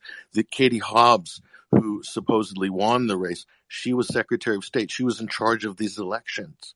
So you can understand how people in the state are just outraged. And to see the media trying to squash this and people in this room trying to basically, disregard any challenge to this as just without standing, I think is unbelievable, because if that happened in your state, if that is your vote, you wouldn't accept it, Democrat, Republican, Libertarian, or Independent, or whatever, Labor or Tory, okay? Completely outrageous. So there is more than a case here on more than one level. And if this is not settled, this is going to have to be relitigated again, and it might be relitigated by people maybe protesting, or this is what we don't want to see. We want fair elections. That's all anybody in these positions want. And what they don't need is people obstructing that process of investigating and getting to the bottom of what happened. Because if both parties don't have faith, I think someone said this previously in the room, don't have faith in the system, not just one party, not just the one that wins, but both parties, then we can't move forward as a country. Certainly you can't move forward as a state. So there's a lot of issues there. But I have a question for you, because I think that, because I understand that people bring this up all the time, but if the courts say no, right, this goes to court, right? Because I think we all in agreement that a dispute like this would go to the courts, either state or federal, depending on what's specifically being claimed. But if the courts say no for whatever reasons, either factual or standing or whatever, I feel like that settles it. I mean, it's kind of like Bush v. Gore. It was the Supreme Court that made a decision, and then everybody was like, okay, understood, the decision was reached. But I feel like when the courts say no in Arizona or Georgia or whatever, I feel like that's not enough. So I'm just trying to do the courts have to completely just get out of the way? Or what is the... Let me quickly, I want to defer to Doc, but before I do that, all source. Bush v. Gore it was decided by the court in the end, but the ultimate decision on that historically and by the law would be that Gore conceded. Okay, he did. He conceded by telephone. So that's the final word. Okay, you can take it as far as you want, right up to the Supreme Court.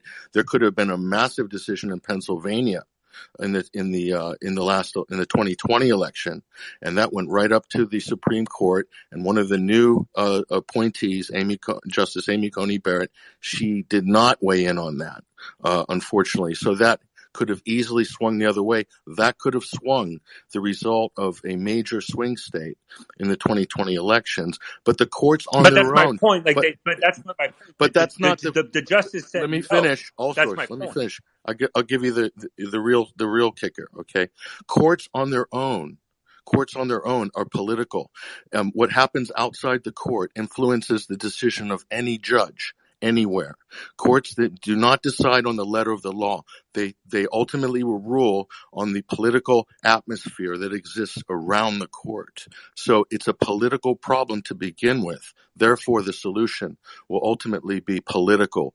And to say that just because that judge there that was appointed by Trump, which is a fallacious argument, that they dismiss the case, which is ridiculous, because even Trump appointees, judges, are under various political pressures. Look at the Supreme Court justices who had people on the lawns of their houses wanting to break into their house or attack their families. There is political pressure in all directions. So to say that just because the court decides this or that judge decides that is not the end argument. The solution is ultimately political with the voters, the state legislations, and those who hold office within the state. That's why this Arizona case is so crucial to this issue of election integrity. But Patrick, it's got to be done in the context of the claim in the Kari Lake matter, and this is a primary remedy sought by Kari Lake was to set aside the election or declare her the winner. I'm not sure what's going to happen, but if you have 300,000 potential or 290,000 votes, or even half of that are determined that did not apply, the law wasn't applied properly, and they shouldn't be counted, that the remedy for her is, and that the judge would have to consider, is it a do-over for the Kari Lake election? I mean, that's the question. Right. Robert, that would be for but me. Do we do over all the, because like, I think people forget. Well, as a voter, hold on. Listen, Patrick, wait. As a voter who I cast a ballot. Guys. Hold on. I cast a ballot in this election. I care about every single dot I filled on that ballot is equally important as Kari Lake. And as a voter, I speak for other voters. I think they would agree. It affects all voters. But now, do the other candidates have to bring their own cases to get a remedy? Or does the judge have discretion to do it? That's for Doc or somebody who would be more au fait to give an opinion on that. Doc, what do you think? And also, if you want to change the conditions of your bet. I do want to get back to all sources original. Based on Patrick's a very strong argument, which is my view as well, that the political aspect of this may just be way too strong. But anyway, go ahead, Doc. So, yes, the political aspect on all of these election challenges cases have been way too strong, and I can tell you exactly why. And also, when a court says no, a trial court says no, that's not the end of the story. That's why we have appellate courts and Supreme Courts. So in this case, the courts have not said no. What the courts have said is, yes, go back and look at this. But in terms of dealing with the political connotations, Patrick's right when looking at a ground level analysis of it. But really to understand why the courts here have been reticent to grant a broad review of the claims. Again, only 2 of the 13 trial court claims of Kari Lake were adjudicated by the court. It goes back to the Bush v. Gore case, where the Supreme Court over and over again did not want to weigh in on that case. They wanted the resolution to be resolved within the Florida court system. But they eventually had to step in because the Florida Supreme Court misapplied the law from a constitutional standpoint. And as a result of the decision in that case, that through the presidency to Bush, there was a lot of pressure put on the court. They came under a lot of personal attacks. Doc, I've got a question for you, actually, just on what you're saying. The Arizona Supreme Court, what is the makeup of it in terms of political affiliation? I don't know. My understanding is the head judge is a Democrat and has issued other rulings that are consistent with a liberal review of these issues. But let me finish my point, because I want to bring it back to Arizona. The whole panel heard it, by the way. The whole panel heard this case. So it wasn't just one of the judges that made this determination. Right. The Supreme Court can elect to have a full panel review, or a single judge review, or a 3-panel judge review of the claim. It was that serious that the whole panel and the Arizona courts did. But look, this reflects back on the 2020 and the 2022 election. Is the courts do not want to get involved in what's called political question. And there's actually doctrine in the law, and I'm sure Digital has heard this as well. It's the political question doctrine. In the courts, and Roberts is a particular advocate of this position, where if he feels an issue is overtly political, in that particularly when it involves elections and voting, they want the voters to pick representatives who will change the law, and they don't want to be dragged into this. So from my perspective, that's what the appellate court in Arizona took that perspective. But the Arizona Supreme Court, looking at how important these issues are, and Patrick did a very good summation of the attitude that I understand most Arizonans have, and that there is a potential for this to go up if it's not reviewed properly and competently and extensively. Digital, that the political question doctrine is just, and the court's desire to sit out because there's political pressure against them, because they're good old boys friends with the appellate court judge or the trial court judge, and they don't want to embarrass them. In my opinion, the way that the Supreme Court ruled on these issues is they picked the one thing, the one claim of Lake's that had a potential broad-based impact to up to 1.3 million voters, that if a review was rendered under the Arizona law properly, that there would be a different vote result, because Maricopa County is, 60% of the vote in all of Arizona, maybe more than that. So just ordering either a recount in Maricopa County, or switching votes or disqualifying votes based on the review of the signature verification, not only would that put Lake potentially back in the lead, but especially given the Abe Hamada's lead was only, or loss was only 517, that could affect every other race. So Digital, I know you had your hand up, so you want to come back on that. But in addition to that, if you could just answer this question. The reason I asked Doc this question is because Patrick said, and I agree with Patrick, that a lot of these things are politically motivated. And I've looked at a number of cases in the US, and generally speaking, when cases go to the Court of Appeal or the Supreme Court, they go the way of whoever has the majority of their people in the court, so whether it's Democrat or Republican. So, I mean, do you know what the makeup of the Arizona Supreme Court is, one? And then the second thing is, obviously, I know you got to come back. Okay, so first of all, I love this slippery slope argument. So every court is biased. So the two rulings beforehand and the Supreme Court all biased, or I'm not sure what you're saying, that it wasn't biased in the Supreme Court, and No, so I'll give you examples. I'll add a bit of substance to it. So I'm not talking about this case. Like, I looked at a few cases, but let me give you an example. I was looking at the 303 creative case. And what happened was, each time it went through the various courts, if it was a Republican judge, it went the way of 303 creative. And when it was a Democrat judge in the Court of Appeal, as an example, it went against the 303 creative. And now it's gone to the Supreme Court. In my view, it's going to go towards the 303 creative. The decision is going to go in their way. So that was just an example. And so I was saying, what is the makeup of the Arizona court? And are my thoughts right or not? I understand what you're saying. And you're watching that happen in the U.S. Supreme Court, where decisions are being rendered based on not political leaning per se, but political leaning guides political ideology and interpretation of laws, case law, and such. So does that exist? Absolutely. And the U.S. Supreme Court's a perfect example. They make decisions based on their interpretation and how they believe the Constitution should be interpreted or not interpreted, and so on and so forth, right? That's just like, to say that that's somehow alarming or surprising would completely miss the entire point of why the Republicans didn't allow Obama to get his representative or his pick for the Supreme Court into the Supreme Court, right? Like, that's why they did it. That's why it's so important, and it's playing out in the way the decisions are being made from the U.S. Supreme Court. So, like, that's just nothing personal, but that's a nothing burger, right? That is what it is. That's why both parties do their best to get their judges and and their legislators into the positions that they want them to be. That's why Trump was able to get so many appointees, and he did that in the first place, right? So that's a nothing burger. I do want to reiterate, this does not have any impact whatsoever on any other case. All they were saying is the one claim that was not adjudicated on its factual merits should be reviewed not should be reviewed on its factual merits.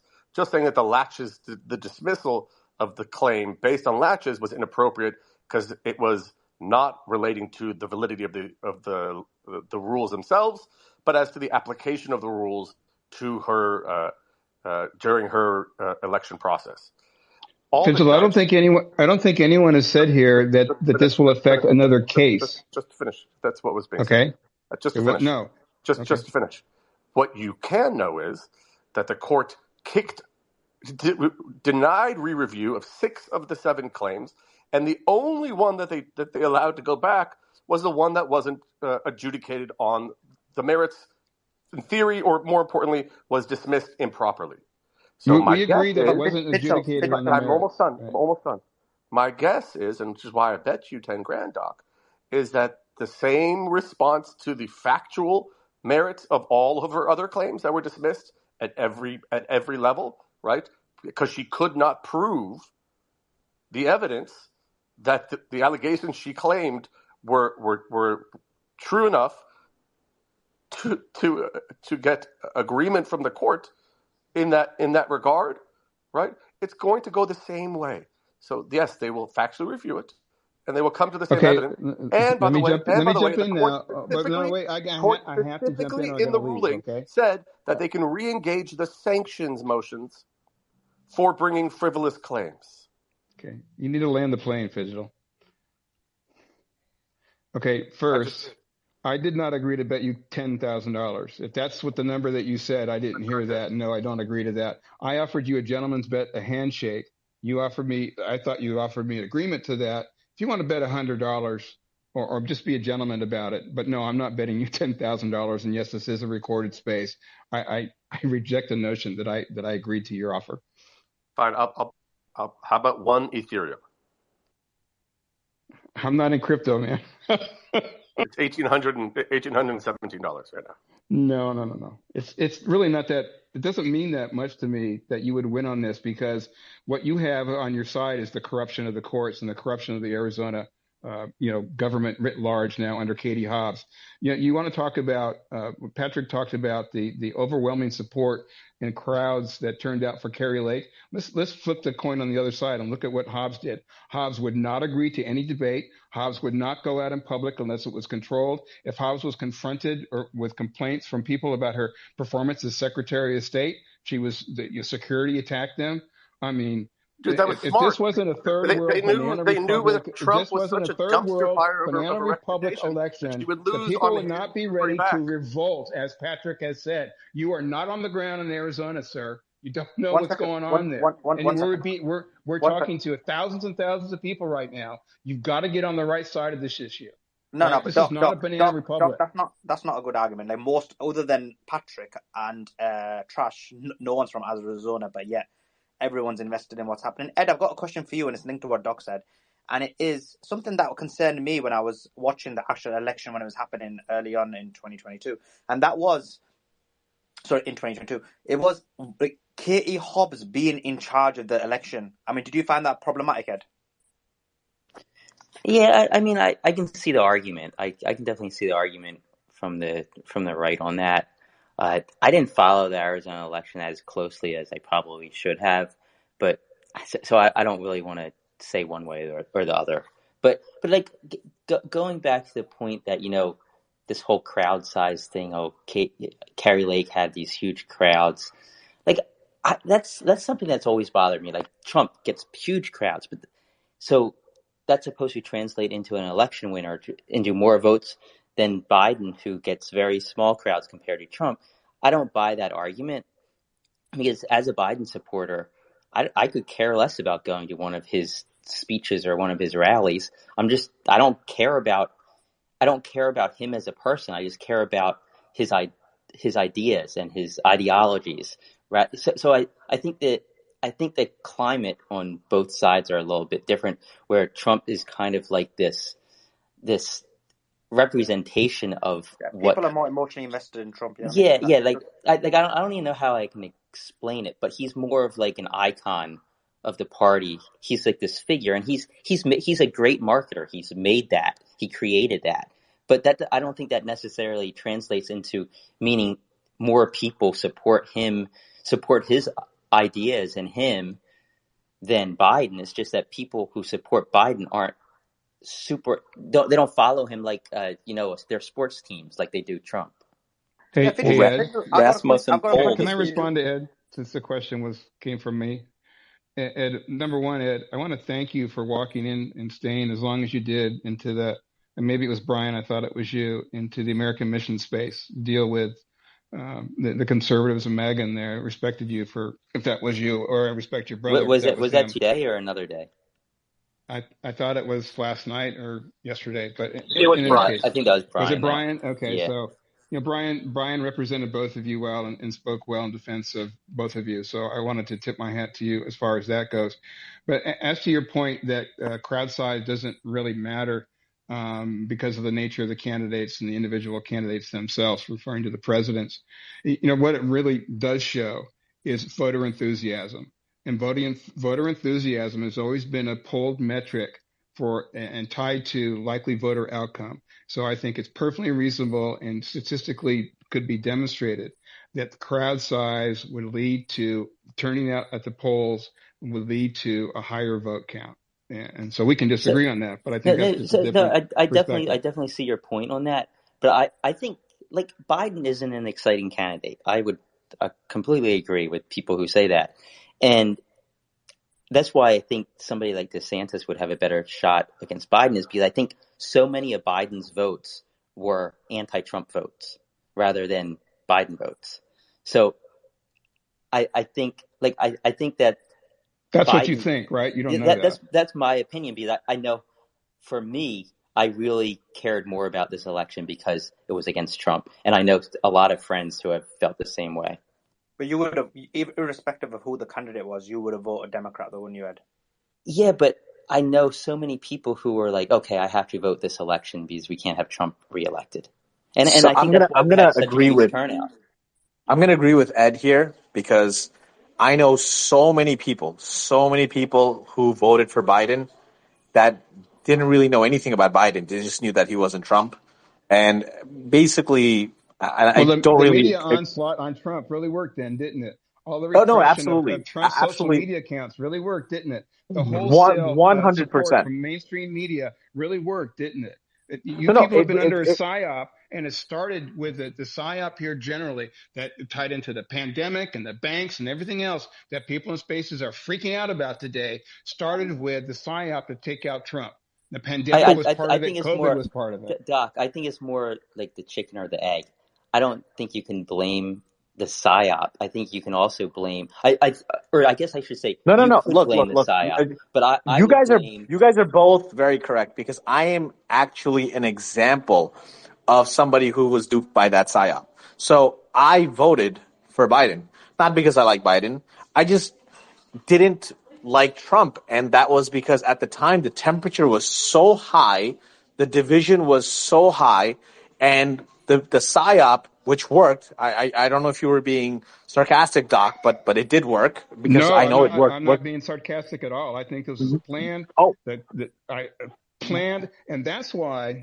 I remember this point. That's why in 2016, Hillary and her supporters didn't go into court to contest the election. They made a shit ton of noise about it, and there are reels that are all over social media of liberal after a liberal after a liberal complaining about the outcome of that election, but they didn't go into court. And why the fuck was that? That's because they had this plan, right? That's because from the moment they had Crossfire Hurricane loaded up, and they were trying to impeach Trump from the start.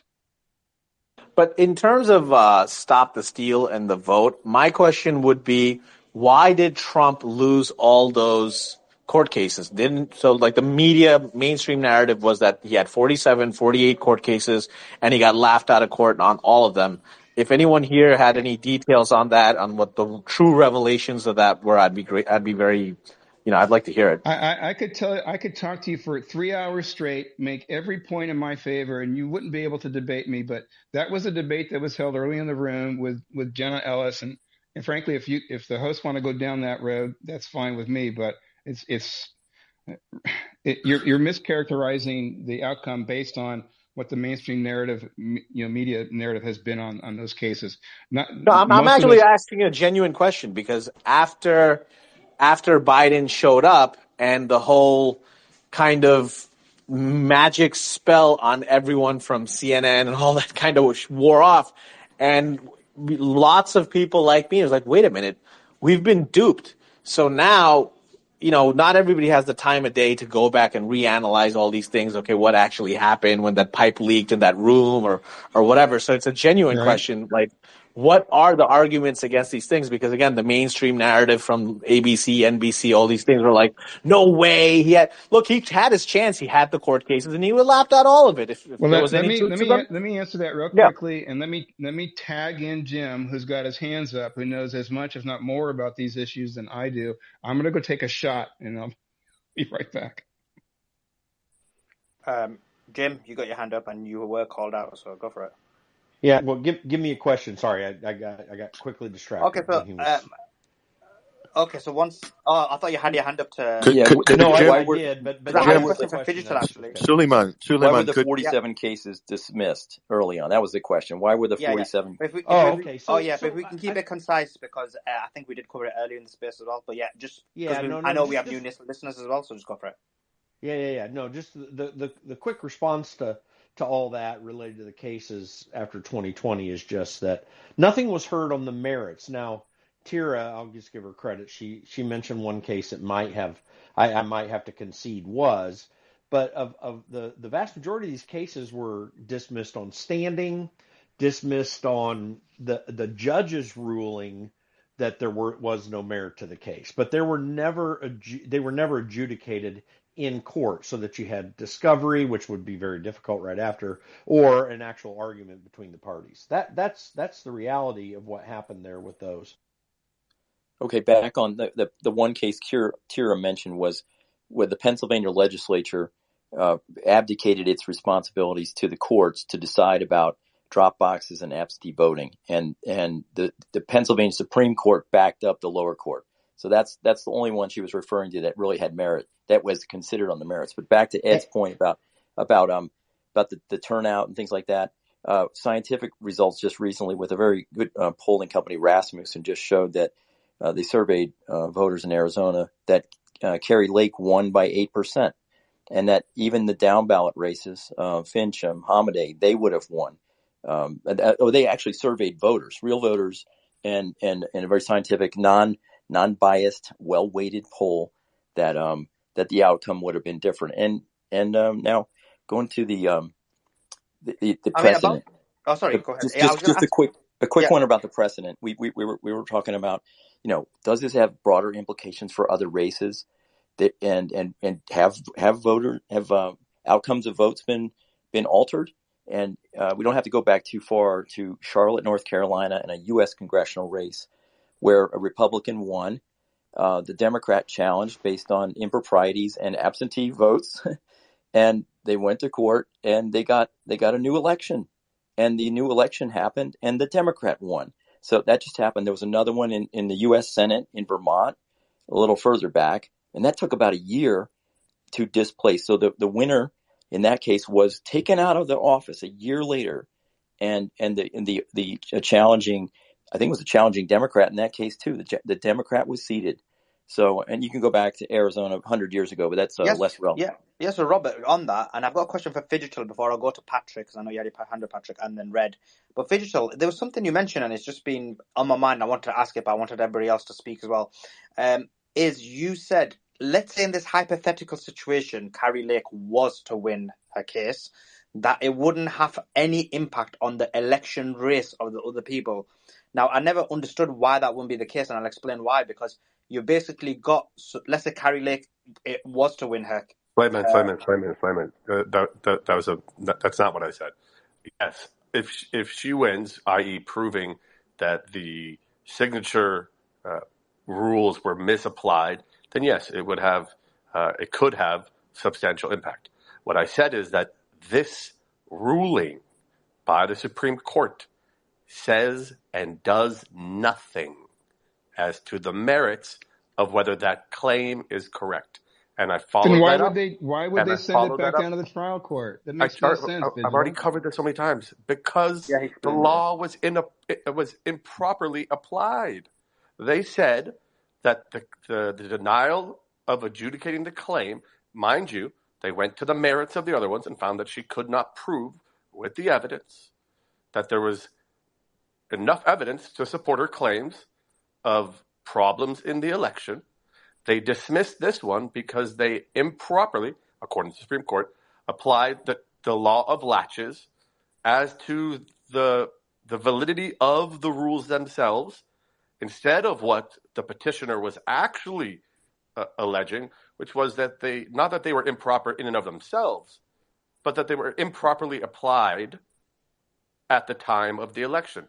Therefore, the timing argument with regards to latches was improperly applied by the lower courts and improperly reaffirmed by the appellate courts.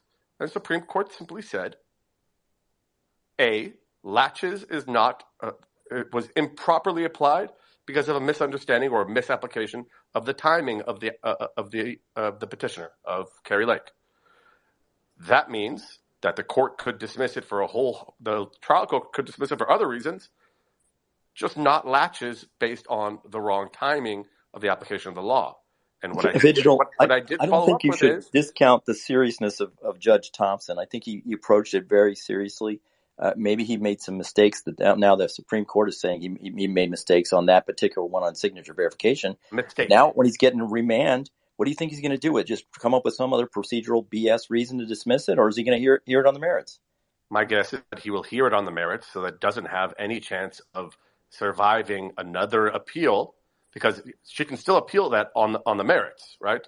If it's declined again, what I said is probably most likely, which is why I made a bet with Doc that apparently wasn't heard properly, which I understand. That's fine. There was no money involved. I can verify that. Oh, you can go back. I specifically said $10,000, but it's okay. Let's go to the videotape.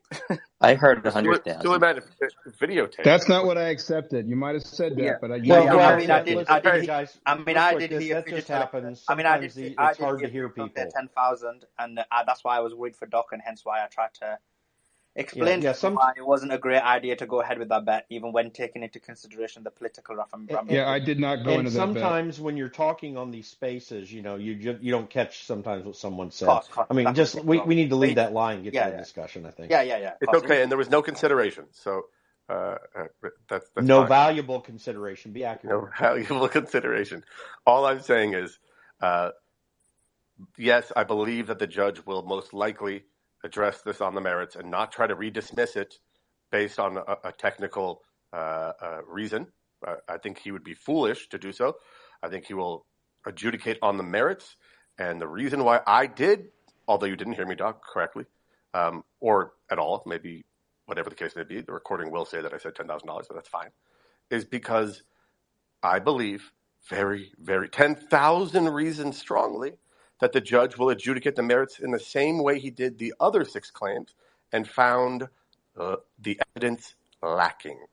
It's a dangerous game here. I mean, if he preserves not applying the law on future elections, more voters are going to be disenfranchised. It'll be allowing fake voters coming in the system, dead ones, Californians, illegals. This is really dangerous without regard to party. We need to protect the voters. Robert. I mean, let me ask this question to Patrick, actually, because you got your hand up and then you can continue. I mean, Patrick, I agree with Robert. It is dangerous. I actually think that there are significant issues. Just looking at it from observing it, I did watch that election quite closely. That did seem like there were significant issues. But at the same time, I actually agree with Fidgetal. I do actually think that's what's going to happen. He's going to get the case. Obviously, he can't drop it based on a technicality. So he will look at it, the merits of the case. And I think that he will still come to the same conclusion. And I do believe that a lot of this is politically motivated. So anyway, what's your thoughts on that, Patrick? And then go ahead. Well, I know from lawyer to lawyer, I know you guys love fait accomplis, so I don't want to get in the middle of that, and there'll be no handshake bets either. But I'm speaking as a citizen, I'm speaking as a journalist, I'm speaking as a voter, and I would wage this fight for anybody. And I know that might be hard for people to believe, but I would wage this fight for Democrats, for minorities.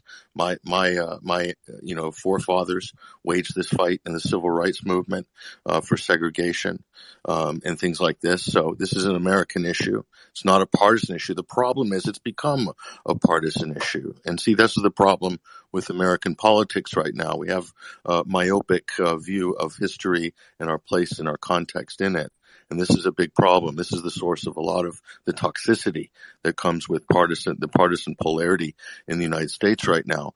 But what Doc said, I want to add to what Doc said because I think it got kind of steamrolled over in the technical legal jargon analysis, which is very important, and I agree. The courts, at the end of the day, they're processing these issues the best they can with the restraints of their institutions and all the pressures on it. But the political issue is still, to me, one of the overriding issues because and there is a misconception by a lot of people that courts operate in a sealed, sanitized vacuum, and they're not affected by what happens outside the courtroom, and this is not true. If there's any ruling on this particular case, if there's any concession whatsoever, it has massive implications. And I'll tell you why, because as we speak right now, there are many cases, more than a dozen signature verification cases, which are being adjudicated, winding their way through the legal system in different states.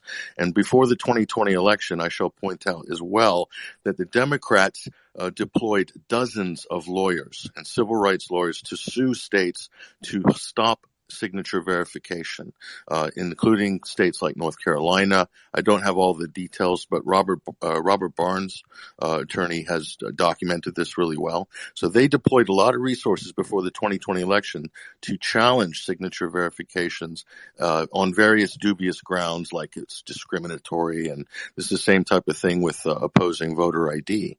So there's clearly a strategy there, and what it does is it comes down to money. If there is some positive result in Arizona, this then reverberates politically, and when you have things reverberate and cascade politically, that means more money is available to hire trial lawyers, to hire litigators, to challenge a lot of things that there just isn't the political capital or the funding or the interest or the belief that you could be successful there. So to say that this isn't going to make a difference and this is insignificant, I think is incorrect. But certainly the ones who don't want to see the result are going to tell you that.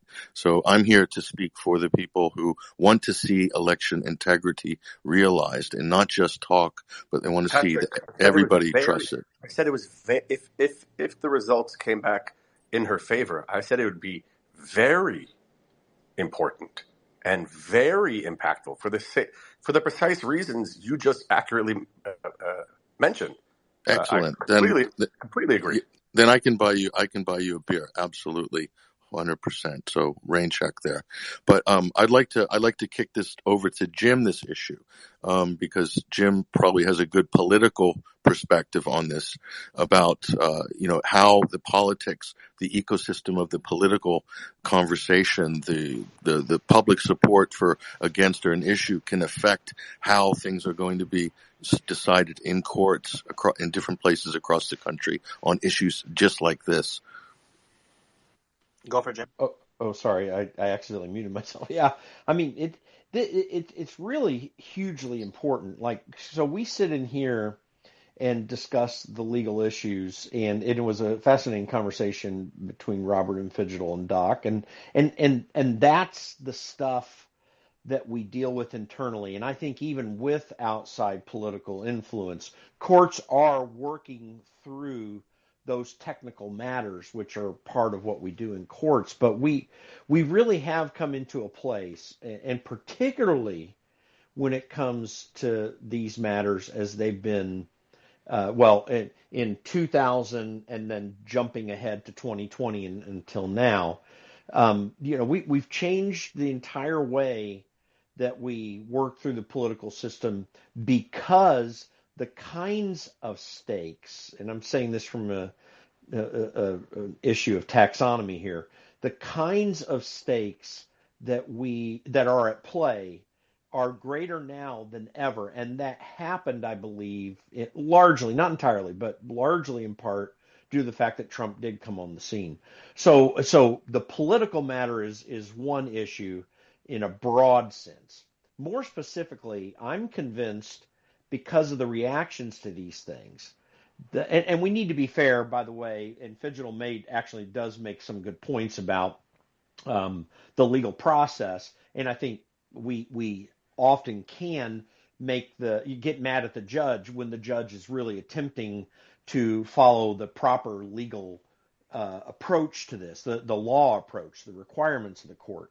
But I'm also convinced that you've got many judges in this country who have become, because generally politics is always at play in courts, but that are becoming particularly sensitive because of a perception that Donald Trump is a problem. By the way, someone earlier on brought up he was a Trump-appointed lawyer and he even did this. Well, that may be true, and that's an important point. But what's neglected from that particular argument is the fact that Trump-appointed lawyer may be running away from giving a positive result for the very purpose of not being said the Trump-appointed lawyer did this. So there's a whole lot at play here, and this is a human process. We have to remember that. But I think what is so critical in this entire discussion that concerns me most is, and I've brought it up earlier, but I'm going to repeat it, because we have not come to a place in this country to recognize that we are in a very recent post-reform of how we do elections. We've had a radical shift in the last 15 years of how we do that. Early voting was never on the scene prior till about 2002 to 5. I can't remember which year it started up, but you never had early voting in states. Oregon by 2006 or 7, I think it was by 2006 maybe, had gone to unsolicited mail voting. That's a radical transformation of how we do elections. And when it comes to the Kari Lake case that we've been talking about, there would be absolutely no court dealing with any issue with Kari Lake right now, likely, if we did not have any mail voting in Arizona. Like, that wouldn't even be an issue. With the argument we're having right now, and we're still learning the legal doctrine on this, or the legal approach to this, because of this late reform movement that I'm referring to. We're in brand new territory. Like, that's another aspect of this that's really bad, and it's why I think we need to backtrack on some of these reforms, because we're finding out the way that these issues are playing out, Trump or not. We're finding out that this way that we've gone is a very real problem. It causes consternation to voters, and I think it's causing legal problems that we're not going to easily be able to resolve, because whenever you want to do those, as opposed to other aspects of the legal system, you got to squeeze it into 2, 3, 4 week time periods right after elections, and there's no way to process that. We need to back up and rethink all this stuff and totally redo our election systems back to close to where they were. And Jim, wouldn't you agree that in the case of Arizona, where they're slow walking the vote 4 weeks after election day in a state of, 5 million or 6 million or whatever, much smaller than Florida or any other state comparable size, that even shrinks that window of opportunity to adjudicate or to hear complaints, to have things heard? It's even worse when you're slow walking the vote like in Arizona?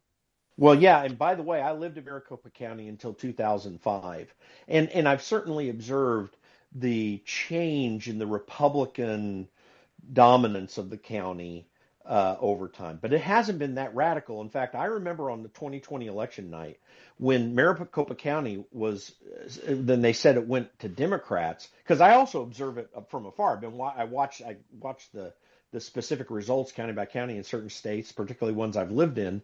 And Maricopa County didn't go blue in presidential elections prior to 2020. To me, I was very shocked when I saw that. Like, I could see it maybe doing that, but not so quickly as it did. There's something really weird because Maricopa County, this is the way that they do their elections right now, in my opinion, and I'm saying this broadly as someone who's run elections for many years, is really freaky and weird. Like, these vote center things are crazy. There's just no effective way, even though it seems inefficient to go precinct by precinct, as we've always done in this country until recently.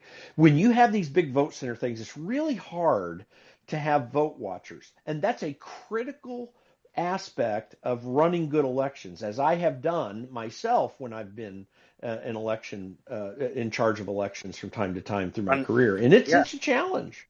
and yeah, I mean, that's brilliant. And in terms of running elections, I mean, Red, I do apologize. I know I was meant to go to you ages ago, but Jim had something very important to say at that point. I didn't want to. So yeah, Red, what was your thoughts on that?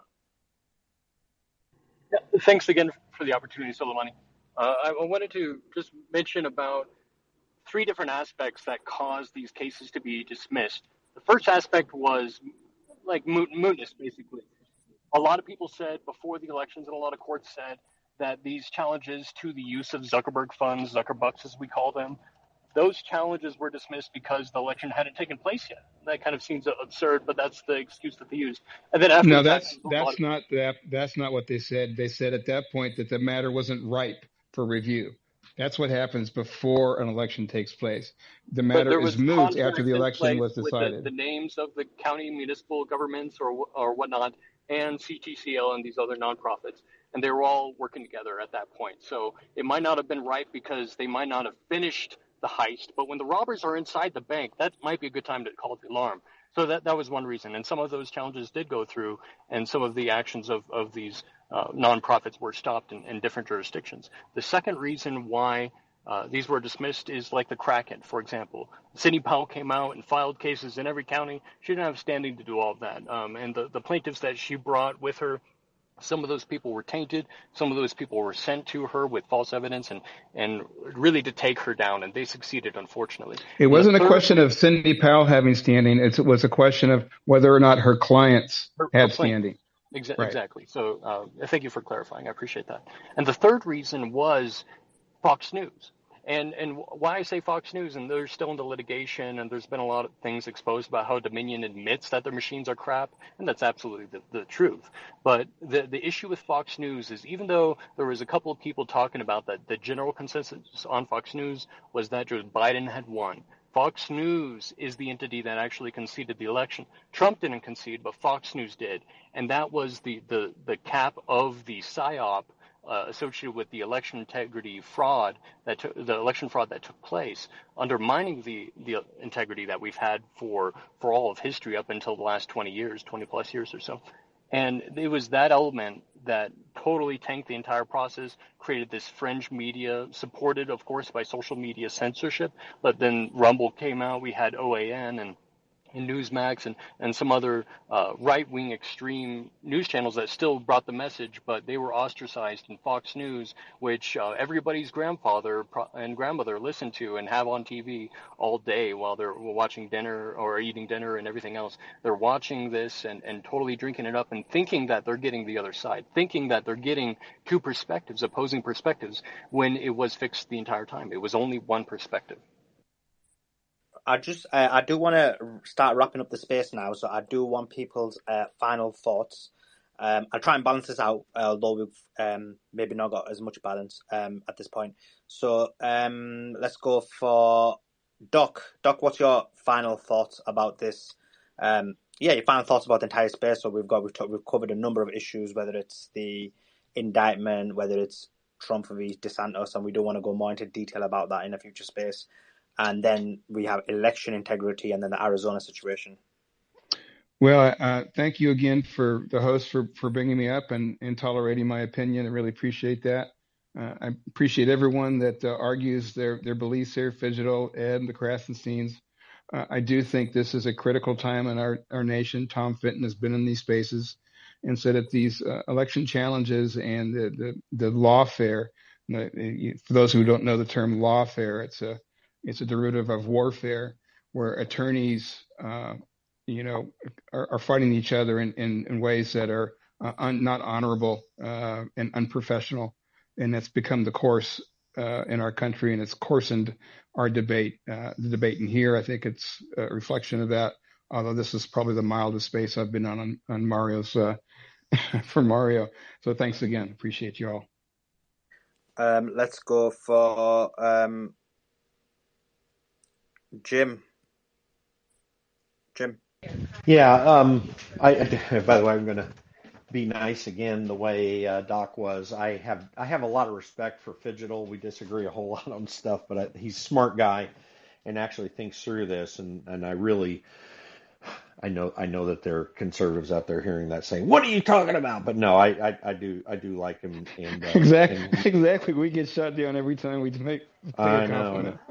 But I'm gonna get that cigar and whiskey with you, dude. Anyway, but I just right, guys. Other than praising Fidgetal, what other? Yeah, I know. The only other thing I want to say is but I say all that because this debate is really good and people need to hear it. I'm concerned that we do not, and I'm going to repeat what I said, that we do not have an understanding of how serious the recent changes in elections are. We're in a tragic and challenging time right now where we have to figure out how we're going to be able to come to a consensus in this situation in this country. And I tell people all the time, I've got friends all over the world, mostly in Asia, that are expressing their concern to me, and they're people I talk to all the time, and they're concerned that what's going on in the United States, because they really do. So many people around the world look to us to do things the right way. And there are some other countries too, but they really see it in the United States. And we've got to get this right. And we have to have not a debate that where, I'm on my side, you're on your side, and I'm going to kill you unless you accept what I have to say. We've got to be willing to recognize that this is a perilous situation we're in the way we do elections. And it's caused, forget Donald Trump, it's caused a lot of other harm that we need to resolve. So that's what I'm concerned about. And I'm glad we had the debate to kind of work through that, because I think it's helpful for people to understand it. Fidgetal. Thank you guys for the kind words. I think it's important to understand that the kind words come most likely because I'm not radical in my positions. I believe my positions, or more importantly, my positions is just like you, how you prefer the outcome of our country to unfold, right? Mine just happens to be different than yours, often. Sorry, I just walked to the hill. But at the core, the only way that we get any clarity is just have objective, rational, logical, fact-based conversations where we, at the end of the day, can go, I just disagree with you. Am I hosting a space later tonight that's called Trump Looks Good in Orange? Yes. Do I like Trump? No. But not because I know him personally and I don't like him as a human. I just don't like who he has conducted himself in public and private life. And that's my opinion. But that doesn't mean I'm a huge Biden supporter. That just means he's the one in office right now. I like the outcomes of much of his decision-making in terms of where he's, well, probably not even him. I don't even know if he's alive, really. He could just be a bunch of mice living in an old white man's body. But the fact is, whoever is helping guide him make the decisions, I like those decisions. But I equally feel that Trump is not a human. I feel he is a meatbag suit with a bunch of mice in him as well. And the people around him were guiding him to make the decisions that the other side liked. So at the end of the day, we're just disagreeing with the outcome. I think calling into question elections is fundamentally damaging to our country, period. I think the results of the court cases, the litany of court cases, speak volumes as to whether these things should be brought up and how we manifest them in the news and public opinion. And I came on specifically because I have been listening, and there's a reason why nobody argued with my analysis of the disposition of the case It's because I was correct in my analysis. Now, what occurs down the line in terms of the lower court's decision? I simply was willing to bet $10,000 that I believe the case will be fully dismissed, meaning that one last claim that is subject to re-review and adjudication will go the way of the other 6. I could be wrong, but I certainly was willing to bet $10,000 that I wasn't. I mean, Fittishall almost bagged $10,000 within this space, so he nearly had a big win, but it didn't happen. Robert, what's your final thoughts? And thank you all for Mario and Solomon in particular. I mean, you guys have been through 3 or 4 really big issues in the last week, and they all have the same theme. We have rigging and lots of passionate market moving pressure from all sides. Let's talk about banking. There's a lot of passion now about how banks are regulated, what the interest rates are. A lot of debate about the Fed. That there's a lot of billions and billions and trillions, frankly, pushing the market and sometimes rigging the market. We have rigged financial markets. We also have a rigged judicial system. It's unbalanced. We've seen it with the indictments. We also have a rigged election system. It's in everybody's interest, and some people's interests are to have it to be rigged because they make money on it. If it's Goldman, or if it's a judicial system that wants a political outcome, it can be rigged. But in the elections, it's you've seen the tussle back and forth.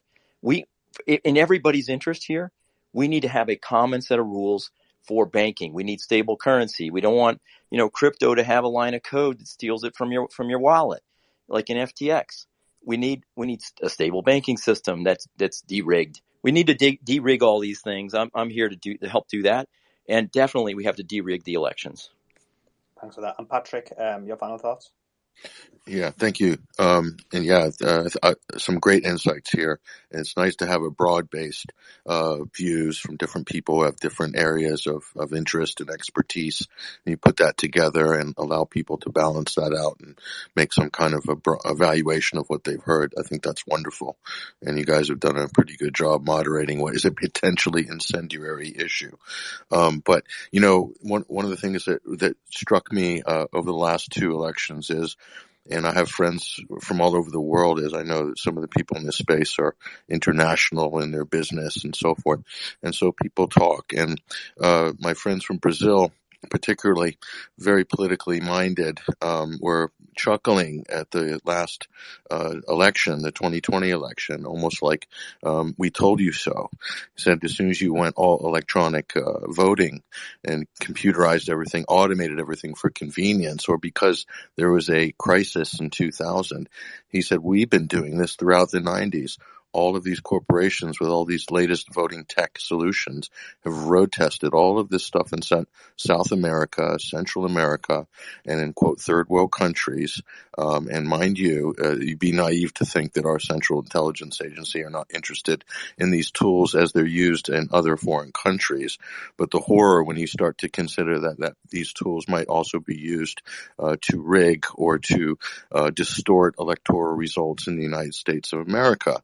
So I think we'd be very naive to think that technology is somehow impervious to such abuse. So, but the whole problem is we need to have this conversation, and I absolutely support Tulsi Gabbard's election reform integrity bill, although no other Democrat or Republican did, pretty much. I wonder why. But this whole idea of automating everything, of that technology is the solution to everything, that for convenience, or that we need to centralize this process or that process. That's one of the core problems with the Maricopa County elections. They centralized voting centers, as previous speaker said, taking it out of the precinct and thus creating a single points of failure that cascade with huge ramifications if there's a problem. And that's exactly what happened. So the centralization of processes, the over-reliance on technology, and this really speaks to kind of a divergent thinking and this idea of wanting to have federal solutions to these problems. Along ideological and partisan lines, there is definitely a divergent thoughts on this across Democrats and Republicans. And there's also a divergent opinion on state sovereignty versus the federalization of society. And this is, to me, is very worrying because things like automation and technology lend themselves so well to technocracy. And if we look at this globally and look at what's being advocated out of places like Davos, these are technocratic solutions. Half of European countries are run by technocrats now. And Americans need to understand that. And I believe that Washington is becoming more technocratic as as all these trends continue to creep. This is a real problem. So I am also a big supporter of the 10th Amendment. I'm a big supporter of state sovereignty, and I believe this is what makes the United States absolutely unique in the world and gives it the most potential for self-healing and self-reform and course correction is the wide distribution of sovereignty among the states, and really trusting that people in each state are going to make the right decisions and come to the right conclusions. Patrick, thank you for that. We are about to finish up, Melissa, so if you can just give your and I do apologize, I came to you towards the end, but if you could just give your thoughts in 30 seconds. And just for the just before Melissa jumps in, just for the audience, we are preparing for another space. In about 30 minutes, we'll end this one and start a new one. Just a geopolitical space. I miss those spaces. Just the latest with Iran, Russia, China, especially with Xi Jinping's visit to Russia. I can't wait for this one. So, we'll be kicking that off in about half an hour. But Melissa, sorry, the mic is yours.